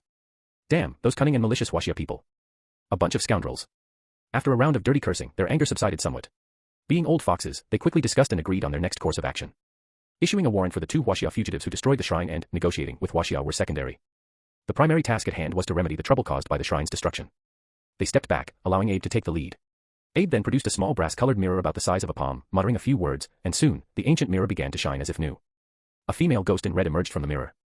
Surrounded by an intense aura of ghostly energy, she was evidently a ghost king at the peak of her power. Abe spoke, "Miss Tan Rao, the evil ghosts here have been eliminated. Please absorb the malevolent energy of this place." Shen Wang and Gu Dongting were startled upon hearing this name. Shen Wang recognized the name from the original text. This was the red-dressed female ghost who became one of Tang Jiu's harem, trailing behind him. In the original story, this red-dressed ghost was only a minor ghost king. She was sent to assassinate Tang Jiu but ended up being subdued by him. She then absorbed the Yin energy gathered by Lin Yinyang and devoured the small ghost kings he nurtured, eventually breaking through to become a ghost king. Afterwards, she became one of Tang Jiu's many consorts, the second strongest among them, solving many problems for him. Gu Dongting, unfamiliar with the original story but having opposed Tang Jiu in his past life, naturally knew about the women around him, including this female ghost named Tan Rao. Both Shen Wang and Gu Dongting felt something was amiss. Among Tang Jiu's harem, there was a saintess from a foreign heretical religion, a female ghost from the island nation, a daughter of the wealthiest men, the foremost female cultivator from the Gu family of Huaxia, and even an empress from a mystical mountain. Almost every one of them had a notable identity, but upon closer reflection, it seemed these people subtly pointed towards a singular place. A thought suddenly crossed Shen Wang's mind. Among the remaining consorts of the male protagonist, one was the fiancée of the great villain Gu Dongting, a stunningly beautiful superstar with some extraordinary aspects. But what about his sister, Lu Yu? A plain policewoman, not even aware of the existence of the metaphysical world. What made her qualified to be part of the male lead's harem? The red-dressed female ghost named Tan Rao giggled, interrupting Shen Wang's thoughts. She looked almost identical to a normal human, her voice soft and gentle. "Of course, I can absorb the malevolent energy, but first, let's deal with the 2 little mice hiding here." Shen Wang was startled, meeting the pupil-less eyes of the red-dressed ghost. Chapter 151. Facing this red-dressed ghost named Tan Rao, Shen Wang didn't underestimate her. Not only because of her status as a ghost king, but also as one of the heroines. With Shen Wang's experience, such characters favored by fate are incredibly hard to kill. Without any hesitation, Shen Wang immediately summoned his life-bound sword, engaging in battle with the red-dressed ghost. Only then did the influential old men of the island's metaphysical community, who had been obliviously followed, realize their situation. Their faces turned ashen with anger, and just as they were about to aid Tan Rao, they found their path blocked by a long sword. Gu Dongting, wearing a mask, revealed only his eyes, cold and emotionless, not taking the elders seriously. The elders snorted coldly, each summoning their own magical treasures. Spiritual energy is invisible to the naked eye. Ordinary people couldn't see the turbulent flow of energy during a cultivator's battle. They only saw the clear sky suddenly darken, as ominous clouds gathered above the shrine's ruins. Sounds of disturbance came faintly from within the ruins, even the last standing pillar broke and fell. The news of the shrine's destruction had shaken both domestic and international communities, drawing many onlookers. There were those taking photos with their phones, trying to capitalize on the event's popularity, professional journalists with cameras, and many more who came just to see the commotion. Given the incident's significance, not only locals but also Huaxia people traveling, studying, or working abroad had come to witness the event. Excited discussions began among the crowd, a mix of Huaxia and the island's language, creating an uproar. My God, what's going on? Is it going to rain? Rain. I think it's more like a thunderstorm brewing, thunder and lightning. With the weather turning, the crowd's enthusiasm waned, and they gradually dispersed. A Chinese live streamer carefully shielded his phone, speaking to his audience. Looks like rain, folks. I guess that's it for today's live stream. Thanks for all the support, my friends. As he was about to leave, he glanced back and thought he saw a streak of red light under the gloomy sky. The live streamer rubbed his eyes. Did I just see a woman in the sky? His colleague glanced where he was looking. Are you seeing things? No, really, a woman in a red long dress. The live streamer aimed his camera where he saw the illusion, insisting, folks in the live stream, take a look too. Just as he turned the camera, a purple lightning bolt streaked across the sky, striking the ruins of the shrine. Both of them stopped talking and stared at the spot where the lightning hit, igniting a large fire. The deafening thunderclap followed shortly after. The live streamer, forgetting about the woman in red, focused his phone on the fire, his voice trembling with excitement. Damn, folks, did you see that? Did you? The live chat exploded. Saw it. My God, is this real or just some special effects trick by the streamer? Special effects in a live stream. If the streamer had those skills, he wouldn't be streaming but working as a special effects artist, earning big bucks in seconds. Wow. What is this, like justice from the sky? I hate that I didn't record this. Even the heavens couldn't stand it anymore, divine retribution from above. Serves them right. Hey streamer, don't go, keep streaming, I want to see the locals' reactions. The streamer, highly responsive, quickly moved his phone, filming the surroundings. The reactions of those around were vastly different, some ecstatically taking photos of the burning shrine, while others looked pale and devastated, unable to believe what they were seeing. Live chat comment, such a stark contrast. You can instantly tell who are the Chinese and who are the locals. The bolt of lightning seemed to break the gloomy sky, scattering the clouds and revealing the blue sky and white clouds once more. The crowd, initially planning to leave, gathered back around, pointing and discussing the ruins of the shrine, unaware that nearby, two people wearing masks and oddly dressed but somehow unnoticeable were passing by them. One of them, carrying a small, delicate bronze mirror that seemed at odds with his tall frame, glanced at the live streamer as he passed by. The streamer, oblivious, continued passionately with his broadcast. As the saying goes, shrines honoring war criminals spark controversy, despised by the shameless, struck by lightning, divine justice calls for reflection. Quite a catchy phrase. Shen Wang tossed the bronze mirror in his hand, laughing, catching ghosts and entertaining the netizens back home. Pretty good. Gu Dongting remained noncommittal, but seeing Shen Wang's relaxed expression, a hint of a smile appeared in his eyes. Both of their strengths were among the world's elite. Shen Wang had exerted some effort in dealing with the lady in red, but Gu Dongting effortlessly handled the old men who were half buried in the ground. However, during the action, he intentionally exposed a weakness, allowing those men to escape. Now, by following these influential elders, they could trace back to their lair and uncover what these people were really up to. The two quickly resealed the lady in red back into the copper mirror and followed in the direction the elders had fled. The first person they tracked was Abe, the most influential among them. In the island nation, there was a mysticism association led by the Abe family, which had united nearly all the mystic families, wielding immense power. Previously, the older generation in Huaxia thought that the island nation had only imitated Huaxia in establishing their mysticism association. However, after witnessing Abe's interactions with the domestic mysticism association, Shen Wang and Gu Dongting were shocked to discover the extent of their infiltration into Huaxia, which was far earlier than they had thought. Unaware of being followed, Abe spoke on the phone. I don't care about the internal situation in Huaxia. Your people have disrupted our mission progress and taken away 10 Rao. You must compensate us. Over the phone, Shen Wang and Gu Dongting couldn't identify the other party, only hearing angry curses. Abe, you're extorting us. Your incompetence in completing the mission and losing the Ghost King is not our problem. A glint flashed in Abe's eyes. Haven't your plans in Huaxia also been destroyed? Do you really think I would travel across the ocean to sabotage you because our mission was ruined? You must be paranoid, the person on the other end sneered. We're at a crucial point now. Just one more step and our master will achieve great things. Do you think I'm foolish enough to disrupt our master's plans at this time? At this, both sides fell silent for a few seconds. When they spoke again, their voices were less confrontational and more suppressed with excitement. We're at a critical juncture now. The world will soon bow before our master. We can't afford any mistakes at this time. After pondering, Abe said directly, I'll find a way to replenish the evil spirits. Now that the nurtured evil ghosts are gone, we'll have to make up for it with quantity. The other party side, the influence of the mysticism association within the country has diminished greatly. With the special departments developing, if I attempt another human sacrifice, I'm afraid it'll be discovered. Abe's voice turned cold. Are you suggesting we abandon the mission? No, the voice over the phone was even more ruthless. Now, the dragon vein, the nation's fortune in Huaxia, has been rejuvenated. Shen Wang and Gu Dongting were both startled upon hearing this. Their surprise was not that the other party dared to tamper with the nation's dragon vein, but rather that they said it had been rejuvenated again. The implication behind this statement was chilling. Shen Wang and Gu Dongting did not disturb Abe, they left quietly. Once outside, they spoke. Who exactly is this mastermind? Just from their few words, one could sense the power and terror of this behind-the-scenes boss. To dare tamper with the dragon vein, isn't he afraid of backlash? Gu Dongting was also extremely puzzled. This was about a nation's fortune.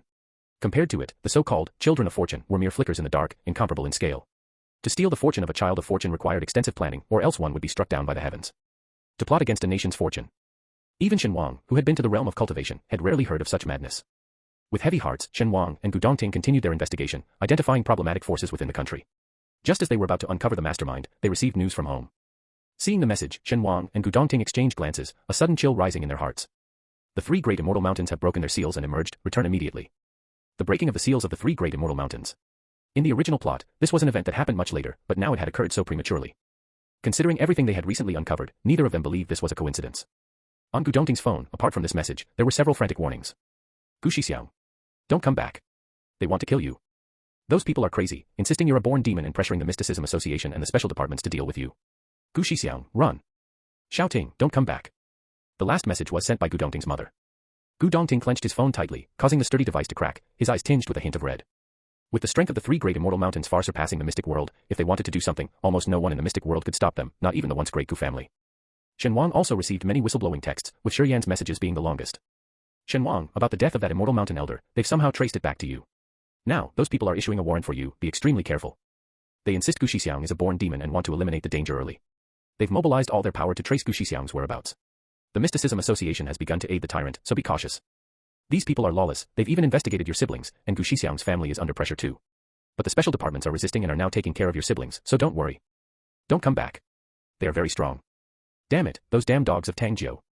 Shiyan's emotions became more intense towards the end, his anger almost bursting through the phone screen. Shen Wang and Gu Dongting exchanged a glance, quickly making a decision. I need to return to the country. There was no time left to consider all the messy issues. Understanding each other's thoughts, they split up to find their own ways back to the country. Shen Wang changed his appearance and bought the nearest flight back to the country. As soon as he got off the plane, he hailed a taxi and headed straight for the headquarters of the special department.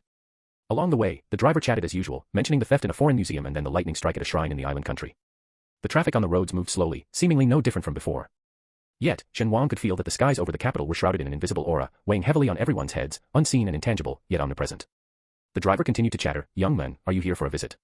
Recently, I don't know why, but there seem to be a lot more tourists in the empire, even though it's not a special holiday or anything. Hearing this, Shen Wang looked at the driver.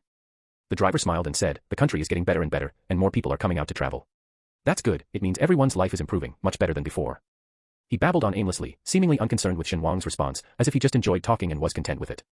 Shen Wang smiled in response, yes, I hope this peaceful and tranquil time won't be disturbed by anyone. These ordinary people living in the city were like the body's insignificant capillaries, seemingly unnoticeable, yet keenly aware of something amiss. The stream of cars flowed endlessly, countless beetle-like vehicles congregating together like ceaseless, rushing blood, diligently nourishing the body. When Shen Wang arrived at the headquarters of the special department, he saw Gu Dongting without his mask. Seeing this, he wasn't surprised, after all, the methods of the wealthy were always more numerous than his. The two exchanged glances, their expressions calm, as if they had been apart for a while, not just together on a mission yesterday. Why have you all come back? Shiyan, who had just been reprimanding Gu Dongting, now saw Shen Wang and felt an immense headache, clutching his head in agony. Shiyan, who always carried himself with dignity, showed such an expression for the first time, prompting Shen Wang to take a longer look. What would you have done if we hadn't come back? Shiyan was momentarily at a loss for words. Everyone was shocked that those who claimed to be extraordinary and different from regular cultivators, the recluses from the mountains, suddenly emerged en masse. And their first act upon descending was not to save the world, but to attempt the assassination of the two most prominent young talents of Huaxia. Their arrival was so abrupt that even the special department was unprepared and quickly suppressed by them. Chapter 152. The already turbulent mystic world was now roiling under the surface due to the sudden appearance of the three great immortal mountains. Shiyan, already immensely stressed, now saw Shen Wang and Gu Dongting, marked by the immortal mountains yet appearing relaxed, and felt even more of a headache. His face was a mix of resignation and irritability. Those people are very powerful. Be careful not to be too conspicuous in your actions. His tone was resigned, like that of a helpless father. Shen Wang, showing no empathy for his mood, found a place to sit and casually asked, aren't those cultivators from the immortal mountains supposed to be lofty and superior, living beyond worldly concerns? Why have they all suddenly come out now? Hearing this, Shiyan's expression subtly changed.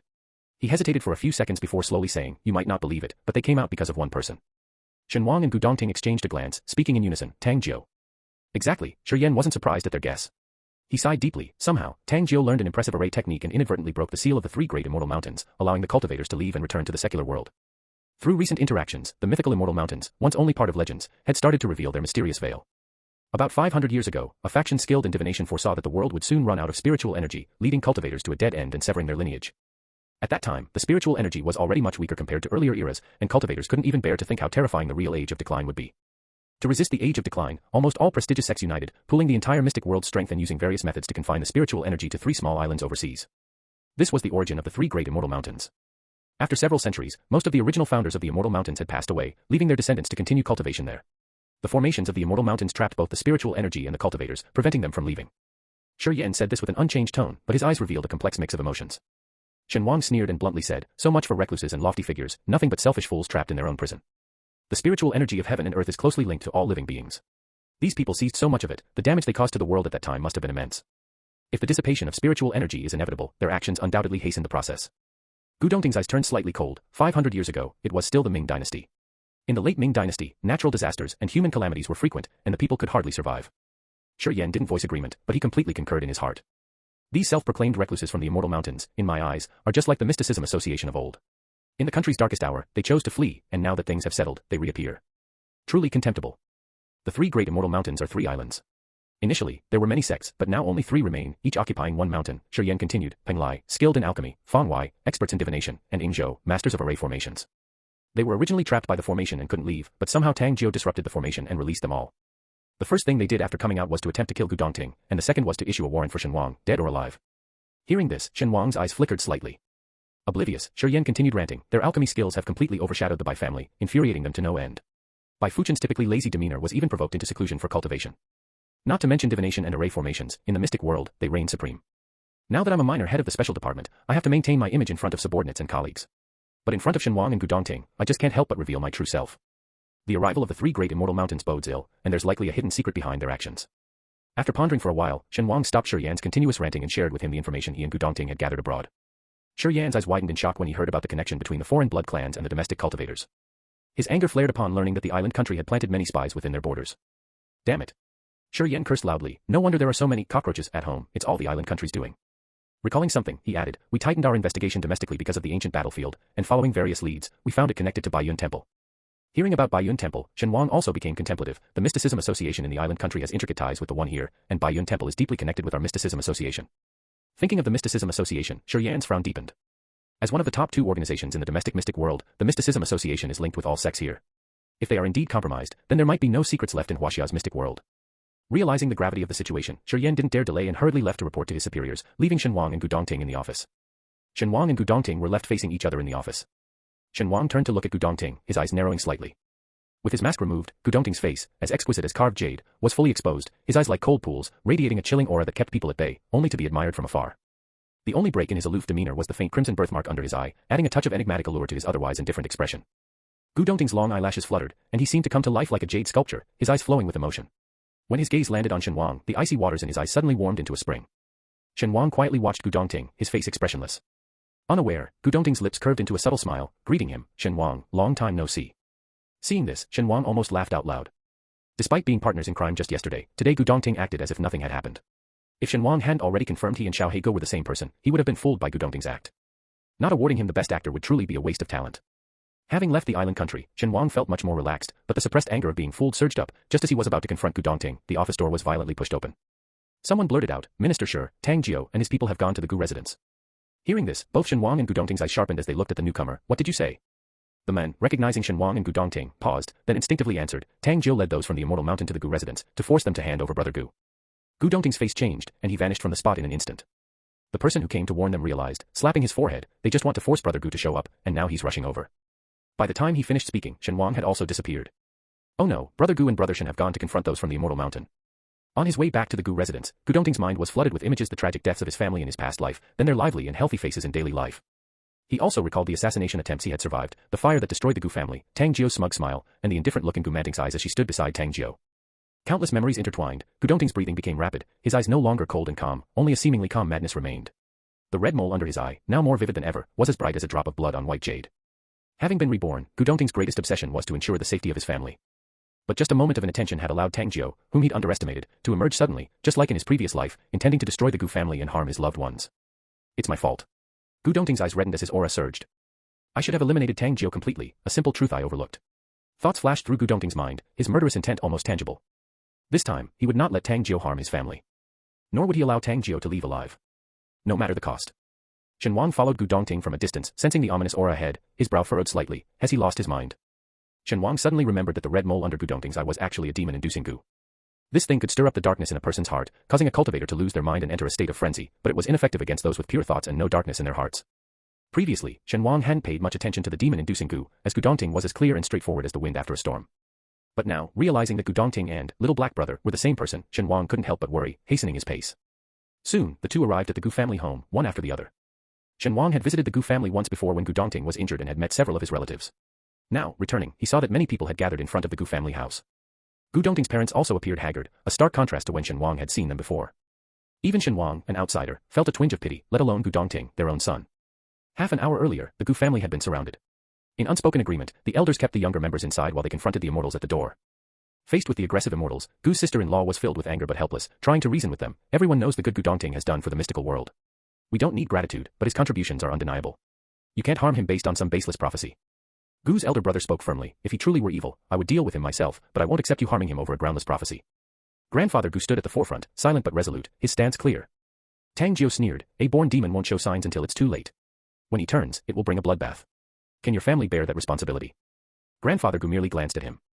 Having long held a position of authority, Grandfather Gu's mere glance forced Tang Jiu to unconsciously step back 3 times. Realizing this, an embarrassed and angry Tang Jiu blurted out, if you don't hand over Gu Dongting, don't blame us for treating you as accomplices. If the Gu family weren't so influential in both the secular and mystical worlds, Tang Jiu wouldn't have bothered with talk and would have already attacked to coerce Gu Dongting. Grandfather Gu scoffed, let's see who dares. For a moment, both sides were at a standoff. Then, a voice from inside the Gu residence, Grandfather, are you really willing to sacrifice our entire family for my brother?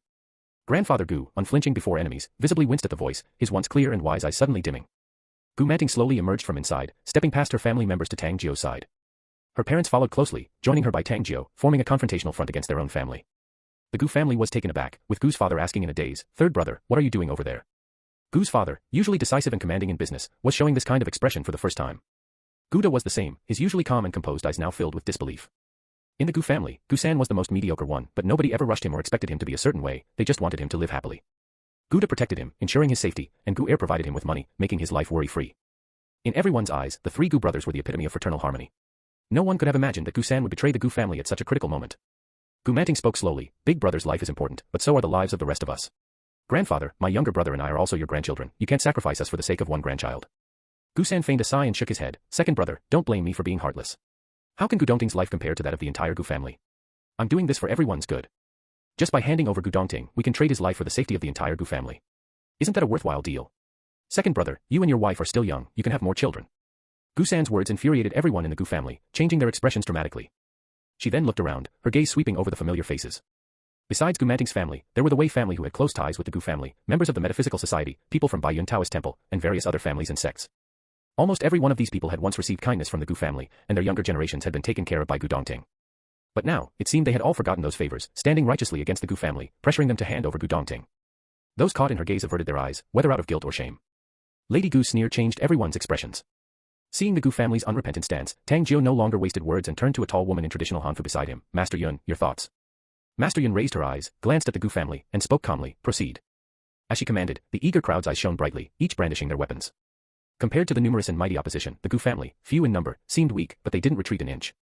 Guda unsheathed his sword, Lady Gu raised her hands, and suddenly, the ground was swarming with insects. Even Gu's parents, ordinary people, showed no fear on their faces. At this critical moment, Shen Wang and Gu Dongting arrived. They landed directly in the center of the standoff, drawing everyone's attention. Everyone was initially startled to see them, then erupted in frenzied joy, Gu Dongting. You dare to show yourself. The Gu family really knew your whereabouts. It's like finding something invaluable without even searching for it. In that moment, their eyes were filled with blatant greed and desire, looking at Gu Dongting not as a person, but as an inanimate precious object. Unfortunately, while precious objects could be easily exploited, Gu Dongting could not. After ensuring that his family was unharmed, Gu Dongting relaxed slightly, then turned with a cold smile to face their assailants. Everyone is here now. The others didn't grasp the meaning of Gu Dongting's words, but Shen Wang understood instantly. Among those present, besides the protagonist Tang Jiu, 2.5 of his 7 harems were there, including Yun Jiyong, the female sect master from the 3 great immortal mountains, the Gu family trader Gu Dongting, and half of Wei Jiujiu from the Wei family. However, Wei Jiujiu, not being a cultivator, didn't attend in person, only the Wei family did, so they were counted as half. As for the Gu family, who kicked them when they were down, and their sect, it's estimated that quite a few of them showed up too. Enemies meeting face to face are especially prone to anger. Upon seeing Shen Wang and Gu Dongting, Tang Jiu was invigorated. Shen Wang. Gu Dongting. You dare to show up here. Every past confrontation with Shen Wang had ended badly for Tang Jiu. But now, with the support of the powerful 3 great immortal mountains and the sect master Yun Jiyong looking at him favorably, along with almost half of the metaphysical world's sects and families behind him, Tang Jiu firmly believed that this time, he would utterly redeem his past humiliations and leave Shen Wang and Gu Dongting with nowhere to bury their corpses.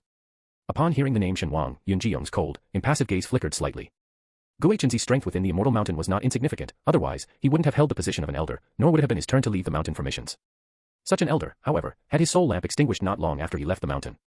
Fortunately, although Gu Hengzi died, he had passed on the location of the immortal mountain and the method to enter it to Tang Jiu before his death, allowing Tang Jiu, the destined savior, to come to the mountain. Yun Jiyong had heard Shen Wang's name more than once from Tang Jiu. Shen Wang, a despicable, cunning, shameless, arrogant, greedy, cold-blooded person who was incredibly harsh even to his biological parents. But his strength was also unparalleled, and it was he who killed Gu Dongting. Yun Jiyong observed Shen Wang for a moment before speaking coldly. Was it you who killed Gu Dongting? In Yun Jiyong's imagination, Shen Wang was wicked and cunning with an ugly face. But now, seeing him in person, she felt that this man was entirely different from the one Tang Jiu had described. As Yun Jiyong sized up Shen Wang was also sizing her up. In the original text, Yun Jiyong was Tang Jiu's main consort, not only the strongest in power but also leading the three great immortal mountains. Her beauty and figure were unmatched, and all descriptions of her were filled with a man's gaze towards a woman. Yet, Shen Wang noticed that Yun Jiyong was somewhat different from her portrayal in the original text. She was extremely beautiful but equally cold, with an aura that was intimidating enough to make one overlook her beauty at first glance. The immediate impression she gave was that she was powerful and not to be trifled with. Unlike the original text's cold and sexy empress, compared to Gu Manling, who was forcibly maintaining her presence at her side, Yun Jiyong seemed more like Gu Dongting's sister. A fine empress, and she sets her sights on Tang Jiu of all people, Shen Wang mused internally, then spoke out loud. Who says I killed him? Any evidence? Any witnesses? His main strategy was a staunch denial. Tang Jiu sneered. After Gu Dongting left the mountain, the only conflicts he had were with you two. If not you, then who else? Shen Wang spread his hands. Aren't there plenty who he offended after leaving the mountain? With your way of doing things, probably the whole world is his enemy. Nonsense. Seeing Yun Jiyong not taking action, Tang Jiu felt an ominous premonition. Sect Master Yun, one is a natural-born demon seed, the other a criminal who killed an elder of the immortal mountain. Shouldn't we act now? Yun Jiyong glanced at Tang Jiu, then said, since you claim there's no evidence, we cannot kill Shen Wang. Capturing him alive will suffice, and we will deal with him after uncovering the truth. Tang Jiu's face contorted for a moment, his teeth grinding audibly. Compared to Gu Dongting, Tang Jiu harbored a deeper hatred for Shen Wang. If he had to choose one to die, he would rather it be Shen Wang. But the people of the immortal mountain were all too convinced by the prophecy, intent on exterminating the demon seed, and paid little attention to others.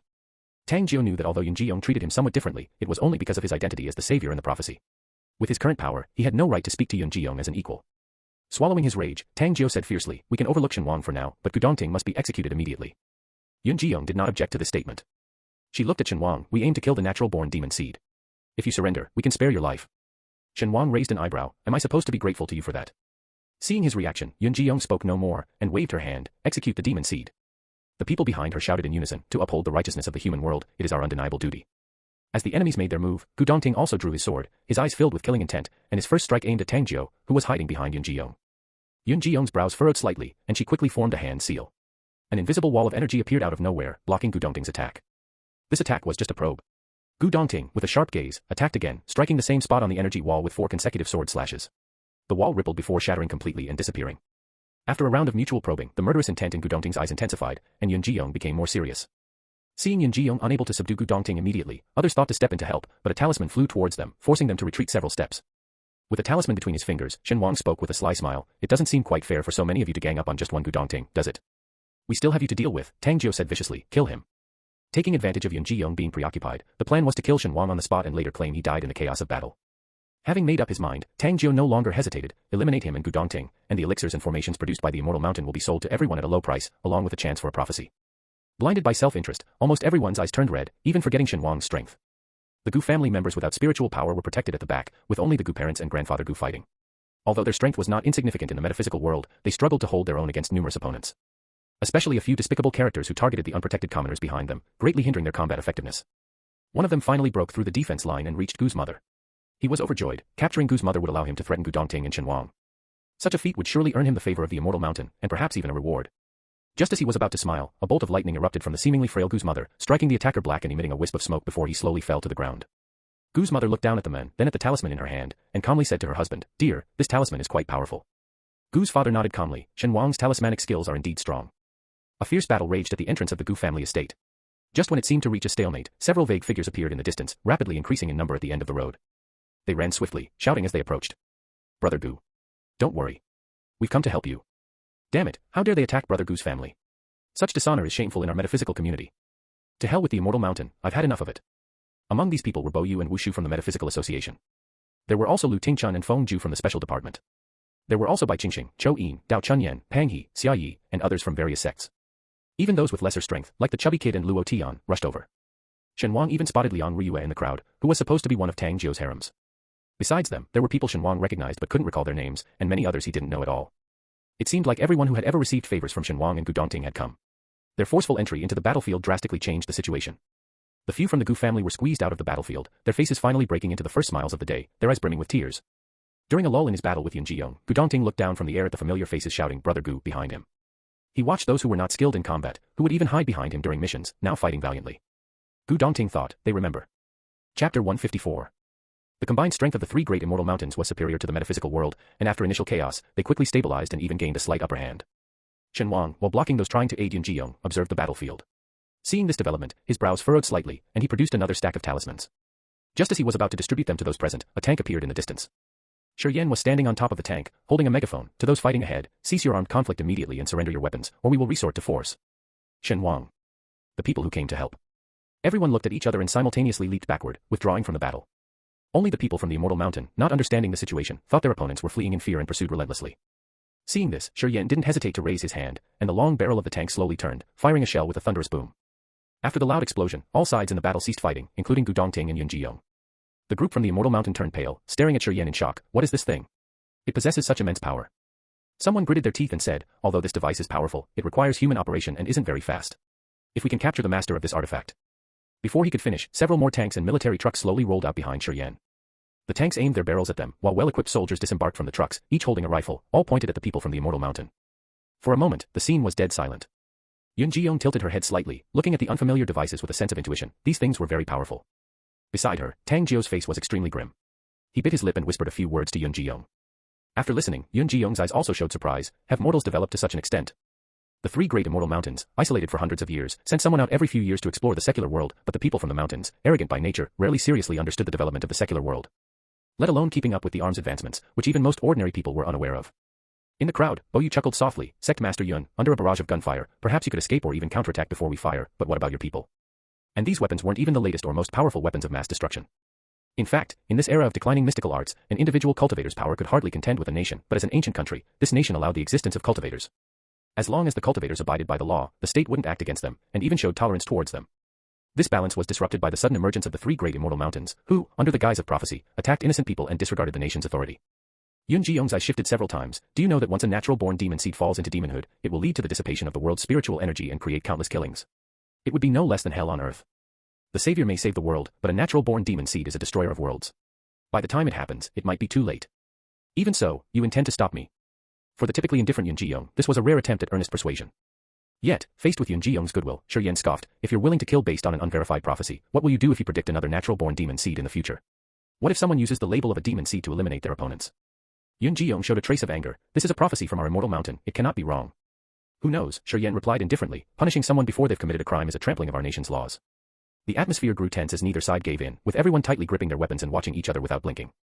After a few minutes, Yunjiyong gave Gu Dongting a deep look before turning to leave. Her followers also retreated. The crowd that came to support the Gu family was silent for a few seconds, then suddenly erupted into cheers. Woohoo! We won. Yay!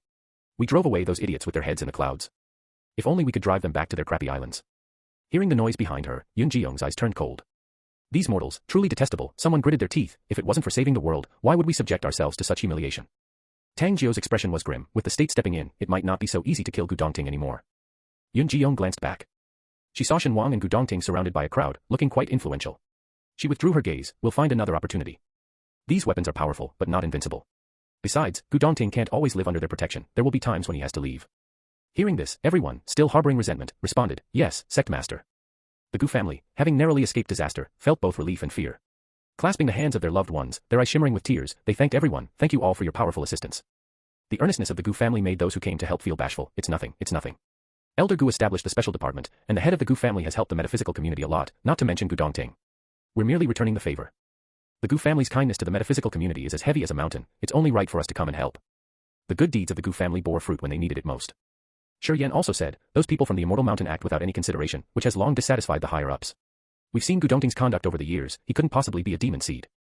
That's right, now that the state is involved, they'll surely restrain themselves and won't dare to move against Brother Gu anymore. Everyone comforted them with various words. Hearing this, the Gu family's faces showed a faint smile and gratitude. After talking for a while and knowing that the Gu family was still shaken, the visitors did not delay their family reunion and gradually left, leaving only Shen Wang behind. The entrance, after the turmoil, was in disarray. Father Gu sighed, such a pity for all this greenery.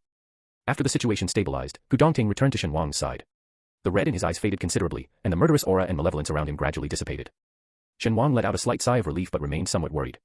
He followed Gu Dongting, entering the Gu residence together. Shen Wang's natural behavior, observed by other members of the Gu family, elicited varied expressions from them after exchanging glances. The youngest child of the Gu family, Gu Yunqiao, not allowed to leave the house because he was underage, was anxiously pacing at home.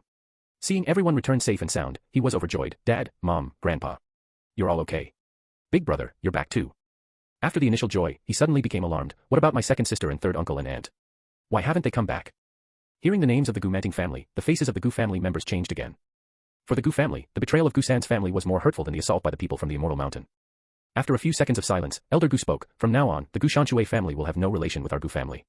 Tomorrow, we will remove them from our family records. Gu Shanshui was the name of Gu San. Grandfather Gu felt a heavy heart and did not object. It was as if they had never been born into the Gu family. Gu Yunchao looked bewildered. Dad. What happened to Uncle San and his family? Gu Dongting quietly observed their conversation. Even in his subdued mood, he appeared vibrant and alive, not like lifeless corpses. This scene, something he longed for in his past life but could never attain, stirred a warm feeling in his heart as he watched the family he cherished. This warmth was accompanied by waves of panic. Xiao Ting, what's wrong? Gu's mother was the first to notice Gu Dongting's mood and asked gently. The others, who were conversing, immediately stopped their discussion, turning their worried gazes towards Gu Dongting. Under their gentle and peaceful gaze, Gu Dongting hesitantly spoke. If I really am a natural-born demon seed, and I end up doing many wrong things in the future, would you forgive me? As a child of the Gu family, he had fallen into evil cultivation, pursuing Tang Jiao and his women at all costs, abandoning the Gu family's teachings to become the kind of person the Gu family despised the most. On his path of revenge, his hands were stained with blood, and in his midnight dreams, he both longed for and feared dreaming of his family. He didn't know how to face his family's gaze. Now, even though his family was still alive, facing their gaze, Gu Dongting felt overwhelmingly ashamed. Is this what you're worried about? Gu's mother smiled gently, touching Gu Dongting's head affectionately. Xiao Ting, we believe in you. Gu Dongting, now taller than her, seemed like a child again in need of comfort. Xiao Ting, no one knows your character better than us, said Gu's mother. Ever since you could remember, you've always been strict with yourself, never stepping out of line. If you ever do wrong, I believe there must be a reason. Gu Dongting felt a warmth in his eyes. Elder Gu glared at Gu Dongting. Did you actually believe those prophecies from the Immortal Mountain? As if he was ready to give him a harsh lesson if Gu Dongting simply said yes. Gu Dongting shook his head. Grandfather Gu sighed deeply. Xiao Ting, you've always been decisive. Unless absolutely necessary, you would never do something against your conscience. If you ever do, it would only mean that others have wronged you too much. It's others who have wronged you. Right, big brother, even though you're cold and fierce, your fierceness is only directed at bad people. If you're not nice to someone, it just means they're bad. Don't blame yourself, big brother. Against the bad, you should be as merciless as winter. You did nothing wrong. Comforted by his family, Gu Dongting slowly exhaled a breath of turbid air. The last trace of hostility in him vanished like smoke. For many years, he was consumed by hatred, forgetting everything else. He hated Tang Jiao for ruining his family, he hated the betrayal of Gu San's family, he hated the metaphysical community for kicking him when he was down. All the hatred piled up in his heart, transforming him into someone else entirely, a puppet driven by vengeance. Looking back now, although Tang Jiao and Gu San's family were hateful, in this lifetime, he would never let his family be harmed again. In the metaphysical community, there were those who kicked him when he was down and those who didn't forget old kindness. He only remembered those who harmed the Gu family and overlooked those who had helped him. After witnessing the state's forceful action against the Immortal Mountain, Gu Dongting realized that in his past life, even though he tried to assassinate Tang Jiao countless times, the state never intervened. With the last bit of hostility gone, Gu Dongting looked at his family with a faint smile on his face. Shen Wang had been watching Gu Dongting and suddenly made a sound of surprise. Gu Dongting turned to look at Shen Wang, his eyes clear and clean, as gentle as water. Even the red mole under his eye seemed less enchanting and more serene. Chapter 155. Gu Dongting felt as if he had slept a very long sleep, experiencing many things in his dreams, and upon waking, he still felt somewhat dazed. He remembered being labeled as a natural-born demon seed by an old Taoist from the Immortal Mountain, and then his memory became somewhat hazy. It was like having a dream. In the dream, his family was destroyed, and he pursued revenge at all costs. Reflecting on the dream and everything in it, Gu Dongting felt a heart-wrenching pain, as if it transcended past and present lives. Fortunately, everything could still be rectified. Lost in his thoughts, Gu Dongting didn't notice Shen Wang's thoughtful gaze. After the Gu family members chatted for a while more, they, exhausted in both mind and spirit, finally said their goodbyes and returned to their respective rooms to rest. Shen Wang followed Gu Dongting to his room. Gu Dongting, preoccupied with organizing his thoughts, didn't realize that Shen Wang had been silent the entire time. Upon reaching his courtyard, Gu Dongting came back to his senses. He was about to suggest that Shen Wang stay in the guest room next door, when he turned and met Shen Wang's half-smiling gaze. Gu Dongting was slightly startled, sensing something amiss, and was about to speak, but Shen Wang had already begun talking. Should I call you Gu Dongting, or should I call you Xiao Gu, little black brother? Gu Dongting's pupils abruptly constricted. The images of his family's tragic death in his past life had preoccupied him. Now, prompted by Shen Wang's question, the previously vague memories became clear. He recalled his first encounter with Xiao Gu and Shen Wang. He remembered them joining forces against Qingqing Mountain. He saw their seamless cooperation, their collusion. And he remembered their entanglement that night. In all his memories, other events were like dimming paintings, but the time spent with Shen Wang turned into vivid, heavily colored oil paintings, impossible to ignore even if one wanted to. Especially the time spent abroad, cherished and placed prominently as if it had been polished countless times, shining brilliantly. Especially that accidental night, which stood out the most. Gu Dongting's face flushed red, wanting to say, don't look if it's indecent, but unable to avert his gaze.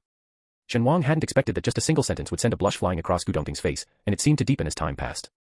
He couldn't help but wonder, does uncovering your act of playing two different people to toy with my emotions embarrass you so much? Gu Dongting stuttered, no, it's not. I haven't. Shen Wang raised an eyebrow, didn't play two different people. Or didn't deceive my feelings. Seeing Shen Wang seemingly upset, Gu Dongting, no longer concerned about his shyness or secrecy, blurted out, we're really not the same person. Hearing this, Shen Wang asked calmly, what do you mean? Are you saying you two are different people? Gu Dongting rubbed his forehead, trying to suppress the flood of memories that had suddenly crammed into his mind, and earnestly said, Shen Wang, do you believe in reincarnation? To this, Shen Wang seriously replied, I believe. Gu Dongting wanted to explain more, but hearing Shen Wang's firm, I believe, his heart skipped a beat, and then he gradually revealed everything about his past life. About the Gu family, about Tang Jiu, about his future. After speaking, Gu Dongting nervously watched Shen Wang's eyes. Strictly speaking, he and I are not the same person. Shen Wang had already suspected Gu Dongting's reincarnation. If not for reincarnation, Xiao Heiga wouldn't have targeted Tang Jiu so specifically, nor would he have tried to cut off Tang Jiu's right-hand man in his past life. But Shen Wang didn't expect Gu Dongting to be so open with him, nor did he expect that Gu Dongting and Xiao Heiga truly were not the same person. After his reincarnation, it's like he resides in my body, Gu Dongting said awkwardly about his other self. We had no memory of each other before, and I didn't know of his existence. The last time he awoke, he could vaguely share my memories, and this time when I woke up, I also saw his memories. Hearing Gu Dongting's remark, Shen Wang couldn't help asking, are you still two people now?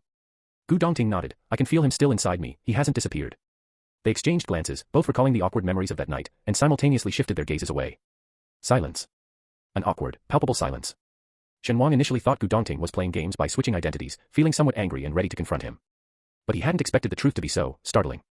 His relationship with Xiao Heiga was so peculiar that he didn't know how to face Gu Dongting. After a long silence, Gu Dongting suddenly asked in a soft voice, what are your feelings towards him? Shen Wang was taken aback. Why would you ask that? Gathering his courage, Gu Dongting looked at Shen Wang. What if I said, I also have feelings for you? Shen Wang's pupils dilated sharply, and he couldn't help but step back several paces. Help, save me. Their relationship was already complicated enough, how could it get even more complex? Unaware of Shen Wang's internal turmoil, Gu Dongting continued, I don't know when I started having feelings for you, only regretting my slow realization. Speaking, Gu Dongting looked earnestly into Shen Wang's eyes. Shen Wang, would you give me a chance to pursue you? Shen Wang was speechless. Silence. Another long silence ensued. It lasted until the hope in Gu Dongting's eyes dimmed, his usually cold expression mixing visibly with disappointment and dejection. Only then did Shen Wang speak, let me think about it. I need some time to think. Having said that, Shen Wang didn't wait for Gu Dongting to react and rapidly retreated, swiftly making his escape. Leaving Gu Dongting standing alone in the room. Gu Dongting thought of the other version of himself with Shen Wang, his eyes darkening slightly. Is it him you prefer after all? Gu Dongting lowered his eyes. The other had once been jealous of him for appearing openly before Shen Wang. And he, too, envied the other's rapport with Shen Wang. One Xiao Heiga was already enough for Shen Wang to handle, and now with Gu Dongting as well, Shen Wang felt doubly overwhelmed. After leaving the Gu residence, Shen Wang wandered aimlessly, his mind in turmoil. When he snapped back to reality, he found himself back at the special department. Shen Wang. Just as he was about to leave, someone spotted him and greeted him enthusiastically. Brother Shen. Are you here to see Minister Shi? He's in his office, you can go straight there. Shen Wang, thank you. Shen Wang was ushered to Minister Shi's office, with the person eagerly inquiring, Brother Shen, what do you need from Minister Shi? Shen Wang paused, thought for a few seconds, and realized he indeed had something to discuss with Minister Shi. It's confidential. Saying this, he quickly walked past his companion and left.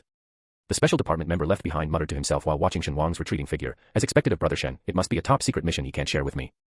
Unaware of his newfound admirer, Shen Wang entered Minister Shi's office and tossed several talismans onto his desk. Minister Shi, busy researching the founders of the Immortal Mountain, looked up at the talismans with curiosity. What are these talismans for? Shen Wang spoke nonchalantly. These are space talismans. They contain antiques I brought back from abroad. See if you can figure out how best to deal with these items. Space talismans. Minister Shi gasped in shock. So powerful. These talismans, wait a minute. Startled, Minister Shi exclaimed, what did you say is inside them? Shen Wang repeated, antiques brought back from abroad. Minister Shi stared at Shen Wang in horror for a few seconds, then leaped up, locked the door, and asked in a lowered voice, antiques? What kind of antiques? Could it be? Shen Wang smiled slightly, exactly what you're thinking. Damn. Minister Shi gasped sharply, damn, how dare you? Damn.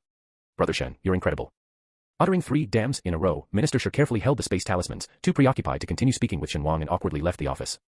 Seeing his excitement, Shen Wang didn't bother to follow up and just sat down in Minister Shi's chair, casually picking up some documents to read. After a few glances, Shen Wang's gaze sharpened, his face taking on a more serious expression. It was a photocopy of an ancient text, detailing the origins of the mythical mountain. Skipping the information he already knew, Shen Wang discovered many hidden secrets recorded here. This included the internal disputes within the mountain over centuries, the reduction of numerous sects to just 3, detailed origins of the mountain's first few inhabitants, and even the mountain's formation diagrams. Shen Wang didn't realize how long he had been reading until Shi Yan returned, his face glowing with joy. Seeing Shen Wang engrossed in these top-secret documents, Shi Yan wasn't upset, instead casually mentioning, Brother Shen, my leader asked me to thank you. I also managed to get you a bravery award, which comes with a substantial cash prize. Absorbed in the documents, Shen Wang casually asked, how are you going to deal with these items? Some of them will be donated to museums as gifts from a kind donor, and for the rest, Chang'an will soon uncover a new ancient tomb in the next few days. That seemed like a good solution. Shen Wang responded with a knowing smile. Items from the ancient tomb, even if identical to stolen items in foreign museums, are still legitimately excavated. After all, if some of our artifacts ended up abroad, it's not surprising we have similar ones here.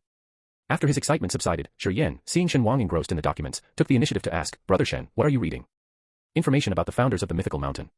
Shi, having pored over these documents countless times, immediately blurted out, "The mountain was founded by several major sects 500 years ago, with each founder being an elder of their respective sect. They led their elite members to establish it. But after 500 years, these founders have all passed away. Their disciples have inherited their positions, and after a series of conflicts, only 3 sects remain now. Although the mountain is rich in spiritual energy, the competition only grows fiercer. It wouldn't be surprising if the current 3 sects eventually merge into one." "Are all those people dead?" Shen Wang asked earnestly, looking at the founders' biographies. "Certainly, they're all gone," Shi affirmed with conviction. "They're all dead." Shen Wang rubbed his temples thoughtfully. The period when the vampire clans were prevalent abroad coincided with the Middle Ages, about 500 years ago, which is also around the time the mythical mountain was established. The esoteric societies in our country and the island nation are intricately connected. Ultimately, the island's traditions also originated from here. There are always these intricate connections. Lost in thought, Shen Wang suddenly asked, "Who was the first to predict the dissipation of spiritual energy and the era of decline?" Shi was taken aback. "That. I really don't know. According to records, it was a sect skilled in divination that foretold this event, with the entire sect exerting their efforts, not just one individual." Shen Wang thought for a moment, "Look into this matter." "Do you think there's something off with that sect?" Shi asked thoughtfully. "Not sure," Shen Wang spoke cautiously, "but someone predicted the era of decline 500 years ago, and now, 500 years later, someone predicts a savior. I find it a bit intriguing. Considering the concentration of spiritual energy in this world, the cultivators from 500 years ago should have been stronger. They predicted the era of decline, so how could they not foresee a savior emerging after 500 years? Even if they couldn't pinpoint the exact savior, predicting a glimmer of hope after several centuries should be possible. Modern cultivators may not know the true strength of the celestial fate sect, but Shen Wang does. If someone could predict a great calamity, it would be logical for them to foresee a sliver of hope. For the celestial fate sect, life and death are not distant opposites but separated by a thin line. Yet they only predicted the era of decline, failing to foresee even a glimmer of hope." After hearing Shen Wang's words, Shi didn't ask further, placing unconditional trust in him. "I'll look into it. That sect is still around, so it should save some time." Finishing this topic, Shi pondered a bit before bringing up another matter. "Brother Shen, those people from the mythical mountain, relying on their unbroken lineage, are now amassing wealth through pills and formations, causing unrest in the entire esoteric community. These individuals, leveraging the abundant spiritual energy of the mountain's formations, have surpassed ordinary practitioners in strength. The pills and formations they offer are far beyond what the esoteric community can match. Under this sweetened bombardment, many sects couldn't resist the temptation and fell into the arms of the mythical mountain, becoming their lackeys. Among those who attacked the Gu family, half were from the mythical mountain, and at least another half were these lackeys." Shi looked at Shen Wang with hopeful eyes. "Brother Shen, your talisman skills surely surpass those of the mythical mountain. Selling your space talismans would definitely curb their arrogance." "So you're interested in my space talismans?" Shen Wang chuckled, putting down the documents in his hand. "Sure thing." He had been planning to sell these space talismans anyway. Shi was overjoyed. "That's great. I'll arrange it right away." Shi felt immensely fortunate. The mythical mountain might be superior in many ways, but in their esoteric world, lacking in spiritual energy, they still produced extraordinary talents like Gu Dongting and the peerless genius Shen Wang. With these two around, what could the mythical mountain do? Thinking this, Shi even suspected that the mythical mountain's eagerness to eliminate Shen Wang and Gu Dongting wasn't because of some baseless prophecy, but to erase the only 2 geniuses of the esoteric world. Unaware of Shi thoughts, Shen Wang called out to him. "I slightly narrowed. The mythical mountain is skilled in divination, formations, and pill making, right?" Shi turned back in confusion. "Yes, those are their main sects now." "I only know a bit about divination, and I'm somewhat skilled in formations," Shen Wang revealed a gentle smile, "but coincidentally, I also happen to be versed in pill making." In the world of cultivation, Shen Wang had the Mystic Jade Immortal Scripture as his trump card. Since pill making was lucrative and versatile, it was the skill he practiced the most and was best at, followed by talisman drawing. After returning to modern society, due to the scarcity of spiritual plants as ingredients, he hardly practiced pill making. Now, it seems like a good opportunity to pick it up again. Shi blinked, then blinked again. "Brother Shen, I know your talisman skills are amazing, and your formations are not bad, but the people from the mythical mountain have a complete heritage and abundant spiritual energy. You shouldn't confront them with your weaknesses." Shi knew Shen Wang was skilled in formations, but he never thought of having Shen Wang compete with them in that domain. And now Shen Wang even wanted to challenge them with pill making. After all, losing wouldn't just be a matter of embarrassment, but a blow to the entire esoteric community's morale, possibly leading to the mythical mountain's unchecked dominance. Chapter 156. The people of the mythical mountain, detached from worldly affairs for long, mostly still lived as they did centuries ago. When they first arrived in the secular world, many were unaccustomed to the murky energy outside, but it didn't take long for them to start enjoying it. Though the spiritual energy was weaker, there were many novel things to discover, like cars and games that dazzled them. Most importantly, people outside the mountain treated them with great respect and reverence. Just by offering some pills, they could exchange them for substantial amounts of money and treasures. If not for the elders and sect master Yunjiong keeping them in check, the disciples of the mythical mountain might have even forgotten about cultivation. For them, the day they besieged the Gu family was their greatest setback. If not for Yunjiong advocating for a long-term strategy, they would have acted recklessly much sooner. While harboring frustration, the disciples of the mythical mountain noticed that recently, fewer people came to flatter them, and even the revenue from their shop had significantly decreased. Concerned about their profits, the people from the mythical mountain grew restless. "What's wrong with those mortals? Send someone to investigate if anything happened." Soon, the dispatched investigators returned. "Elder, those despicable mortals opened a shop selling pills too." The people of the mythical mountain exchanged glances, then scoffed. With their capabilities, what kind of pills could they possibly make? Those people are insane to forsake our superior pills for their inferior ones. The investigating disciple was also baffled, but for some reason, those damned mortals prefer buying their inferior pills and no longer visit our shop. The elders exchanged glances, growing increasingly restless. Since returning from the Gu family, Sect Master Yin Jiong had been in closed-door cultivation, leaving several elders in charge. They slammed the table in anger. I must see who dares to compete with us. All the elders, accompanied by their trusted disciples, set off majestically to the pill-selling shop. Upon arriving at the rival shop, everyone was shocked, especially the haughty elders, their faces turning livid with anger. Such a small place took away our business. Since their emergence, the mythical mountain had attracted many in the esoteric community to flatter and please them. They were even offered a large, bright store on Antique Street, fully equipped and lavishly decorated. In contrast, the shop before them was less than a fifth of their size, barely decorated, exuding an old-fashioned aura, with even the name seeming carelessly chosen. Just a little shop, an elder scoffed. With such a name, what quality of pills can they sell? The shop was simply named a small shop. Annoyingly, this seemingly insignificant shop was packed with customers, each beaming with satisfaction, creating a lively atmosphere. Even at the opening of their own shop, the mythical mountain had never seen such a crowd. One elder signaled a disciple, who squeezed into the crowd, struggling mightily before emerging disheveled. Master, I managed to get a pill and a talisman. The disciple's face was red with exertion and excitement. Not bad, the elder nodded in approval, disdainfully pinching the pill bottle and talisman handed over by the disciple, and remarked after a brief inspection, crude. The mythical mountain's pills were stored in exquisite small jade bottles, far more sophisticated than the simple wooden box. Upon opening the box, everyone present was stunned. A lustrous, white pill lay inside, emitting a faint fragrance and surrounded by wisps of spiritual energy, conveying its potency even before consumption. And this was just a basic rejuvenation pill. The expressions of those present turned sour, and they fell silent for a long time. Master, it's just a simple rejuvenation pill, the disciple who secured the pill muttered, trying to reassure his master. These worldly cultivators, having lost their heritage, only know how to make these basic pills. They've refined the rejuvenation pill thousands of times over, which is why it's the only pill that catches their eye. Any more complex pills, these bumpkins probably haven't even heard of. The elder holding the pill, upon hearing this, finally relaxed his tense expression. True, you're right. It's just a matter of practice. If you ask me, being able to refine a rejuvenation pill to this extent shows talent. It's a pity though. The other elders chuckled. You seem to value talent so much, why not take this alchemist as your disciple? To become your disciple, this alchemist would probably cry tears of joy. Amid their banter, they had already made up their minds. The possibility of being rejected never even crossed their minds. Striding forward arrogantly, their conspicuous group drew surprised glances from onlookers, who parted ways with peculiar expressions. Oblivious to the public's reaction, the people from the mythical mountain were smug, truly befitting their awe-inspiring status. Entering the shop, the elders carried themselves haughtily, not uttering a word as their disciple spoke on their behalf. Who is the alchemist of this shop? Tell him that he has caught the eye of an elder from the mythical mountain Penglai and wishes to take him as a disciple. Have him come out quickly to pay his respects and accept the apprenticeship. Hearing the disciple's words, the surrounding cultivators widened their eyes in surprise, exchanging looks of disbelief. After waiting for 2 minutes with no response, a disciple from the mythical mountain complained, this alchemist dares to show such disrespect to an elder, truly lacking in reverence. Before he could finish, a snicker came from the back of the crowd, and a man leisurely made his way through. Such grandeur indeed. Initially infuriated, the people from the mythical mountain recognized the newcomer and their expressions shifted dramatically, turning a mix of green and black. Shen Wang. How can it be you? Shen Wang's smile brightened. Why can't it be me? You come here to throw your weight around, without even inquiring whose shop this is.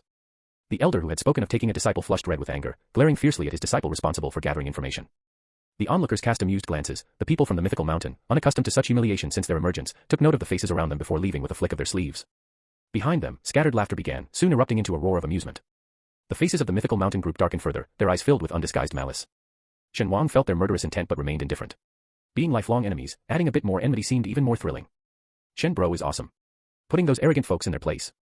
Give them a taste of their own medicine, show them that our esoteric community isn't to be trifled with. The look on their faces as they left was hilarious. Ever since the people of the mythical mountain appeared, they had been haughtily dismissive, leading some in the esoteric community to try and curry favor with them, while others clearly disdained them. Unfortunately, the esoteric community lacked strength, and despite their dissatisfaction, they had no choice but to swallow their grievances. Now, with Shen Wang and Gu Dongting's return, their immediate face-slapping of those people was immensely satisfying. Amidst everyone's mocking and jesting, someone suddenly popped up with a question. Does Shen Wang have any more of those space talismans? Can I place a pre-order? At this, everyone's attention shifted away from the people of the mythical mountain. Yeah, can we pre-order? I'm willing to pay extra. Such stuff of legends, and Shen Bro, you've actually made it. Truly incredible, Shen Bro. If there are no space talismans, stocking up on more pills is also fine. Seeing everyone so excited, Shen Wang smiled and obliged. Space talismans are challenging to make and in limited supply, but I can refine more pills. Hooray! Long live Shen Bro. The crowd cheered, looking at Shen Wang as if he were a deity. Everyone knew Shen Wang was famous for his talisman skills, and he was also adept in formations, and now, even in pill making. Truly an all-rounder, Shen Bro. Is there anything Shen Bro can't do? Someone wondered aloud. Well, he surely can't give birth. To that, someone retorted, with Shen Bro's abilities, who knows? He might even figure out a way for men to give birth. To think he might even master childbirth, truly an all-powerful Shen Bro. Everyone was thoroughly impressed. Busy attending to guests, Shen Wang didn't hear these over-the-top remarks, and even if he did, he wouldn't have taken them seriously. However, on the outskirts of the crowd stood a man and a woman, both looking uncomfortable with the scene and the cultivator's adoration of Shen Wang. These two were Tang Jiao and Gu Manting. After hearing that the elders from the Immortal Mountain had come to investigate the business usurpation, they knew these long-entrenched elders would surely cause trouble and hurried over. By the time they arrived, the elders had already left. But what infuriated them was that the shop that had taken the business from the Immortal Mountain belonged to Shen Wang. Tang Jiu's face darkened immensely. Since he began his cultivation journey, Shen Wang had become an insurmountable mountain over him, and no matter what he tried, he couldn't escape Shen Wang's shadow. Now, even with the support of the Immortal Mountain, Shen Wang still stood in his way. It seemed like neither the Tang family, nor his own father, nor even the Immortal Mountain could compete with Shen Wang. In the beginning, Shen Wang was just a lowly character he trampled underfoot. Tang Jiu, watching Shen Wang exuding confidence in the crowd, gritted his teeth with hatred. Gu Manling, standing beside Tang Jiu, didn't harbor such intense hatred towards Shen Wang, but ever since her betrayal of the Gu family, she constantly faced disdainful glances wherever she went. She knew people looked down on her betrayal. But who knew the pain she endured living in Gu Dongting's shadow? She thought by aligning with Tang Jiu and his backing from the Immortal Mountain, Gu Dongting would disappear completely. Yet, to everyone's surprise, almost half of the metaphysical world supported Gu Dongting. Even the usually neutral state, rarely involved in the metaphysical community's affairs, had intervened. Now, Gu Dongting was living well, while she had become a laughingstock to everyone. Filled with repressed bitterness, Gu Manling looked at Shen Wang, close to Gu Dongting, radiating satisfaction. She saw in Shen Wang the same complacency that Gu Dongting likely felt. Tang Jiu and Gu Manling exchanged a glance, both recognizing the jealousy in each other's eyes. Their gaze shifted subtly. Yun Jirong said not to move against him for now, Gu Manting said to Tang Jiu, her tone mocking. No one hated Shen Wang more than Tang Jiu, and no one wanted to kill Shen Wang more than he did. Tang Jiu sneered, given the temperaments of those elders, they definitely won't have an easy time with Shen Wang. Now, there are a few more people who want Shen Wang dead. The Immortal Mountain spoke of saving the world, but in reality, they didn't care about the people, nor about Guo Chenzi's death. Only when they themselves are humiliated, will they truly wish to kill Shen Wang by any means necessary. Gu Manling smiled, at least, we have a few more allies now, don't we? Now that Gu Dongting is protected by the special department and the state, they can't touch him, but there's still Shen Wang. They must act before Yun Jirong finishes his retreat. Chapter 157. Ever since deciding to openly challenge the people from the Immortal Mountain, Shen Wang had received full support from the special department. The treasury, which previously allowed him to select a few items after achievements, was now fully open to him. However, the quality of the spiritual plants was still not very good. The good news was, in the summer space created by Shen Wang, thanks to the careful nurturing by the ninefold lotus, the spiritual plants obtained from He Jiao and Zhuo were thriving. Although they weren't aged top-grade spiritual herbs, they were at least useful for concocting some low-grade pills. Thus, Shen Wang decided to go into seclusion for a few days and produced various grades of pills. The lower-grade ones were sent to his shop for sale, while the higher-grade ones were distributed to various sects. This was both to garner support and to show that there was no need to appease the Immortal Mountain for quality pills in the metaphysical world, achieving two goals at once. The result was quite good. Those who were appeasing the Immortal Mountain for benefits hesitated, and those who had remained neutral needed no further convincing. Unbeknownst to the Immortal Mountain, their status was already under threat, but their arrogance prevented them from noticing the changing dynamics around them. Shen Wang learned about these developments later from Gu Dongting and Minister Shi. He was only responsible for pill concoction, the special department handled the intricate political maneuvering. After finally completing a batch of pills, Shen Wang took a break and visited his shop, coincidentally encountering several elders from the Immortal Mountain throwing their weight around. After the people from the Celestial Mountain left, the shop burst into cheers. They gathered around Shen Wang, talking non-stop. They needed to be put in their place. Brother Shen, you don't know how outrageous those people were. Those from the Celestial Mountain were arrogant, looking down on practitioners from the metaphysical world as if they were mere ants, which was incredibly frustrating. The practitioners from the metaphysical world were also proud descendants of their families or sects, never having faced such humiliation, especially on their own turf. If they could have beaten them, they would have already bagged those Celestial Mountain people. When Shen Wang and Gu Dongting returned and fiercely subdued the arrogance of those Celestial Mountain people, it was incredibly satisfying and uplifting. Upon hearing this, Shen Wang merely smiled. When the conversation shifted to spatial talismans and medicinal pills, he spoke, for now, this is all the medicine we have, limited to 3 per person. But don't worry, we'll have new stock in a few days. Yay. Everyone, happy with the news and not fretting about missing out, left with smiles on their faces. As Shen Wang was about to leave, a breathless figure rushed in. He looked closely and saw it was Bai Fuchen, laughing, weren't you in closed-door cultivation? According to Shi Yan, the Celestial Mountain folks had a competition in pill-making with the Bai family, which the latter lost miserably. The usually carefree Bai Fuchen was so affected that he immediately went into closed-door cultivation to study pill-making earnestly, wanting to bring honor to his family. It hadn't been long, and Bai Fuchen had already emerged from cultivation. Bai Fuchen, ignoring Shen Wang's teasing and with eyes wide open, asked, Brother Shen, was the rejuvenation pill sent to my family made by you? Seeing Bai Fuchen so agitated, Shen Wang replied in confusion, it should be, right. Brother Shen. Bai Fuchen exclaimed excitedly, jumping in front of Shen Wang with sparkling eyes, you never mentioned that your pill-making skills were so amazing. Shen Wang touched his nose, am I the kind to boast? Bai Fuchen's words got stuck in his throat, his eyes questioning, aren't you? He quickly gathered his thoughts, Brother Shen, your pill-making is so incredible, can you take me as your disciple? I want to learn pill-making from you. Being defeated in their strongest field, pill-making, by the Celestial Mountain folks, had deeply affected the Bai family. The atmosphere was downcast, even the elder Bai seemed to have aged a decade overnight, looking much more haggard. Bai Fuchen, seeing this and feeling anxious, wanted to contribute to the Bai family, but felt helpless due to his limited abilities.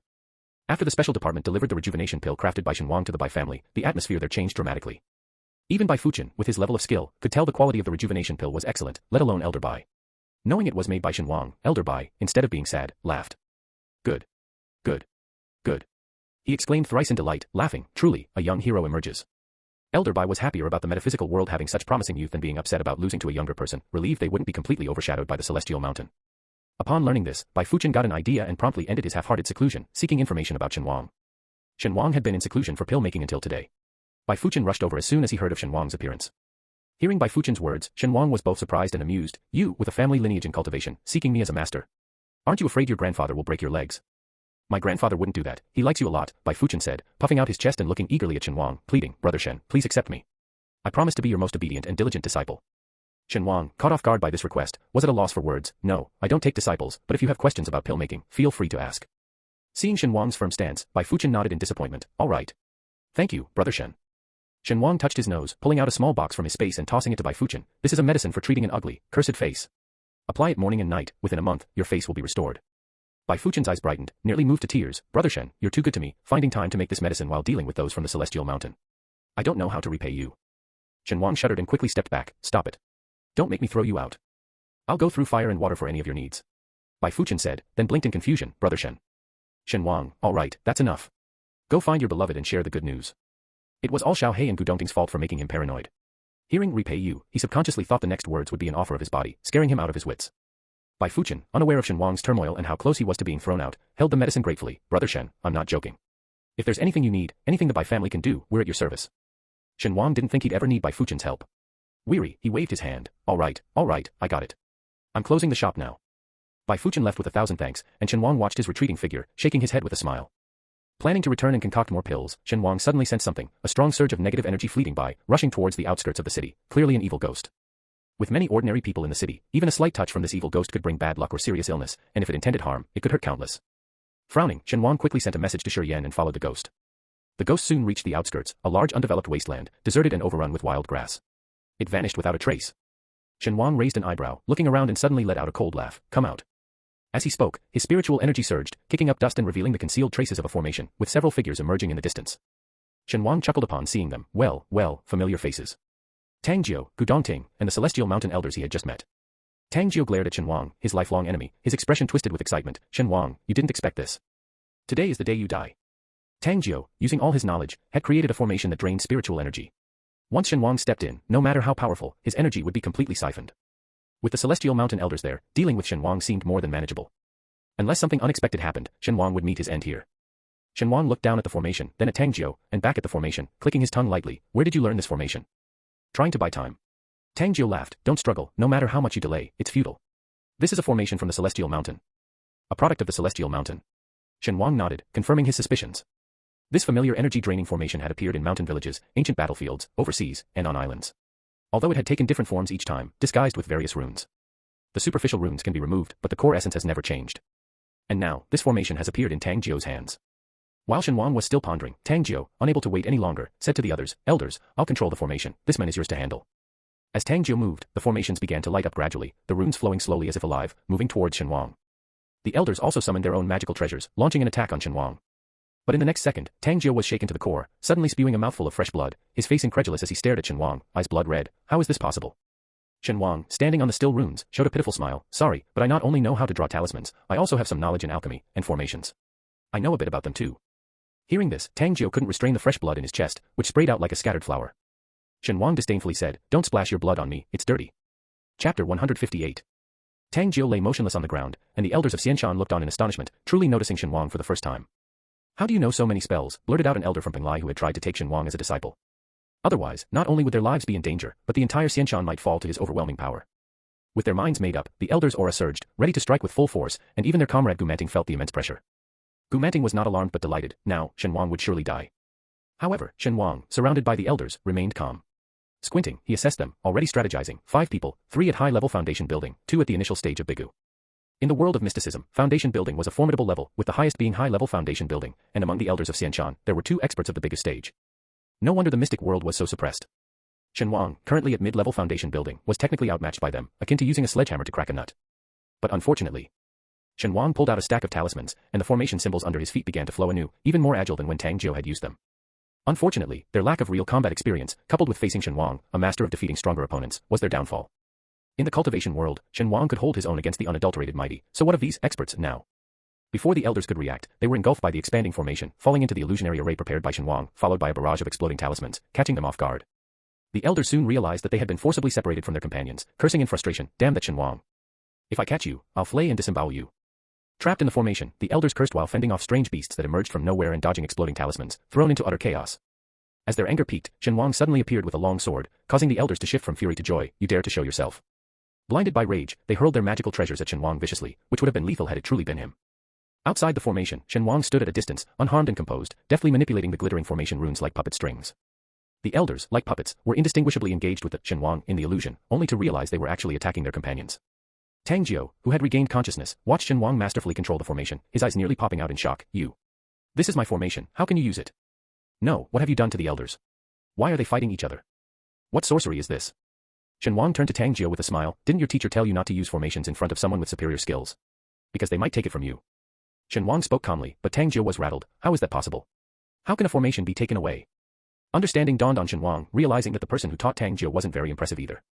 It was only slightly better than the mystic world, but just by a little bit. Tang Jiu couldn't believe that his proudly mastered formation, which had even broken the predicament of Xian Shan, seemed so feeble in Shen Wang's eyes, reminiscent of his days in the Tang family. No matter how hard he tried, Shen Wang always overwhelmingly surpassed him on the path of talismanic arts. While Shen Wang was deep in thought, a figure flew towards him from afar, calling out, "Shen Wang." It was Gu Dongting. Shen Wang was startled, almost disrupting the formation runes and freeing the trapped elders. He quickly regained composure and asked unintentionally, "Why are you here?" Seeing Shen Wang unharmed, Gu Dongting finally relaxed. "I saw you hadn't returned." Before finishing, he realized his slip of the tongue, pausing mid-sentence, then casually added, "Glad you're not hurt." But Shen Wang had already sensed his unfinished words. Shen Wang had been refining pills in a secluded chamber arranged by the special department these past few days, and with Gu Dongting's unshakable status in the department, coupled with their well-known close relationship in the mystic world, just a word from him would make many willing to divulge Shen Wang's whereabouts. Noticing Shen Wang's peculiar look, Gu Dongting, usually composed, showed a rare hint of embarrassment. "What you're doing is undoubtedly provoking Xian Shan, and I'm worried about your safety." Always reserved and taciturn, it was the first time he so openly revealed his feelings, inevitably feeling a bit shy. But recalling the bold teasing of another self in his memory, Gu Dongting shed his reservations, gazing at Shen Wang with bold and direct eyes, a faint blush of naivety tinging the corners. Shen Wang touched his nose. "All right, then." Feeling uneasy under Gu Dongting's gaze, Shen Wang forcibly changed the topic. "These people intended to attack me, and now I've trapped them in the formation. How should we deal with them?" As his gaze shifted away from Shen Wang, Gu Dongting's gentleness vanished, leaving only a cold tone. "I'll take them back to the special department and deal with them according to the rules of the mystic world." Shen Wang nodded, then with a mischievous smile while looking at Tang Jiu, who was immobilized by the backlash of the formation, said, "This guy is like a cockroach that can't be killed, annoyingly persistent." Gu Dongting turned his head to Shen Wang, silently waiting for what he would say next. "I was just defending myself, so sparing his life should be enough, right?" Shen Wang stepped forward, asking with a smile. Gu Dongting's eyes flashed. Excessive defense is also acceptable. Shen Wang certainly wanted to excessively defend himself and kill Tang Jiu, but being the child of destiny, Tang Jiu couldn't be killed. Shen Wang stepped forward and injected a stream of spiritual energy into Tang Jiu under his horrified gaze. Tang Jiu, unsure of Shen Wang's intentions, tried to maintain his composure, threatening, "Shen Wang. What are you doing? Murder is illegal, you can't." Before he could finish, he let out a piercing scream. Tang Jiu felt as if every inch of his meridians were being sliced open, experiencing unbearable pain that spread inch by inch downward, finally reaching his dantian. Overwhelmed by pain, Tang Jiu's mind blurred, but he instinctively felt something was wrong. Through his tear-blurred eyes, he felt a sharp pain in his abdomen, as his spiritual energy began leaking out like air from a deflated balloon. What's happening? Panic surged in Tang Jiu's heart. Not knowing what had happened, he sensed he had lost something vital. "What have you done to me?" Meanwhile, the sky had turned unusually dark, as if thunderstorms were brewing invisibly. Shen Wang looked up at the sky and said, "I didn't do much, just shattered your 8 extraordinary meridians and poked a hole in your dantian." Such an act of crippling someone's cultivation was extremely vicious. Shen Wang, who reserved such harsh measures for his deadliest enemies, wouldn't normally resort to this, except for Tang Jiu, who couldn't be killed, and thus had to be dealt with in this manner.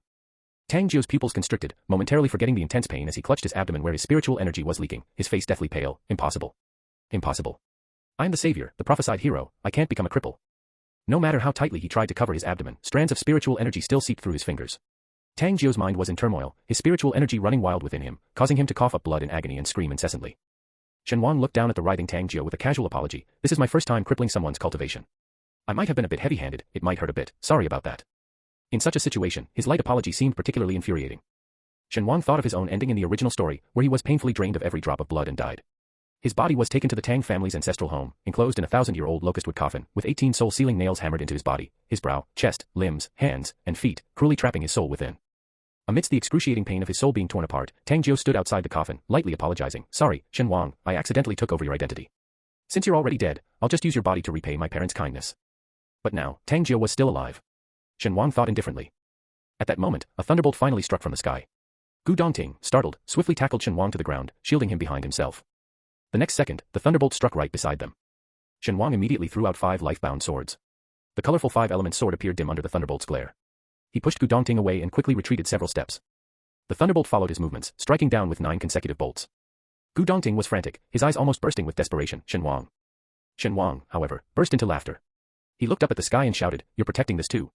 Seems like the heavens are blind. Come on, let's see if it's my life that's tougher or yours." Daring to provoke the heavens at such a time. Gu Dongting's pupils shrank, disregarding everything else, and flew to Shen Wang's side. Shen Wang looked at him with a smile. "This is divine retribution, aren't you afraid?" For the first time in many years, he was so intensely emotional, both anxious and angry, his face flushed with anger as he said, "What do you think?" Shen Wang laughed again. Since returning to the mystic world, Shen Wang had been restraining his temper, a stark change from his unrestrained and taboo-free style in the cultivation world. He almost thought modern society had smoothed his edges, protecting the young mystics like a mother hen. But now, he finally revealed his arrogant and unrestrained true nature, his features carefree and handsome like a gem cleansed of dust, shining brilliantly and captivatingly. To hell with the child of destiny, to hell with the way of heaven. Shen Wang gave the sky the middle finger. Chapter 159. After Shen Wang flipped off the sky, there was a brief silence around them, followed by a barrage of thunderbolts raining down. Shen Wang and Gu Dongting were prepared, quickly summoning their life-bound weapons to defend. The thunderbolts were fast and numerous, and one broke through Shen Wang's defenses, striking right on top of his head. Gu Dongting's heart tightened, his mind going blank. Shen Wang stood still, his body charred from the lightning strike, his hair exploded out like a sea urchin, each strand distinct. Gu Dongting rushed over, frantically checking him. "How are you? Are you hurt? Is it serious?" Shen Wang chuckled, lifting his head, his face also charred, but his eyes clear and bright. "I'm fine, not hurt." As he spoke, a puff of smoke came out of his mouth. Gu Dongting meticulously checked him several times, even impolitely sending his spiritual energy into Shen Wang's body for a thorough check. Finding him indeed unharmed, he finally relaxed, letting out a huge sigh of relief. While Gu Dongting did all this, Shen Wang just stood there, allowing him to, even suppressing his instinct to resist when Gu Dongting's spiritual energy entered his body, controlling his own energy to give way to the others. Accustomed to being alone, Shen Wang was unexpectedly touched by such concern. It felt surprisingly good. Enjoying the feeling for a brief moment, Shen Wang quickly regained his composure and said seriously, "The power of this divine punishment wasn't very strong." It was then that Gu Dongting realized the few minutes they had spent, there had been no further activity in the sky. Looking up, he saw the dark clouds disperse, leaving a clear and serene sky. "Is it over?" Gu Dongting asked in astonishment. "It's over," Shen Wang replied, dusting the black ash off his body, contemplative. Currently, Shen Wang was just a novice at the foundation building stage. He had braced himself for a great cost for rashly crippling a child of destiny, yet all he received were 18 relatively weak thunderbolts as punishment from the heavens. He even doubted if the subsequent 9 lightning bolts would have come down if not for his provocation. Glancing again at Tang Jiao, Shen Wang's eyes held a meaningful gaze. This child of destiny doesn't seem quite legitimate. Several thoughts flashed through Shen Wang's mind, but his expression remained unchanged. He turned to look at the unconscious Tang Jiao on the ground, then at the elders trapped in the formation, a glint of light passing through his eyes. Just as he was about to speak, something occurred to him. Gu Manling is also inside the formation. Gu Dongting was startled and then looked towards the formation, only then noticing Gu Manling's figure. Not knowing what she had seen in the illusion, Gu Manling had lost her usual calmness, her eyes slightly red and her expression slightly ferocious, caught between anger and sorrow. Gu Dongting lowered his eyes in silence for a few seconds. Without the memories of his future self, Gu Manling's betrayal would have left him angry and perplexed, even trying to win back this sister. But with those memories, Gu Dongting felt only coldness in his heart. Shen Wang glanced at Gu Dongting, then walked to the formation. Ignoring the elders still fighting each other, he manipulated the formation. "I'll create a backdoor for you to directly talk to her." Gu Dongting was momentarily taken aback, a softness appearing in his eyes, and he didn't refuse. "Thank you." Stepping into the formation, Gu Dongting seemed to break through an invisible barrier. The environment around him remained unchanged, but Shen Wang, Tang Jiao, and the elders were all gone, leaving only Gu Manling facing him. Upon seeing Gu Dongting, Gu Manling showed no surprise, her expression filled with hatred as she bit out, "Seeing me like this now, are you happy?" Gu Dongting didn't respond. He remembered Shen Wang's description of this formation, an illusion that conjures up the obsessions and inner demons of those within. He hadn't expected that Gu Manling's inner demon would be himself. Gu Dongting introspected, wondering what he had done over the years to make Gu Manling hold such a grudge. After much thought and getting nowhere, he decided to ask directly, "What did the Gu family do to wrong you so much that you betrayed your own kin without a second thought? How have I wronged you to make you hate me to death?" His words seemed to hit a nerve, and Gu Manling's expression changed drastically. "If it weren't for you, how could the Gu family have neglected me to such an extent? Even though my talent and strength are not low, the Gu family and people in the mystic world only see you. Why should I always live in your shadow? If you hadn't hogged most of the family's resources, how could my cultivation have fallen behind yours?"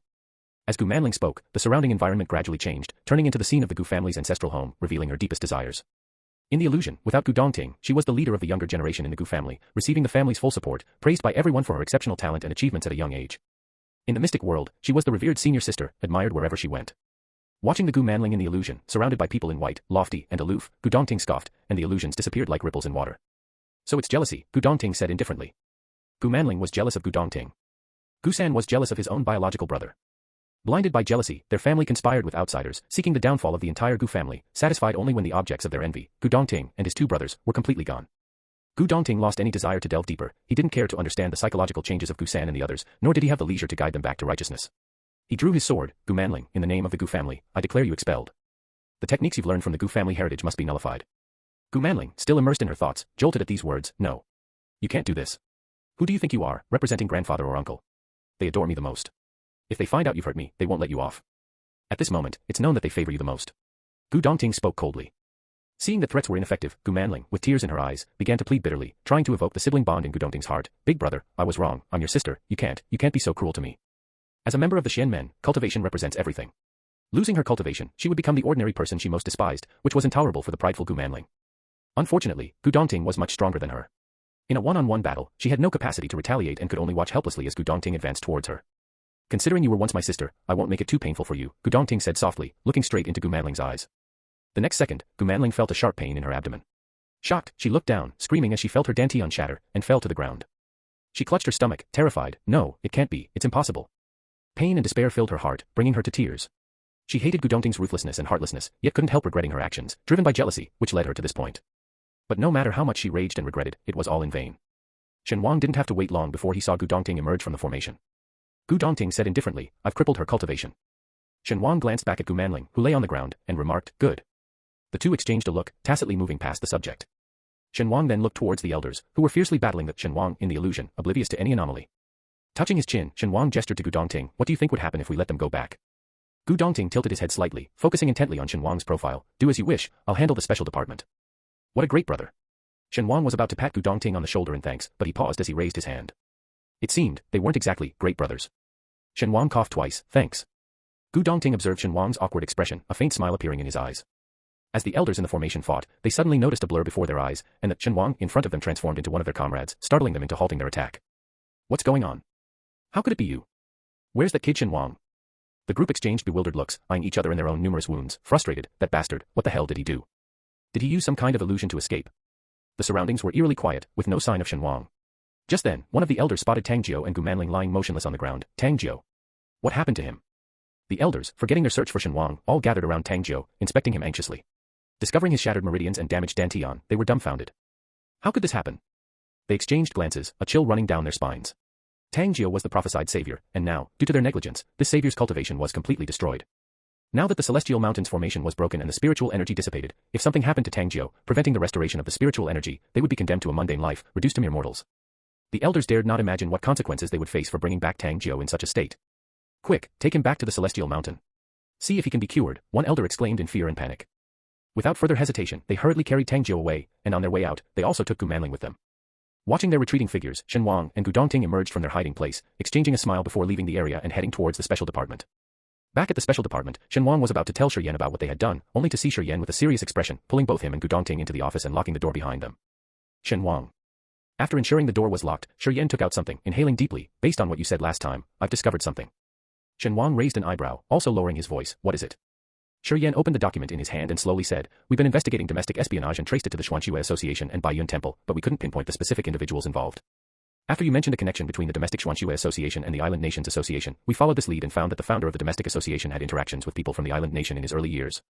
This wasn't entirely unexpected, but the founding figure of the domestic Xuanxue community being implicated could potentially cause a major upheaval in the entire Xuanxue world.